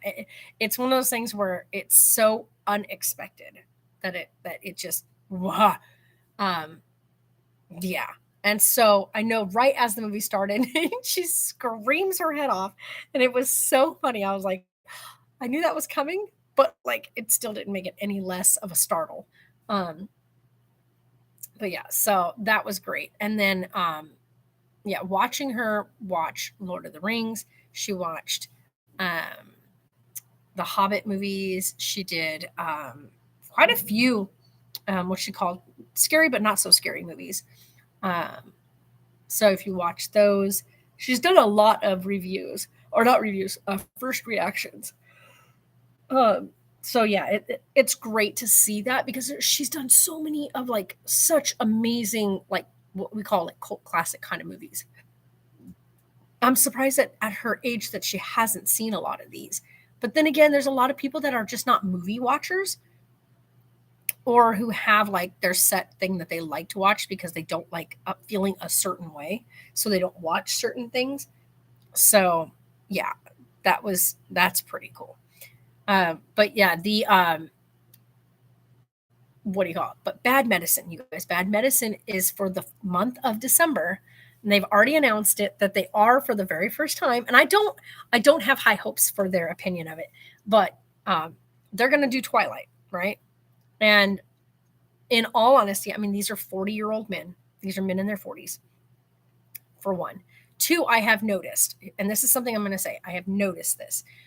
When Twilight first came out, and the group of us that watched it then, or read it then, I enjoyed watching the making of movies. Yes, me too. I love watching the behind the scenes, what they do behind that camera, the things they put together. That is like my thing. That's like what I want to be doing. I want to be behind the camera, not filming, but like in photography. I want to be able to, I would love to be on a movie set and take still shots of behind the scenes set stuff. Like just like what the work that goes into it. I'd love to be out on like a film location and take like photographic shots of like the scenery and the things that they're looking, and the composition of things. I would love to do that. I would love to storyboard scenery. I would love to do that. Like you guys have no idea how much like that is so like amazing to me. I would love that. I'd love to be like a set photographer. That would just be absolutely stunning work to be able to do. But anywho, when those of us watched it, when Twilight first came out, you know, like I said, when I first started to read it, it was so not something I thought I was even going to be interested in. I kind of was a little bit annoyed that she was like, bought me the second book, because I was just like, I didn't even write the first one yet. And she was like, no, you don't understand. You really do need to just read it. Get like, put aside like any notion, just go in completely open-minded. And I was like, okay. I mean, and I was like, fine. She went through the trouble. Like she's really enjoying this series. I'll read it. So I sat down to read the first book for the second time, because I had started it. Like I said, I got through partway through chapter 2, and I was just like, okay, no. Because a lot of the way the character is in the very beginning, that first chapter is like self-deprecating, right? She's just, the way she views herself was like how I viewed myself as a kid, as a teenager, and was like, I didn't feel I was worthy of anybody's time or space. Like that I was a space taker and that I didn't belong anywhere. That's how I felt. And I knew that like I was a caregiver. I was not the one being cared for. I was always giving care to. And so I understood like that character's role. And I was like not about wanting to read any further into that. I didn't want to feel those things again. And so I was like, no, not my thing. Like this is a high school girl. And when I was in high school, I felt that exact same way. I felt like I was always someone's caregiver. I was never the one that anybody really cared for. And not only that, but I felt like I wasn't pretty enough. I wasn't tall enough. I wasn't like what everybody thought, you know, I should be, or what a girl like my size could be, you feel those ways as a high schooler when you're in school. And those emotions were not, it took me a long time to like get past that kind of stuff and know that I was actually worthy of people's time and stuff. So hearing the way that the character Bella speaks about herself in the very, very first chapter of the book, I was like, not about it. Not about it. I didn't want to hear that type of self-deprecation. And then I got through like part of chapter 2 and like was like hearing her pretty much bash on herself some more. And I was like, okay, I'm done. Right. Like that's it. But then when I sat down to read it the second time, I was like, okay, you know what? Let's sit down and actually read this. So when we get into reading it, I got to about chapter 5. And in chapter 5 is when some stuff really starts to happen. Like you really start to get into the nitty gritty of some things. And I was like, okay, now I need to figure this out, right? Now we need to have some conversation here. Because now I have questions. And so by that point, when I got to chapter 5, I was like, okay. So then I continued to read it. And I remember sitting down and I was like, it's the summertime, it's break time, whatnot. I'm going to sit here and I'm going to read this book. So I sat up that whole frigging night, and I read that book. It took me 8.5 hours. I read the whole thing. And I was just like, I'm going to get through this. I want to read this. I want to figure this out. I want to whatnot. And I know that the movie was coming out. It was dropping. I think it was in November. And she was just like, you got to read this. You got to finish this part before the movie. And so she had bought me the book the year before. And so I was like, okay, fine. But when she bought me New Moon was when Twilight was coming out. And I think Eclipse was getting ready to be released. Like she had been writing, like she had finished writing Eclipse. It was in like post, whatever they call it, in editorial or whatever. And when she filmed Twilight, she says in the making of that she was actually in the middle of writing Breaking Dawn. And so on her little computer, when she's in the middle of her little cameo scene, she's in the middle of writing Breaking Dawn. But yeah, so New Moon and Twilight was out. So then I finally sat down and read New Moon. Wasn't my favorite of it. But hold on. Hi there. I'm not done yet. Not yet. So give you some time, right?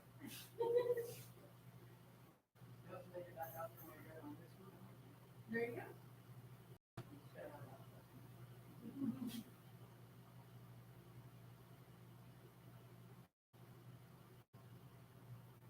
What are we looking for?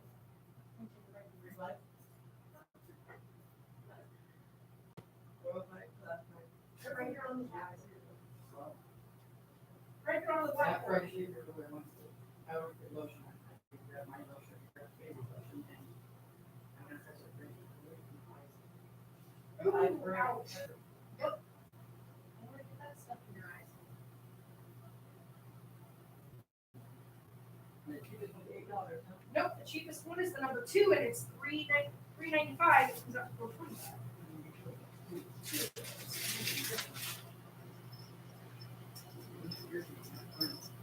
Oh yeah.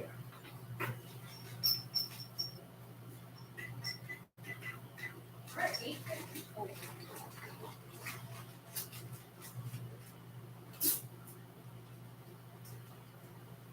Alright.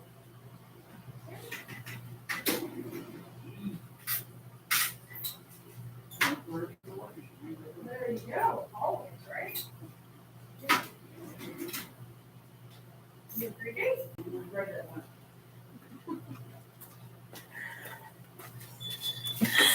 I'm going to run out of ones because everybody keeps paying for $4 purchases with the $20 bill. It's so annoying. I can't even explain it to you guys. Oh my God. People, you don't carry fives or like a $4 purchase. You don't have a $5 bill on your human self. Like you've got 20s, but no fives. Like, come on. Annoying. But anywho. So, like I said, Then I read New Moon. Not, I guess you'd say it is not my favorite of the books. Like, as a matter of fact, I think New Moon might be my, if I had to put them in pecking order of my favorite one to my least favorite one, the least favorite of the 4 books is New Moon. My favorite one of all of them is Eclipse. So I would put it in the order of Eclipse, Twilight, the original one. So Eclipse, then Twilight, then to Breaking Dawn, and then New Moon. Breaking Dawn is great. I mean, like, she is, she has come to full fruition. She is what she has chosen to be, yada, yada, yada. They fight for love and family and life and whatever. Great. It's great. But in New Moon, to see, like, it's not my favorite. One, because it's very drawn out, like really drawn out. I think it could have been a much more condensed story, but like, to see the sheer weight of depression she goes through is insane. However, I digress. As the age group that watched it and when it first was released, we saw it for what it was, is a fantasy story, right? It wasn't, there's nothing genuinely, like, we weren't looking at things from what kind of impact is this going to have on young girls? Are young girls going to find this acceptable in a relationship kind of thing? Nowadays, this resurgence of people that are now watching Twilight from like this new age group of, 15 to 20 something year old people that are just now coming upon Twilight. And just discovering it because it came out on Netflix or on Amazon or whatnot, on different streaming platforms, this resurgence of people discovering it, they're looking at it with a different lens, and they're picking it apart in the sense of reality instead of fantasy. And they're looking at it as in, hey, this is toxic. Hey, that's a red flag. Hey, that, and I'm thinking, I get it. Like, I get it. Like, if this was based on just a teenage girl in high school and a guy, and you took the fantasy out of it, then yeah, you're right. There's huge red flags. And you're right. There's these things that are extremely unacceptable behavior. But that's not what it is. This is fantasy. This is pure fantasy. This is a time of werewolves and shapeshifters and vampires and whatnot. An underlining story that's there is about self-discovery and acceptance and learning yourself and what you want for you, and not going for the things that are around you telling you or dictating your existence, right? And finding who you are and becoming who you're supposed to be. So it's like a coming of age and a coming of self-discovery type story. And it's all done in fantasy, guys. So I'm listening to all these like newer age kids, these 20-year-olds and these college group kids that are just now watching it and their reviews on it. And I'm just like, can we please stop? Can we stop for a minute? Because you're taking something that is purely fantasy. That's like taking Harry Potter and all of its fantasy and trying to talk about the things that are toxic in it. There's a lot of toxicity in all of those stories, but they're also not based in reality. They're not based in real circumstances. Twilight is not based in real circumstances. And it's like really crazy if you took that whole entire story, there's huge gaps you would not be able to pull out of, whatnot. Like, why all of a sudden would a family of humans, if there was no fantasy involved, why would a certain group of people, just people, not be allowed onto a reservation because they're a danger to a tribe? Think about it, right? So that right there is one huge element of that story that could not play out if it wasn't in fantasy. Other parts, there's the Volturi, or the ruling party of the vampire world, that you would not be able to play that out as this family that is, or this group that kills people, and because of course you're taking fantasy out, that kills people for doing things against their type of rules. I mean, you could say it's maybe cultish in a way, if that was the case, that they would travel around the world killing off people from their own cult. if they broke a cult rule, like that wouldn't work either way. Because in the human world, murder's murder. You know? So there's a lot of elements of Twilight that would not work if you tried to pull it into reality and take away all of its fantasy beings.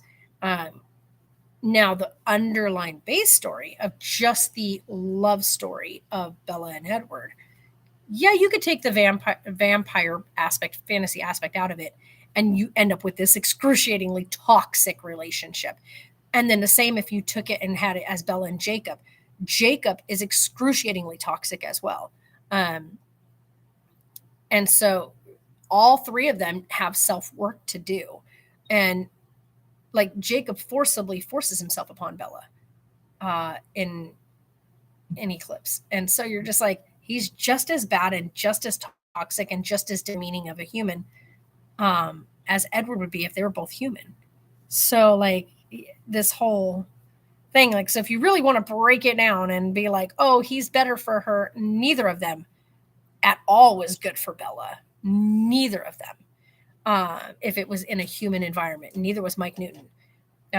So even the human that is human in the story, the vampire that if he was human, and the shapeshifter if he was human, all of them, none of them are good for her. She isn't even good for her. She's she's so toxic to herself, and she still has a lot to learn about herself and whatnot, just as a human. And so yeah, like she needs a little bit of counseling and some help there. But so I'm like, everybody just keeps breaking this story down now and pulling all the fantasy out of it, and the story doesn't work without it. I thought at first you could make the story work without it, and then I started looking at like the actual like story, and no, you can't. There is a half human, like there's a half child in this that like she gets pregnant and delivers all in like a 6-week window, which that's not even possible. You've got this Volturi, so you got this vampire ruler of, rulers and whatnot. That whole element could not play out in this if it was not a fantasy world. There's no way to put that part of the story in as humans. There's no way. I mean, if you can think of a way, say so. But there's no way. I've thought it through. There's no way. So I'm just curious at this point that these 3, maybe even 4 of the guys are going to get together, these 40-year-old men, and they're going to watch Twilight this month. And they're going to watch all of it. They said that they're going to watch it all the way through. They're going to watch all 4 movies, or all 5 movies, because there's 5 movies. They're going to watch all 5 movies, and whatnot. And I'm just like, I don't know, because a lot, like, there's surprisingly, back when I watched it, back when it first was being released, and the big, huge thing that it was, there was quite a significant amount of dudes that liked it. I was kind of shocked. But I don't know how that's going to translate now into like these 40-year-old men. To me, I love the books. The books I think are very well written. I think that she writes it from a perspective of a young, like a girl, because it's all written from Bella's perspective, other than in, I think it's the end of Eclipse, right? Because you get to hear a lot of Jacob. And then in Breaking Dawn, you've got a huge chunk, because you got Bella, then Jacob, then Bella again. But it's from Jacob's perspective. And yeah, it's really, really cool. And Jacob's a jerk, by the way. When you get to even read from his perspective, he is a jerk. There's moments where you feel like you might start to feel bad for like what he's experiencing, but then you realize he's a jerk. Yeah. So. But anyway, I'm curious to watch Bad Medicine and their review, or their first viewing, their reaction, their movie reaction to the whole Twilight fantasy world thing, because I think it's going to be like a shock to them to see, like, one, there's just not like, I don't think it's what they think it's going to be, if that makes sense. Though I have to admit, like, the CG wolf effect that they did with Tippett Studios, fucking amazing. Holy crap. Like, watching as they progressively got the wolves, like doing the wolves each, like from New Moon to Breaking Dawn, knowing that Tippett Studios started with making the wolves and they got to continue working and making the wolves, amazing. Like, the fact that they got better and better at each one, holy cow, it's so crazy good. But I don't know. I think they're going to find the storyline and the whole fantasy of it all very corny. And the movie wise, if they've never read the books, the movies as standalones, like if you watch them, just the movies, the story is very, I think it's too love triangle-ish, and that's not the books. The books are not about a love triangle. The books don't even really play into the love triangle at all. And so it's crazy to think that everybody like did this whole, oh, Edward, oh, Jacob, like, cool, you like Jacob more, or oh, you like Edward more, cool, whatever. I was never either or. I was always all about Bella and Bella finding who she is. And I think it's just because of who I was. So I was always on Team Bella. It was always about her standing on her own 2 feet and making decisions that suited Bella. Like, what is it she wants in life? What is it she's going to do? You're going to be getting the books again. Nice. And I think that for me was more important than who she was going to fall in love with or marry or become. It was about her finding who she is. So I think I loved Eclipse, because in Eclipse, she puts her foot down and she says, this isn't about you or whatnot, or this or that. I'm freaking Switzerland here. Stop. Because neither of you is correct. This isn't about either of you. This is about who I am and what I want and what it means to me to be who I am. And this is my decision. And that I loved about her in that book, when she finally puts her foot down and says, this is who I am. And this is the choices I've made. And I don't care what either of you have to say about it, because it's not either of your decision. I love you, Edward, but this has nothing to do with you being who you are. This has to do with me and the decisions I make for my existence. And so if you guys don't like that, y'all can go away. You know what I mean? Like, she's like, sorry to burst your bubble, but this has nothing to do with you. And I was like, yes, because that's what it's about. And I always said, like, when I first started reading, when I got done with reading New Moon, I was so irritated. Because he's still so all about, like, not letting her make a decision. And I was like, dude, if you say one more thing about this girl making a decision for herself, I swear to you, I'm going to come through the book. I'm going to come through these pages. But when you start watching Eclipse and you realize that Bella repeatedly even in the beginning of Eclipse is trying to say, she says it to Jacob repeatedly, and she says it to Edward repeatedly. One, Jacob's my friend. Jacob, that's not what I want from you. I'm not interested in you in that way. And she says this repeatedly, and he tells her she's wrong for saying it, or that she's wrong for feeling it. And I'm just like, But through the very beginning of the book, she says it repeatedly, like she repeats it. And then, like, she says at the end, which is, I denied it to myself that I loved you more than just like a brother, because I knew it wasn't going to change anything, because my love for him and who I want to be and where my heart lies isn't going to change just because I have a love for you. So what was the point in me having to come through all of that to tell you the same thing I was telling you in the beginning, which is, I don't want that with you. So I'm like, So I'm just curious how these men are going to take that whole scenario and how they're going to view it. I'm so like, come on, Bad Medicine, upload so we can see how you guys view this thing. We'll see. But anyway, I digress. I rant on. I'm gonna get off here. I'm gonna actually go make myself a soup because I do need to put some food in my stomach, not just a couple of chips. And do that, and then I'm gonna go count these other 2 cabinets over here, because inventory. So yeah, that's what I'm gonna go do, and I'll talk to you guys later. Y'all are amazing. Have a good day.